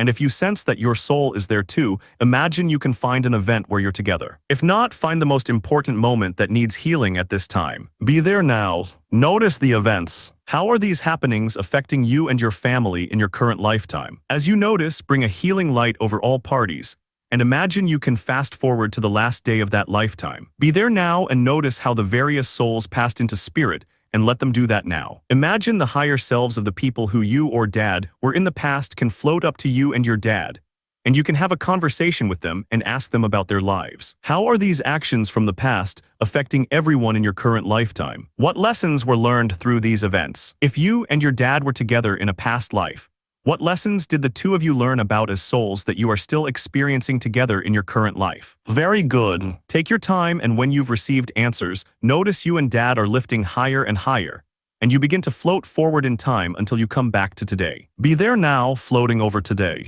Very nice. Now imagine you and your dad can float down, back through the clouds, until you float back through the ceiling of the room where you started. Thank your dad for going on this journey with you today. Imagine he is thanking you also for all your help. Take your time and discuss anything you need to say to each other. When you're ready, notice Dad is floating away, and you will turn now and go back through the door where you came in. Back where you started, in a moment when I count back from 5, you will return into the room feeling better than before. 5. Grounded, centered, and balanced. 4. Continuing to process this information in your dreams so by tomorrow morning you will be fully integrated into your new understanding. 3. Driving safely, being safe in all activities. 2. 1. And you're back. What new information did you learn about your father? Did the two of you share a past life connection you weren't aware of before? How did the situation affect your life? And what will you gain from the experience of sending new light and understanding into the past? Great job! Current life healing with your dad. You and your dad have been on quite a journey thus far. So now you're going to take all you've learned and meet him again to gain new insights into his personality. Review the lessons you've come to learn together as souls, and uncover new ways the two of you can further benefit everyone in your family. The journey is similar to the talk you had with Dad earlier. Only now you can deepen your understanding since you know more about your connections and some of the challenges and triumphs Dad's soul has been through in the past. Close your eyes, breathe deeply, and begin to go into the special relaxing space where you've been before. Breathing in peace, healing, and relaxation, you exhale any tension and concerns. Notice with each breath you take, you are becoming more relaxed. Bring the healing light down through the top of your head, allowing it to flow through your body and surround you in a protective shield of love. Know that you are always safe, secure, and protected within this loving light. Notice the familiar doorway in front of you and walk through that door now. Go back to the place where you met your dad before and notice he's there, waiting for you. Notice this is his higher self, and feel the unconditional love and high regard he has for you. Say hello. Ask Dad what new information he wants to share with you based on all the discoveries you've made up to this point. Listen to him, ask him questions if you need clarity, and go ahead now and share anything you'd like that is helpful at this time. Take as long as you need. Allow Dad to further apologize to you if he feels the need to do so, or if you need to say you're sorry for any misjudgments or misunderstandings, go ahead and do so now. Pause. Do your very best to imagine that no matter what has come between you in the past in your current lifetime, the two of you can let all of that go now and forgive each other. If you find that's not possible yet, see if you can each move even just a little bit closer to that reconciliation than you were before you began. Say anything that needs to be said. If you feel like hugging or embracing, go ahead and do that now. Very nice. Take your time, and when you and Dad are finished, say goodbye and know that Dad's higher self will be here in your safe place anytime you need to talk to him again in the future. Walk or float back to your special door, open it, and step back out where you started. When I count from 3, you will come back feeling awake, refreshed, and better than before. 3, feeling greater peace and being more open to your dad's energy than ever before. 2, grounded, centered, and balanced. And 1, you're back. How did you do? What new information did you uncover? Take notes on any insights or thoughts you want to follow up on in the future. You may also notice that in real waking life, your dad's energy will shift, even if it's only slightly, as a result of the healing work you're doing. Even if your dad isn't alive anymore, the other improvement is that you will feel lighter as a result of your journey work. Although the exercises initially seem imaginary, believe me, what you're doing is very real, and your dad will feel your positive intentions and appreciate your efforts on a soul level. Also, you will continue to become lighter and brighter as a byproduct of your efforts. Very nice. Journey to meet with your birth father. Next up, we will go meet with your birth father. During this journey, as with all hypnosis and guided imagery, it's important to use your imagination, particularly if you actually don't know a thing about your birth dad. Finding out one's true identity is something on the minds of a lot of people, especially these days, with all the technology to assist people in finding accurate information. There could be any number of reasons why people didn't grow up with their birth parents, including the death of their biological parents, having a surrogate mother for an LGBTQ couple, conception from a sperm or egg donor, or any number of other scenarios that leave someone wondering and in need of answers. Most inquiries into birth families are done online, but I've found journeys of the spirit can be quite powerful as well for healing and bringing feelings of acceptance and closure on delicate issues. When you do your spiritual work and meet with people in meditative and hypnotic states, it's important to recognize that you are meeting with the person's higher self and not who they are in the real world. As such, this means that whether or not you've ever met your birth father, you can actually have a meaningful encounter with him in spirit that may provide healing and comfort, even if you've never been able to locate him in the real 3-dimensional world. There could be a wide variety of reasons why your biological father was not in the picture when you were growing up. Your father may have been ill, he might have passed away, and your mother may have raised you by herself.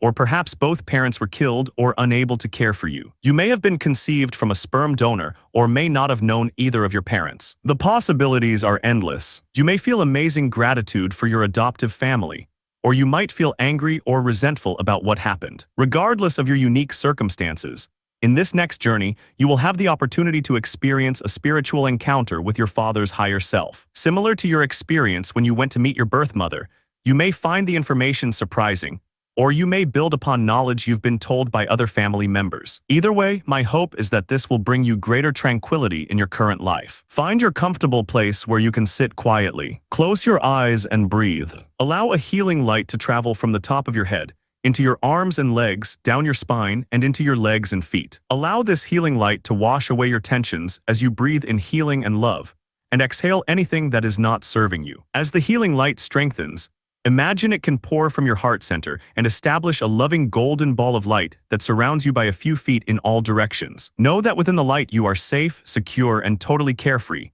and that only that which is of your highest good can come through. Notice the doorway in front of you. Walk through that door now and find yourself inside your special space, in the beautiful room. Allow your angel to float down to meet you, and feel that loving presence and support that your angel provides. Very good. There's a doorway on the other side of the room. Go ahead and turn your attention to that door.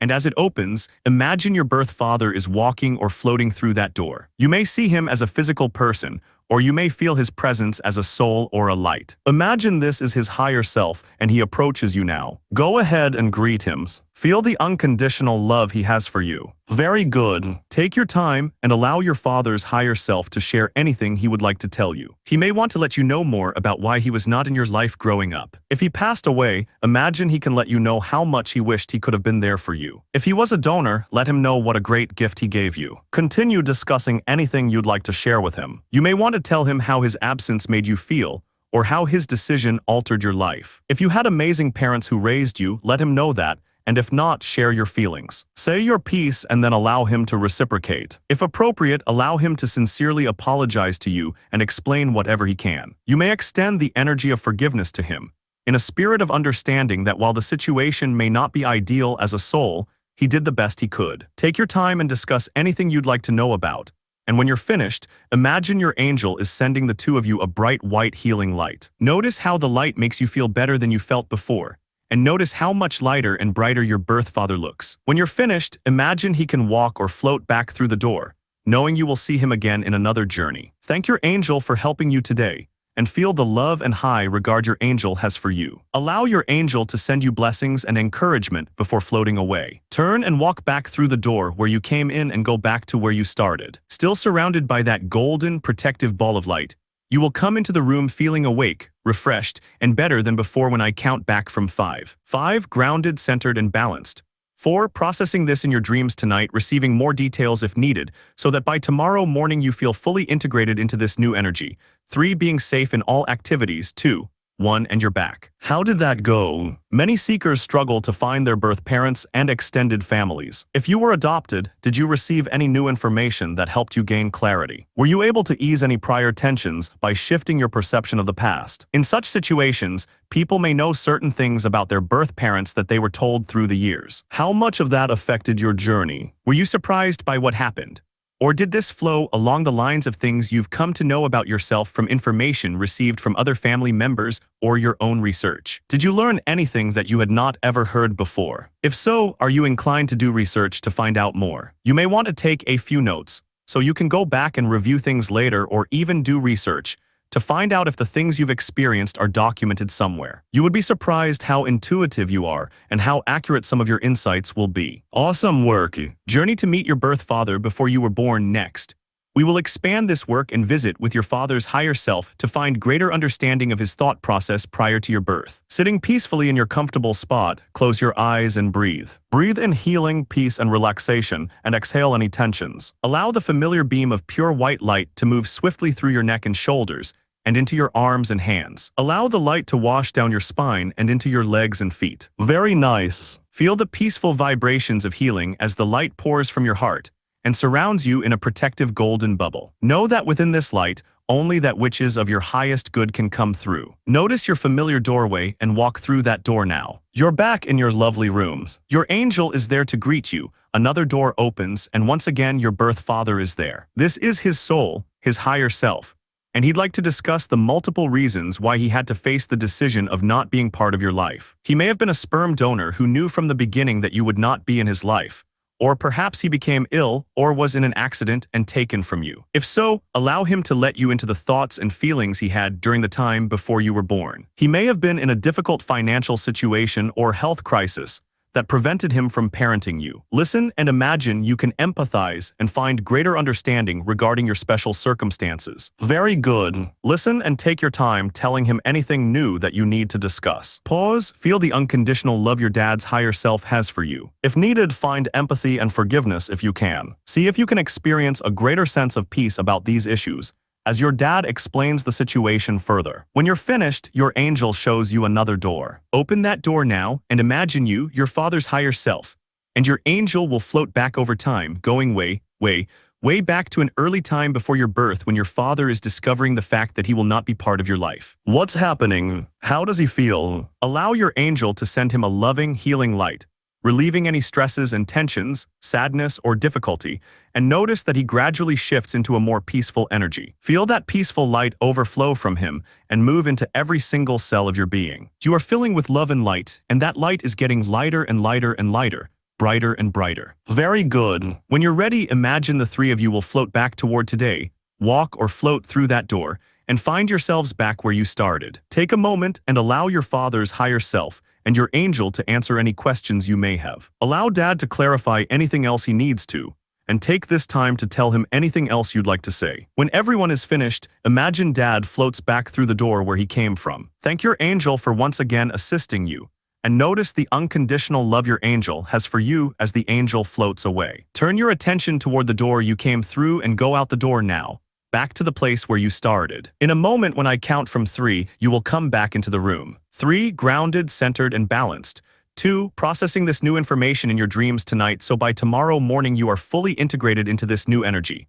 1, and you're back. How did that feel? What new information did you receive? Did you come to greater acceptance as a result of visiting with your birth father? Did you learn anything new about yourself, or did your perception change from the experience? Journaling your ideas and feelings can be helpful, and again, you may want to research your new findings for greater awareness. Healing for your birth father's ancestors. Next, you will send healing light to ancestors in your birth father's genealogical line. Because you are genetically related to your birth father, sending healing light to those ancestors who may be completely unknown to you in real life can be quite transformational. You're in your comfortable space, breathing, relaxing, and gently closing your eyes. With every breath you take, you find yourself feeling more and more relaxed. Allow the healing white light to move from head to toe, pouring from your heart, surrounding you with a golden ball of light that is healing and protecting you. Very good. Notice the familiar doorway you've walked through so many times before. Open that door now and go into your special safe space, where your angel and your birth father are already waiting for you. Notice how happy your dad's higher self is to see you. Take a moment to talk to your birth father about anything he wants to share or ask any questions you need to ask. When you're finished, let him know you would like to do a healing for his ancestors. Ask him which side of his family line needs the most healing at this moment, his mother's side or his father's side. Listen for his answer. Trust what he says. Use your birth father and your angel are now moving toward another door. The door is opening now, and you are all floating out over a beautiful beam of sunshine that represents an event in the past that happened to one of your ancestors, an event that most needs to be healed at this time. Take your angel by the hand as the 3 of you float back in time to a very early time in your ancestors' past. In a moment when I count to 3, you will arrive at the most important event that needs healing now. Ready? 1, floating back in time, 2, further and further, and 3, you're there. Hover over the events. What year is this? The first thing that pops into your mind. What's happening there? Who is involved, and how is it affecting all the generations of your family? Notice whatever you notice. Trust. Ask your dad's higher self or your angel for any clarification. Allow your angel to send the healing light to all parties involved, and notice how this situation becomes peaceful and neutralized. Very good. Allow that healing light to extend to your birth father now, and notice how much lighter and brighter he becomes. Feel the light moving into your cells and body, starting from the soles of your feet. The healing light is expanding cells, filling each cell with love and light, sending peace and healing to your entire body. Very good. Begin to float with your angel and birth father toward today, moving from that early time in your family history all the way back to now, allowing healing light to affect and improve all family members from that early time all the way up to now. Notice how much lighter and brighter everyone appears. Nice job. Float with your birth father and angel back through the door into your special healing room. Talk to your dad about anything you need more clarity on. Ask your angel to give more details and take your time. Talk things over until you receive all the answers or clarity you require. Once you're finished, thank your angel for helping, and thank your birth father for the opportunity to heal at such a deep level. Notice they both send you their love as they float away. Turn and walk or float back through the door and go back out to where you started. When I count from 3, you will come back into the room. 3. Grounded, centered, and balanced. 2. Processing this new information in your dreams tonight so by tomorrow morning you are fully integrated into this new energy. 1. And you're back. How did that feel? Who did you send your healing to, and how do you think this will improve your current life? Did you get any new energy as a result of this healing? What surprised you about this experience? How will you use this to enhance your current reality? Past lives with your adoptive father. Have you ever taken time to consider the profound connection you must share with your adoptive parents? Although they did not physically bring you into this world, that's true. The incredible love they must feel for your soul to agree to raise and care for you cannot be understated. Then again, that might not be the case with you. There are situations in which people are adopted by horrible parents. But for the most part, there's a loving connection that forms when someone consciously chooses for you to be part of their family that is not always present when you're born into a family. Although this book is primarily concerned with blood relatives and their energetic links to your soul, learning more about your adopted family is powerful and informative to specifically understand what brought you together. This next exercise explores your past life connection to the man who raised you. Again, there are too many circumstances why you were not raised by your biological parents to name. They may have passed away, or perhaps your adoptive father could not have children of his own for whatever reason, and chose to share his life with you. Regardless of your unique circumstances, I hope the journey brings you great insight and feelings of love and appreciation for the divine connection that brought the two of you together. Perhaps there's none. That's certainly possible. And yet most of the clients I've worked with find that their adoptive parent connection is definitely a carryover from some earlier time. Discovering more about these connections enriches the bond in the future. Sit in your special place, close your eyes, and begin to breathe in love and light. Allow this love and light to move through every cell of your body from head to toe, and know you are protected at all times within a protective shield. Notice the doorway you've been through before and easily go there now, into your special room. Your adoptive dad and your angel are already there to greet you. Thank them both for being here today and take them by the hands, and all of you begin now to float. You're lifting off the ground, floating up, through the ceiling into the clouds. You notice that the higher up you float, the more peaceful you feel. You've continued floating so that you find yourself again floating over today. Glance into the direction of your past, and allow your angel to take you and your adoptive father back to an important time in your past, to the source event of where your souls first met, or to a time that would best explain why you chose each other in this lifetime. 1, 2, and 3, you're there. Be there now and float down into the event. What year is this? What's happening? How did this situation affect your current life connection? Gain all the knowledge you need to about this event,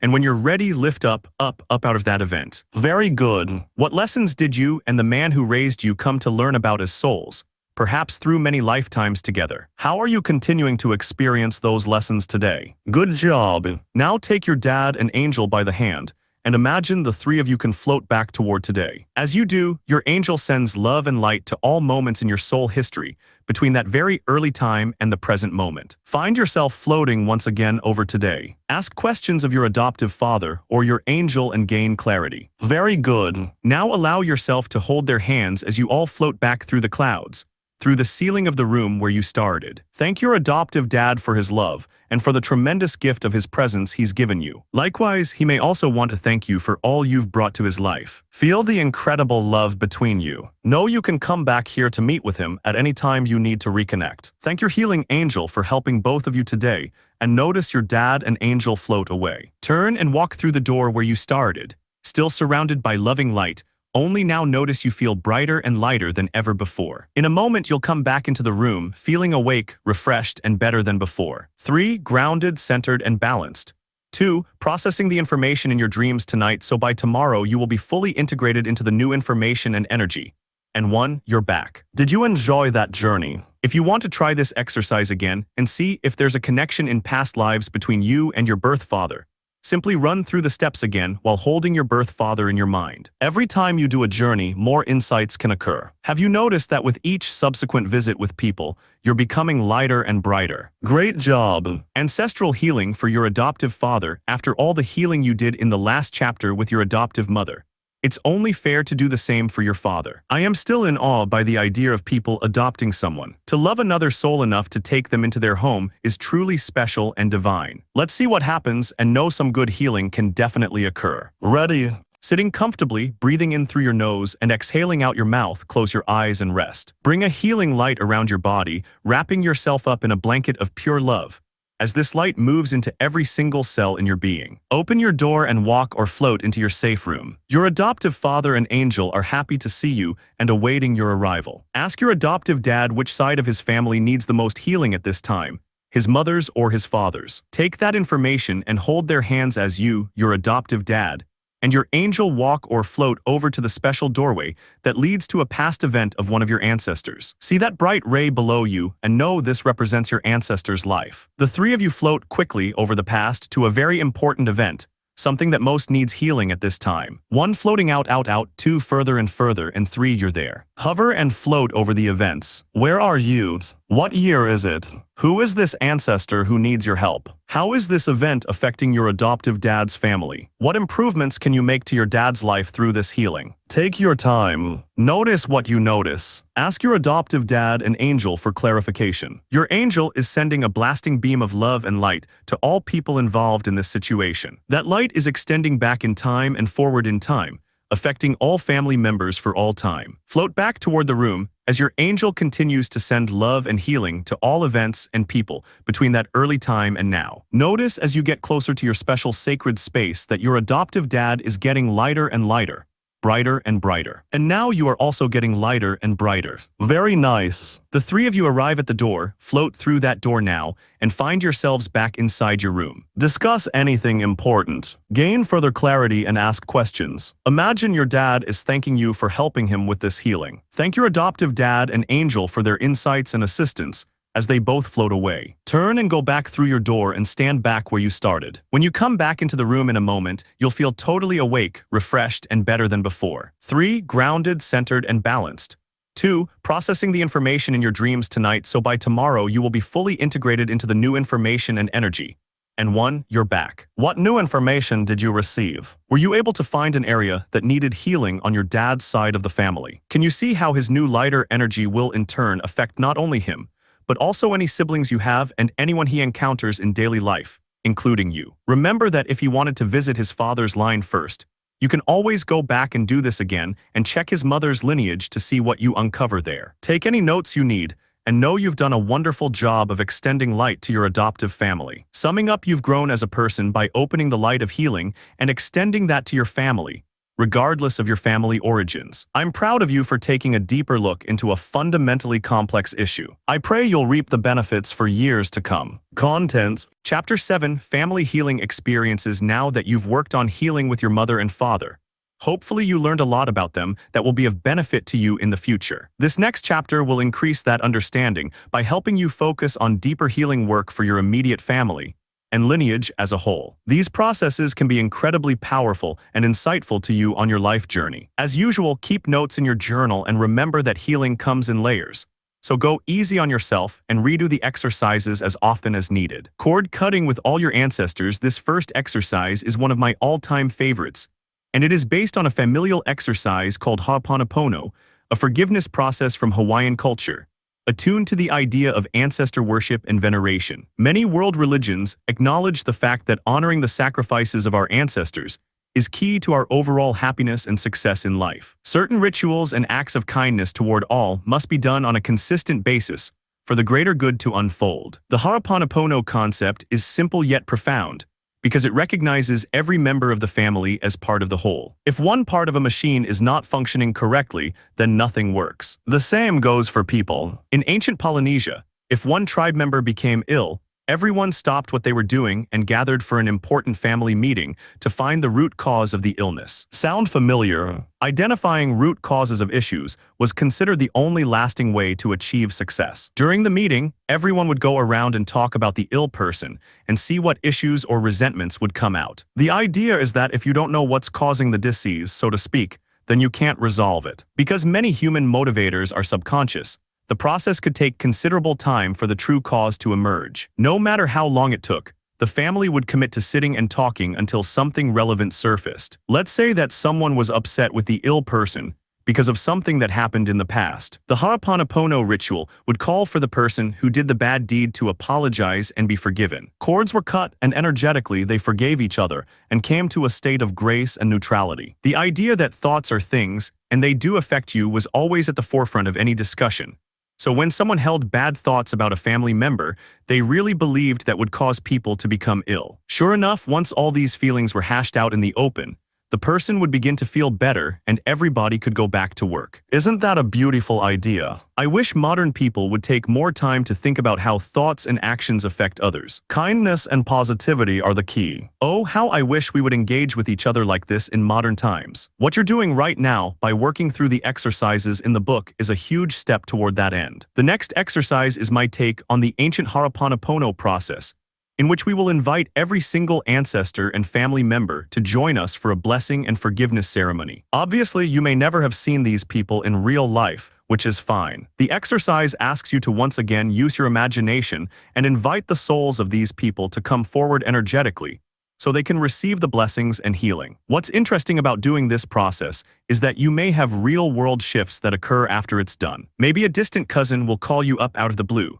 Or maybe you'll hear from a sibling who you'd had an argument with who now wants to apologize all of a sudden. It's really awesome what can happen when you open your soul and pass on the healing light of grace, compassion, and forgiveness. Find your favorite comfortable space, sit down, and close your eyes. Feel the loving white light you've come to recognize moving down through the top of your head, moving into your neck and shoulders, and into your arms, your wrists, your hand, and fingertips. Notice this light moving down your spine and into your heart, stomach, and lungs as it makes its way to the base of your spine and moves into your legs, knees, and ankles, and continues down into the soles of your feet. Allow the flow of this light to become stronger so the light washes through you like a waterfall, carrying away all tension and concerns, and allowing them to move down and out the soles of your feet, flowing into the earth where they can be transformed into a healing light for the planet. Very good. The light is becoming so strong now that it begins to flow out of your heart, creating a beautiful golden ball of healing light that surrounds you by 3 feet in all directions. Feel yourself floating inside this light,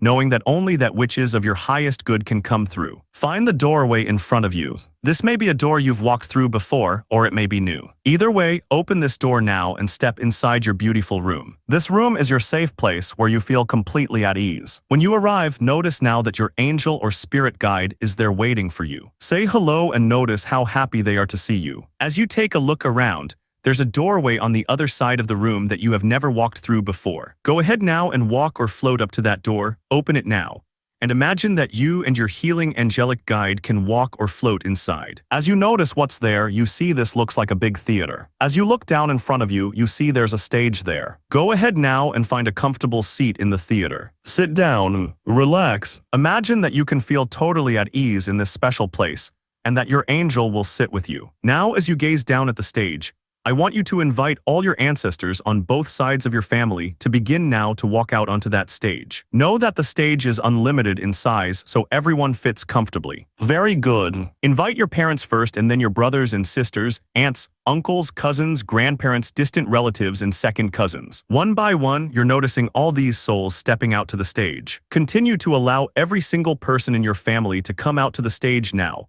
moving back in time into past generations. Notice your ancestors emerging from dozens, hundreds, and even thousands of years back. They're all coming out to see you now. Take your time and allow all these souls to come out. If there's a particular part of the world you know your family is from, invite ancestors from those regions to join you. They're moving quickly now, all of them agreeing to come and see you today. Welcome them. In a moment when I count to 3, all your ancestors would have arrived to the stage. Ready? 1. They're still pouring in from the past. 2. More and more distant relations are arriving, fitting comfortably in this sacred space. Go ahead and continue on, welcoming each of their souls.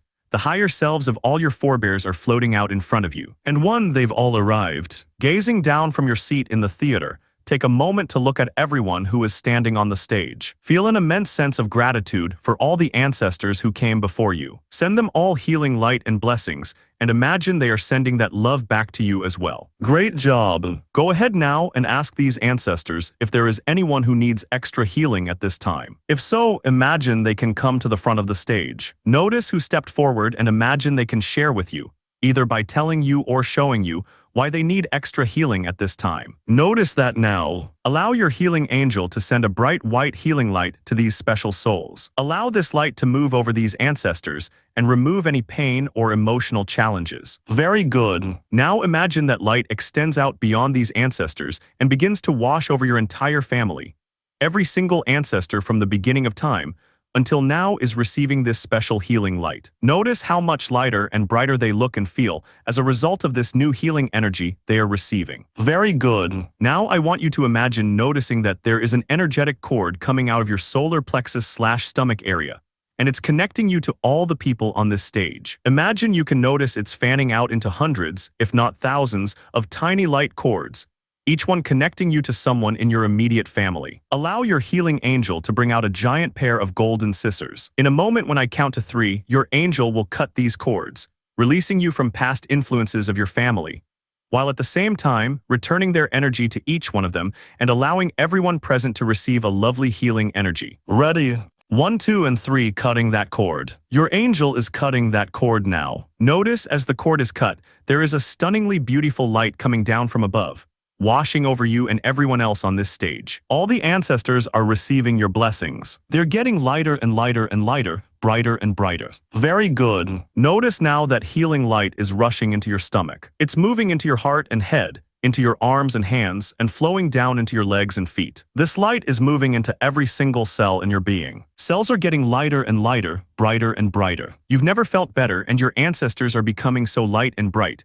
They're lifting up off the stage, and they're floating away, feeling healed, relaxed, and better than before. All ancestors from the beginnings of time to now are feeling a renewed sense of peace. When you're ready, stand up and imagine you and your angel are going to walk out of this theater and go back through the door where you entered. Be back now into the beautiful room where you started. Thank your healing angel for assisting you today. Imagine your angel is sending you incredible love and light and floats away. Know you can come back anytime to meet with your angel. When you're ready, feeling lighter and better than you did before, go ahead now and walk or float back through the doorway where you first came in and go back to where you started. In a moment when I count back from 5, you will return, feeling better than ever before. 5, grounded, centered, and balanced. 4, processing and integrating this new expanded energy in your dreams and becoming fully integrated by morning. 3, being safe in all activities. 2, feeling lighter than ever before, filled with peace, joy, and self-confidence. And 1, you're back. You did it. I cannot stress enough how much I love that process. You can always try it in different versions depending on who you invite to the stage. But no doubt, by extending the healing light of compassion to all your ancestors, amazing changes can happen. Take some notes in your journal about anything interesting you saw, heard, or experienced, and notice your reality over the next couple of weeks in particular. Do you receive word from some long-lost relation? Do you sense an increasing feeling of calm within your immediate family? There's no telling what might show up. Cord cutting provides incredible benefits that you can reap for years to come. Soul retrieval with your parents' soul retrieval work is some of the most powerful healing you can do to remedy discordant undercurrents within your spirit, and involves taking back the lost parts of yourself and returning unwanted burdens you've been carrying around for others that are not for you to concern yourself with anymore. When I'm talking about taking or giving things back, these things might be physical in nature, such as an object, or could involve what I call virtues, such as courage, strength, and power. You may also exchange emotional traits or feelings, such as love, that can be either received or returned. The most important aspect of the soul retrieval is to keep an open mind and see what comes up. Since we've spent the previous 2 chapters working on mom and dad, in this exercise, you will meet with both of them to see what, if anything, needs to be either received or returned to you. You can also look within your own higher self to see what you need to give or return that is no longer serving you on your current life journey and soul mission. I cannot overstate how powerful this experience can be. The first time I experienced soul retrieval, I got a piece of my heart back, which profoundly improved my physical health. Let's go and find out what's in store for you. As usual, become comfortable in a safe, quiet space. Close your eyes and begin to breathe. Allow a healing light to flow through your entire body from head to toe. Feel the loving light running down your spine, through your legs and feet, and notice now that it begins to form a healing golden ball of light that you can float in. Very nice. Notice how relaxed you feel as you float in the protective light, knowing that only that which is of your highest good can come through. Find your familiar doorway and open that door now. Step into a room. This may be a room where you've been before, it may be your special place, or it may be somewhere new. Either way, know that within this room, you are safe and secure and all is well. Notice now that there's another doorway on the other side of this room, and both your parents are walking through that door now. Say hello and notice how relaxed they appear now that you've been through so much individual healing with them. They are happy to see you. Feel the unconditional love they have for you. Good job. Turn first to your mother. Imagine you can ask her if she has anything that belongs to you. If she does, have her put that out on her hands. Imagine you can notice that now. Is it an object? If so, what? Or is it an energy such as love, courage, trust, or something else? Notice what you notice, feel what you feel. If mom needs to tell you anything about what she's about to give to you, let her do that now. Listen to what she says. Take all the time you need. In a moment when I count to 3, you will pick up whatever mom has for you. Ready?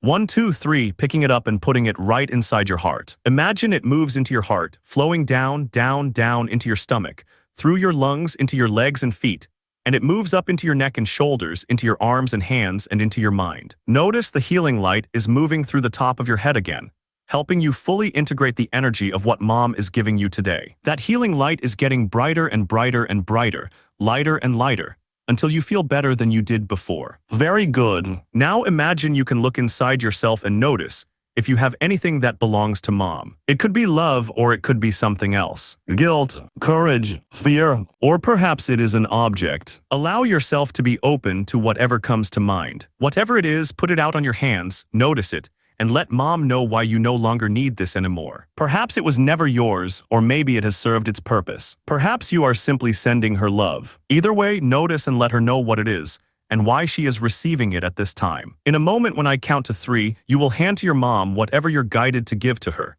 and she will willingly take it back. 1, 2, 3, handing it over and watching now as mom brings that energy right inside her heart. Notice as she does, she's getting lighter and lighter, brighter and brighter. Very nice. Notice how much lighter you feel now that you're not holding on to that anymore. Allow that healing light to continue to work on you both. Next, turn to your dad and do the same. Ask him if he has anything that belongs to you. If he does, imagine he can put that out on his hands. Again, you will notice what dad has for you, and if you'd like, take your time and discuss this with your dad, and allow him to explain why he is giving this to you at the present time. When you're ready, take it from him. On the count of 3, you will take it back. 1, 2, and 3, picking it up, bringing it back into your heart. Allow the healing light to flow from above into your head and heart, helping you move this new energy into every cell in your being. You're getting lighter and lighter, brighter and brighter. Now look within yourself. Do you have anything that belongs to your dad? Yes or no? If not, that's okay, but if so, put that out on your hands. It may be something as simple as love,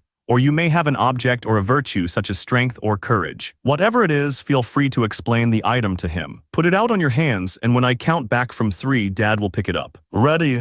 1, 2, 3, he's taking it back. As he does, that healing light flows through you both, lightening and brightening each of you, and bringing you both into a new state of peace, harmony, and awareness. Nice job. You are so much lighter than before. Imagine you can experience this new energizing light as you've released what you no longer need, and you've received something special from your dad. Notice now that the healing light is washing over the entire family. You and your parents are becoming lighter and brighter, and everyone in your entire family is feeling better than before thanks to this new energy you received. Thank your parents for joining you today in this process.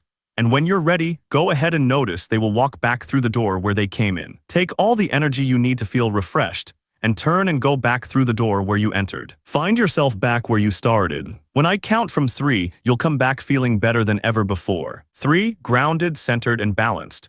2, processing this new energy in your dreams tonight so by tomorrow morning you will be fully integrated into the new energy you received and the things you've released.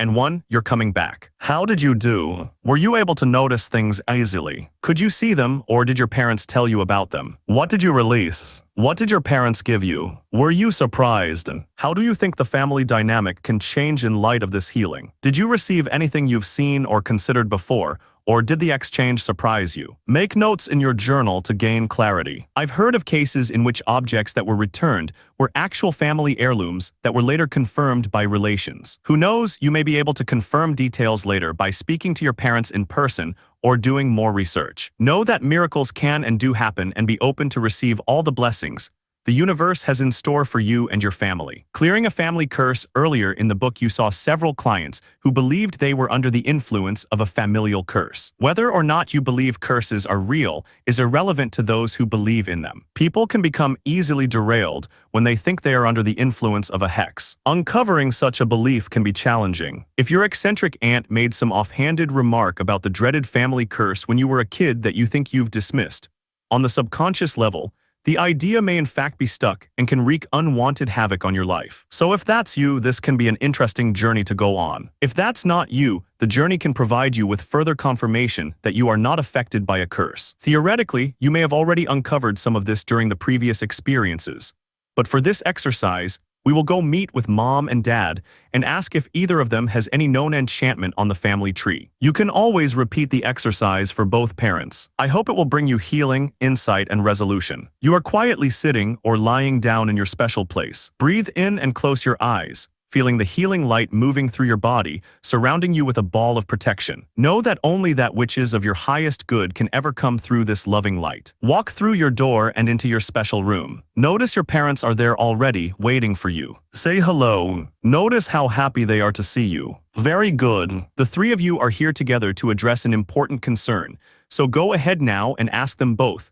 Do either of you have a curse in your family tree that is affecting us in our present lifetime? Yes or no? Wait for their answers. Notice the first answer that pops into your mind. If they both say no, then take your time and talk to them about anything important you'd like to discuss, and then end your journey. If either of them says yes, imagine the other parent will take a seat. Go with the parent who believes there is a curse in the family line. Notice a door opens, and you and your parent will begin to float out into space over time. Travel out and over the lives of your ancestors. The two of you will easily float back to the source event, the first event in the series of events where this curse first began. When I count to 3, you will arrive. 1, floating back 2, further and further, and 3, you're there. Be there now. Imagine you're surrounded by a bubble of light, and you can float into those events now. Notice what's happening. What year is this? The first thing that comes into your mind. Where are you? Who is involved with this curse, and how did it begin? If your ancestor wronged someone, could you go ahead now and talk to the person or people who were offended and apologize on their behalf? See if they are open to accepting that apology from you. Or imagine your ancestor can sincerely express regret and ask what can be done now to make amends. Take your time and notice what you notice. While you discuss this, imagine you can send unconditional love and light to everyone involved. Easily discover what the other parties might need in order to release you and your family from this energy. And know that you are talking to the higher selves of all involved. On a soul level, imagine everyone is open and willing to release this energy. And go ahead and do that now. See a bright healing light pour down from above to wash over all of you, releasing the ties from the past. You and your parent become lighter and lighter, brighter and brighter, and you lift up and away from these events, and find yourselves quickly floating back toward today. But only as quickly as all events between that early time and now are healed. Continue to notice the healing light, until once again you are back at the door you first floated through. Go back through that door now and find yourselves back in the room where you started, feeling lighter, brighter, and better than you did before. Thank your parent for helping you today, and imagine both parents are so thankful to you for all your help. Notice how much lighter and brighter you all are, and how much better you feel in light of this healing. Say goodbye to both your parents, knowing they will be here for you anytime you would like to meet with them. Feel the unconditional love they have for you as you float back out the door where you started. Still surrounded by the ball of protective light, in a moment when I count from 3, you will be back, awake, refreshed, and feeling better than ever. 3, continuing to process all this healing in your dreams tonight, so by tomorrow morning this new shift in energy will be permanent, and you will feel lighter than you ever have before. 2, grounded, centered, and balanced. and one, you're back. Were you able to clear a curse or hex from the past? If so, on which side of your family? What happened to cause this? You may want to take some notes. If an ancestor wronged someone who cursed them, were you able to clear up the past transgressions of your ancestor and make amends? If so, how? What challenges have you and your immediate family faced as a result of this curse? Assuming all is now forgiven, do you think that will help you as you move forward in your life? In what ways? Pay attention to little things that happen in the coming days, weeks, and months. Notice if you can see any tangible shifts for the better as a result of this healing work. Journey to meet with an ancestor. This next exercise is a ton of fun. I am a big advocate of working with spirit guides, angels, and helpers, even friends who have crossed over, who can help you with various things in daily life. What if, now that you're armed with more information about your family line, you could call in your own ancestors to help you with tasks, or to seek their wisdom to aid you in the future? During this next exercise, you will have a chance to do exactly that. If you've gotten on the ancestry.com bandwagon and you have a particular ancestor in mind who you know is part of your family tree, great. You could also use this journey to further contact somebody who appeared during an earlier session. You may also allow whatever is for your highest good to come through and be surprised by who shows up. Either way, you're going to ask for their insights. Once you receive the information, it's important to take the best and leave the rest, as they say, because their counsel is only as good as they are or were during their lifetime. Years ago, I heard a psychic medium say something similar about contacting the spirits of any deceased person. They are likely carrying the same body of wisdom as they had in life. Still, this is a fun process, so take it all in stride and enjoy the journey. Sitting still, begin to breathe in and close your eyes, becoming totally at ease as you allow the healing light to fill every cell in your body as it forms a protective shield around you. Know that only that which is of your highest good can come through. Go ahead and walk through your doorway, and as you do, notice your safe space transforms until you find yourself in a brand new setting in a different time and place that is familiar to your ancestor. Take a look around now and notice your ancestor is coming out to meet you. Thank them for being here today and go ahead and ask them if there is any advice or counsel they would like to share that may help you as you go forward in your current life. Take your time, allow them to say whatever they need to, and if appropriate, ask any questions so you are fully clear on the advice they're giving. Pause. Very nice. When you're ready, thank them for allowing you to visit, and turn and walk back through the door where you started. Safe and secure, still surrounded by loving light, you will return when I count down from 3. 3. Processing this advice in your dreams tonight. 2. Knowing by tomorrow morning you will be fully integrated into the information.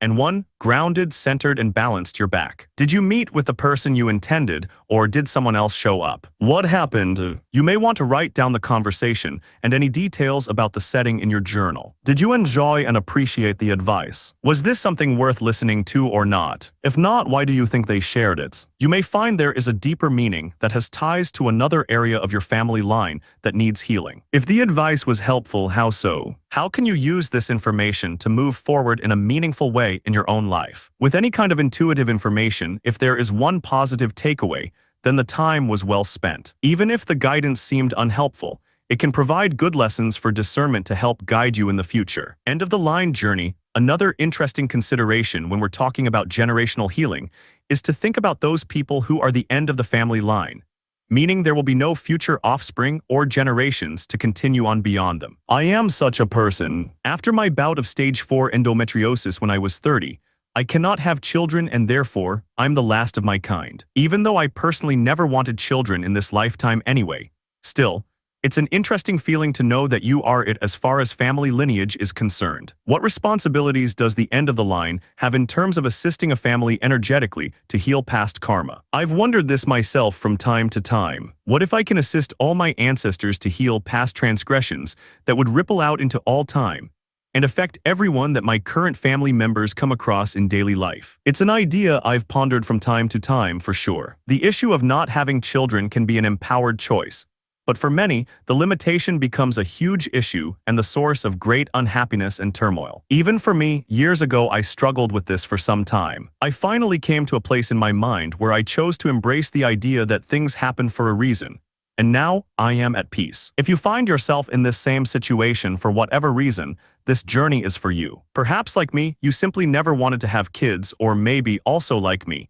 you had a medical condition that prevented you from having children. Either way, I hope this will bring you a greater sense of peace and acceptance of your circumstances. Sit in your special chair or safe space and close your eyes. Breathe. Allow a healing light to flow down through the top of your head and move down your spine, into your arms and hands, and into your legs and feet. Allow that light to surround you by about 3 feet in all directions. Know within this healing light you are safe, secure, and totally carefree, and that only that which is of your highest good can come through. Notice the doorway in front of you. Walk through that door now and find yourself inside your beautiful room, your happy place where you feel totally peaceful and at ease. Very good. Imagine now that you can meet with your angel or spirit guide, who knows everything there is to know about your soul and your soul's journey. As usual, feel the incredible love and high regard your angel has for you. From this sacred and safe space, go ahead now and talk to your angel about your situation and the fact that you do not have any descendants. Take your time to explain your thoughts and feelings about your life. Pause. When you're ready, ask your special guide to explain to you how your life fits into the larger purpose for your soul and your journey in your current lifetime. Again, take your time to hear and understand all your angel wants to tell you. Pause. What is your soul purpose? And how does the fact you are at the end of your family line play into what you've come here to learn as a soul? Imagine the answer is easy to know now. Good job. How does your situation figure into the soul agreements you share with your current life family? How can you use this to assist your family and yourself for all time? Imagine now that you can take your angel or guide by the hand, and the two of you will begin now to float. You're floating up into the sky out of the room, higher and higher and higher. You've floated so high you find yourselves hovering over a beautiful ray of sunshine that represents all time. Know that as you gaze into the past, you are seeing and experiencing all events that ever happened to your ancestors. Feel the energy of the past as you hold it all within yourself, the very last of a strong family line. Have a sense of pride that you are part of your family line. In just a moment, you and your angel will float back over the past, revisiting all prior events that occurred to all members of your distinguished family tree. You will send a bright healing light to all who came before you, in an effort to illuminate everyone you're related to in a spirit of healing and transformation. Ready? Go now, floating back, further and further. Imagine you can go all the way back to the very beginning of your family line, no matter how far back that goes. When I count to 3, you will arrive. 1, floating back 2, further and further, and 3, you're there. Be there now at the beginning of times. Notice how your family line begins. Who started it? Why did your soul choose this family of all the families you could have been a part of? What lessons are you learning, and why have you chosen to be the end of the line? Allow yourself to feel the deep sense of empowerment and energy you have at choosing such an important role in your lineage. Now, taking your angel or guide by the hand, float all the way back toward the present day, but only as quickly as you can fully sense all the energy and lessons your soul is learning by being part of your clan. Ready? Float swiftly now forward in time, sending healing light to all. You may notice branches of your family where other relatives had children. Send light to all who share your family bond. Good job. When I count back from 3, you will arrive once again in the present day. Ready? 3, floating forward in time, sending healing to all. 2, further and further illuminating the past and all who share your ancestral heritage. And 1, you're back floating over today. Notice now that you can gaze into the future of your family, perhaps sensing other relatives who had children and how this healing helps them in the future. Notice also that this healing is helping all family members bring a brighter light into daily activities, and therefore, they've made a more positive impact on those around them. Good job. Go ahead now and take your guide by the hand and float down, back through the clouds. Once again, you're landing back in the room where we started. Still surrounded by healing light, know you are safe and secure always. Take a moment to ask any further questions of your guide about your role and the part you agreed to play in your family. When you're ready, thank your angel and imagine they float away. Know you can always come back here to receive further information at a later time. When you're ready, walk back through that door. Stand right where you started. In a moment when I count back from 5, you will return to waking consciousness feeling more empowered and better than ever before. 5, grounded, centered, and balanced. 4, feeling stronger than before and understanding your greater role in your family. 3, driving safe and being safe in all activities. 2, processing this information in your dreams tonight so by tomorrow morning you will be fully integrated into this new information. And 1, you're back. How was your journey? I hope you found added information to help you understand how important you are to the people you chose as a family this time around. I really get the sense that your family is grateful for your willingness to come in as the end of the line to finish up collective karma, and to create a vast healing for everyone in the line. Great job. Visiting future generations of your family, have you ever wondered what your family will be like in the coming years? Whether you can pass on your genes directly or not, you likely have cousins and other siblings who will carry on that line, and you're still connected to the future generations in a meaningful way. When you heal the past, particularly at the level you've been working on throughout this book, theoretically you heal all time, past, present, and future. Sending healing light into the past creates a ripple effect that will positively impact your future relations. In this next experience, you will have a chance to zip out into a future beyond your current lifetime when you can see the effects of your work on future generations of your family line. This is incredibly interesting and can give you a real sense of how important it is for all of us to heal, release, and let go of past hurts for the benefit of all mankind. Sit in your comfortable space, close your eyes, and breathe in peace and healing. Very good. Go ahead and recognize the loving light pouring through your body, and allow that light to form a protective shield that surrounds you in all directions. Float inside the light knowing you are safe and secure and all is well. Notice your doorway in front of you and open that now. Step inside a peaceful space. Once you do, a doorway on the other side of your room opens up, and one of your parents appears. Imagine either your mother or father shows up. Notice who is there, the first thing that comes into your mind. Very good. Imagine your parent asks you to go on a mission to visit future generations on their side of the family. Go ahead and take your parent by the hand and float toward the door where they entered. Go with them now through that door, and you find yourself floating in the clouds over a stream of light. You are now floating over today. In a moment when I count to 3, you and your chosen parent will travel out beyond your current lifetime to an unspecified moment in the future where you will meet with some of your future family members. Ready? 1, 2, and 3, you're moving forward in time, way out, beyond your lifetime to an event in the future. On the count of 3, you will arrive at the most important event you need to visit at this time. 1, 2, and 3, you're there. Float down from the clouds into this event and be there now. Notice what's happening. What year is this? The first thing that comes into your mind. Where are you?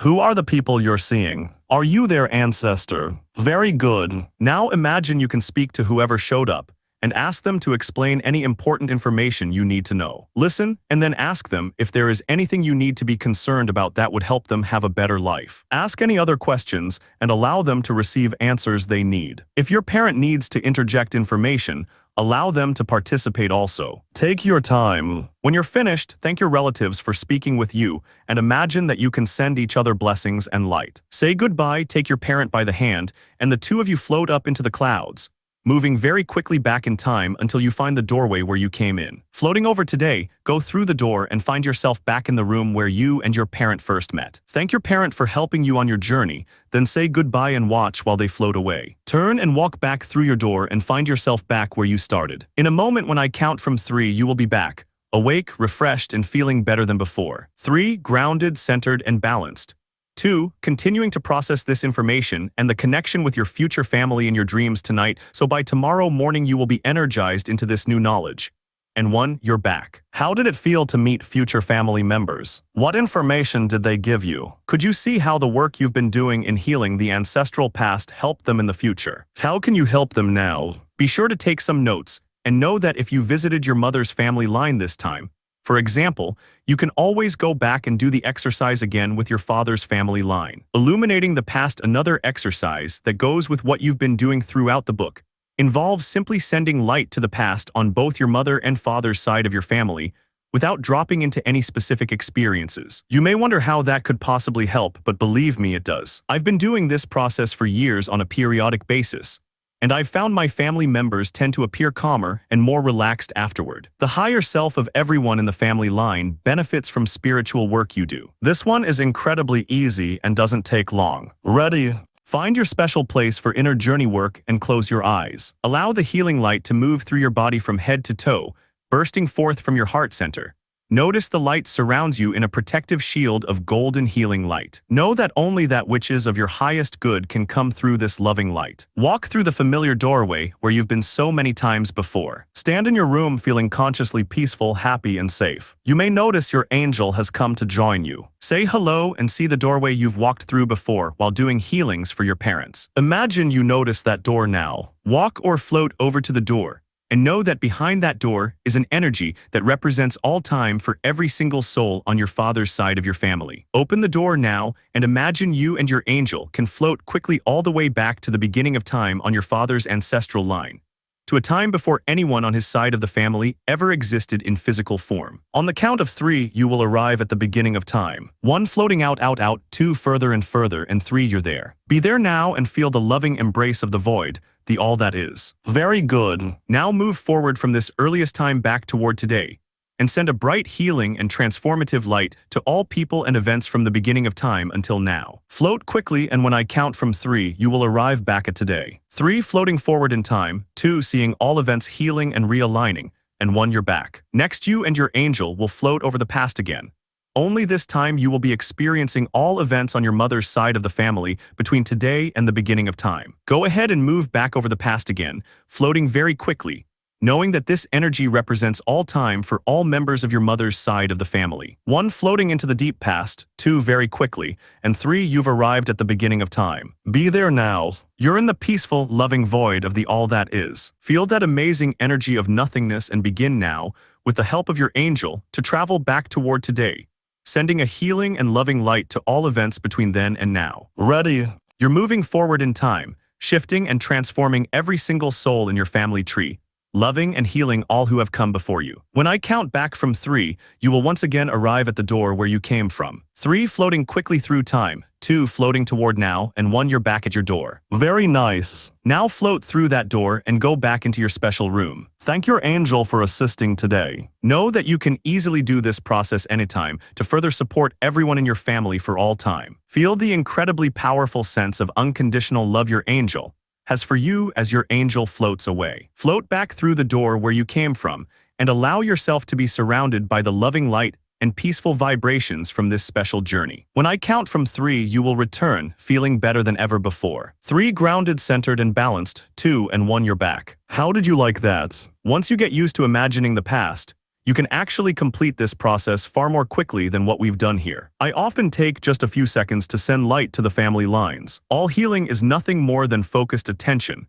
and so long as that attention is like a laser light, it only takes moments to make an impact. I challenge you to practice this process daily for a week, taking only a minute or 2 each time, and see what unfolds. Remember, it might not be anything dramatic, but you may find a softening, a calming energy around your loved ones. What could be better than that? When we help others heal, everyone is in an improved state of being. Bringing light to your family, past, present, and future in the spirit of future posterity, you've done an awesome job of bringing healing and understanding to your family tree. Congratulations! Early in the book, I briefly mentioned the incredible gift you can give your family by sending light to your lineage on a daily basis. This final exercise will build on that by sending a huge blessing of light and love out to all who are connected with you, past, present, and future. This journey is an expansion from the past that extends out into future generations of your family. While you're at it, I've also included another section in which you will have a chance to send blessings and light to the planet as a whole. If everyone alive would take a minute or 2 a day to bless everyone and everything around them,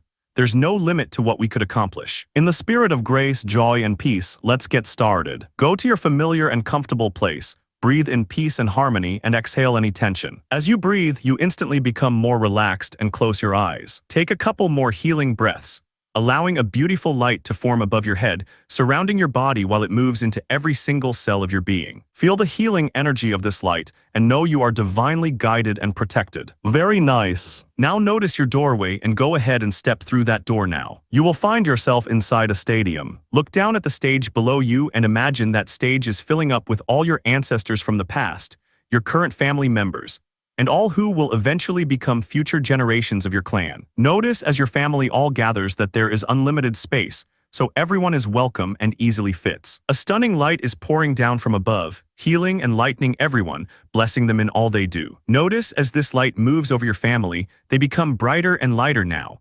So light that the bright white beam overflows from that stadium and begins to pour out into the world around all of you. Send that light around the entire world and imagine you can sense your light surrounding Earth and all living creatures and beings, blessing everything and healing everyone. Allow this healing and blessing to continue as you take your time here, basking in this loving experience. Feel all cells in your body expanding and relaxing, healing and transforming, and connecting you with everyone, everything, and the all that is. Good job. When you're ready, carry your light with you into the world. Imagine your family members wave and thank you for being here today. When you're ready, turn and walk back out the door you came through. Find yourself now standing back where you started, still surrounded by healing light, knowing that only that which is of your highest good can come through. On the count of 3, you will return, but only as quickly as you can allow this light to completely transform your world and all around you. 3, sending healing peace and light to all beings.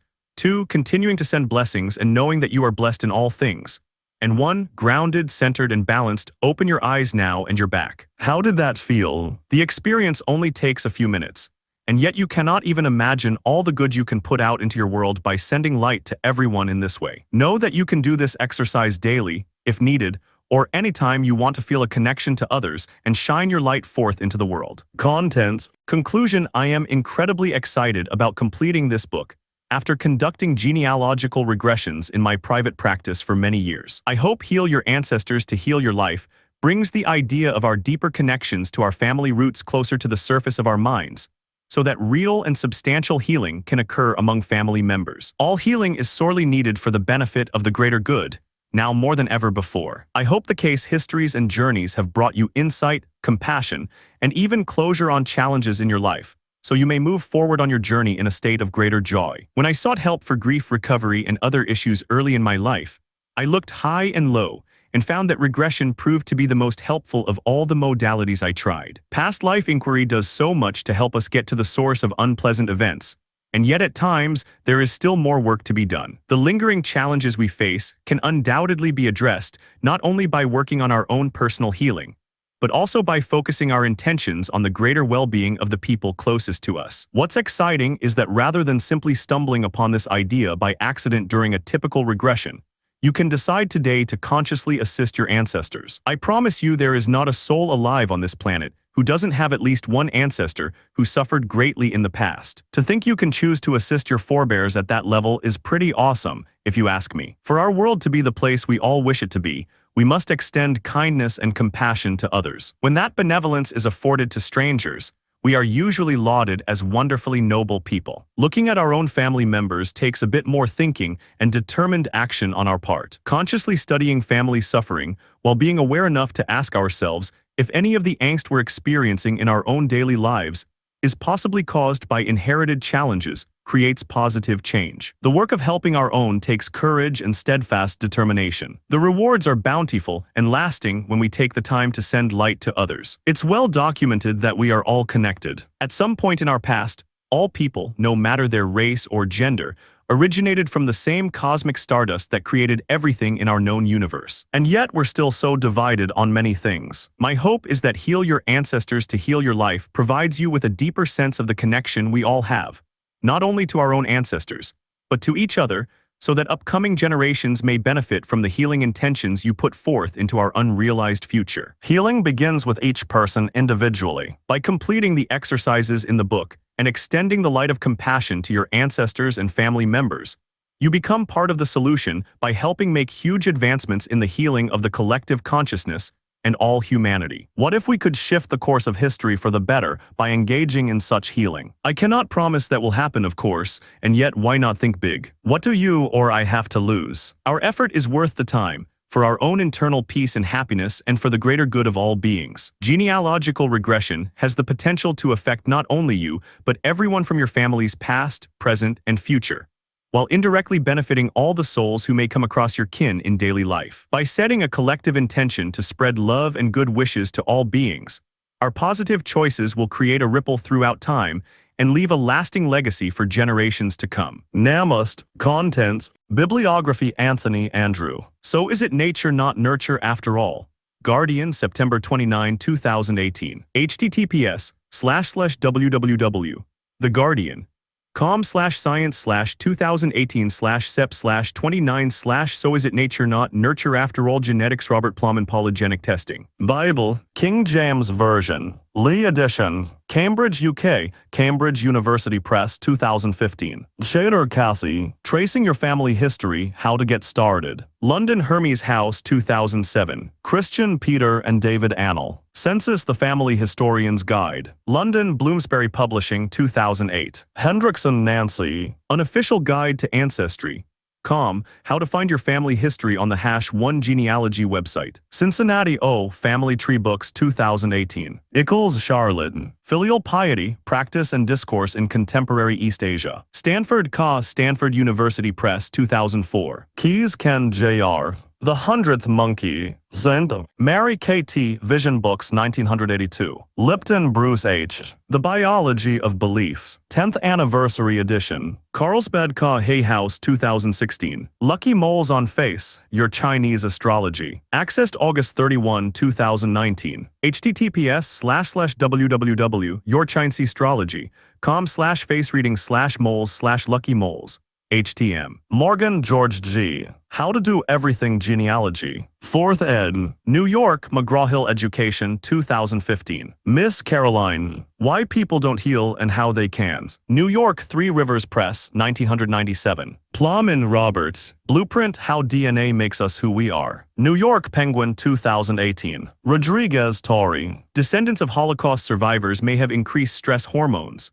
Scientific American, March 1, 2015. https://www.scientificamerican.com/article/descendants of Holocaust survivors have altered stress hormones/ Weston, Jean Eddy. Finding Your Roots, How to Trace Your Ancestors at Home and Abroad. New York, Tarcher/Putnam, 1998. Contents. Additional resources, ancestry and genealogy research resources. If you're looking to find deeper meaning in your personal story, Ancestral Research offers a fascinating glimpse into the hidden aspects of the self. Here are a few websites to help you get started. Ancestry.com, Ancestry Academy, Ancestry.com/academy/courses/recommended ancestry, DNA Ancestry.com/DNA archives.com, Find a Grave.com, Genealogy.com, Newspapers.com, RootsWeb.com, DNA resources. Here are a few wonderful sites for those interested in DNA information. Medline Plus, Medline Plus.gov. This is a government-sponsored site that is akin to a WebMD, but without the advertising. A great resource. Genetic Home Reference, GHR, NLM. Gov. My Family Health Portrait from the CDC, PHGKB, CDC. Gov/FHH/HTML/index. HTML contents.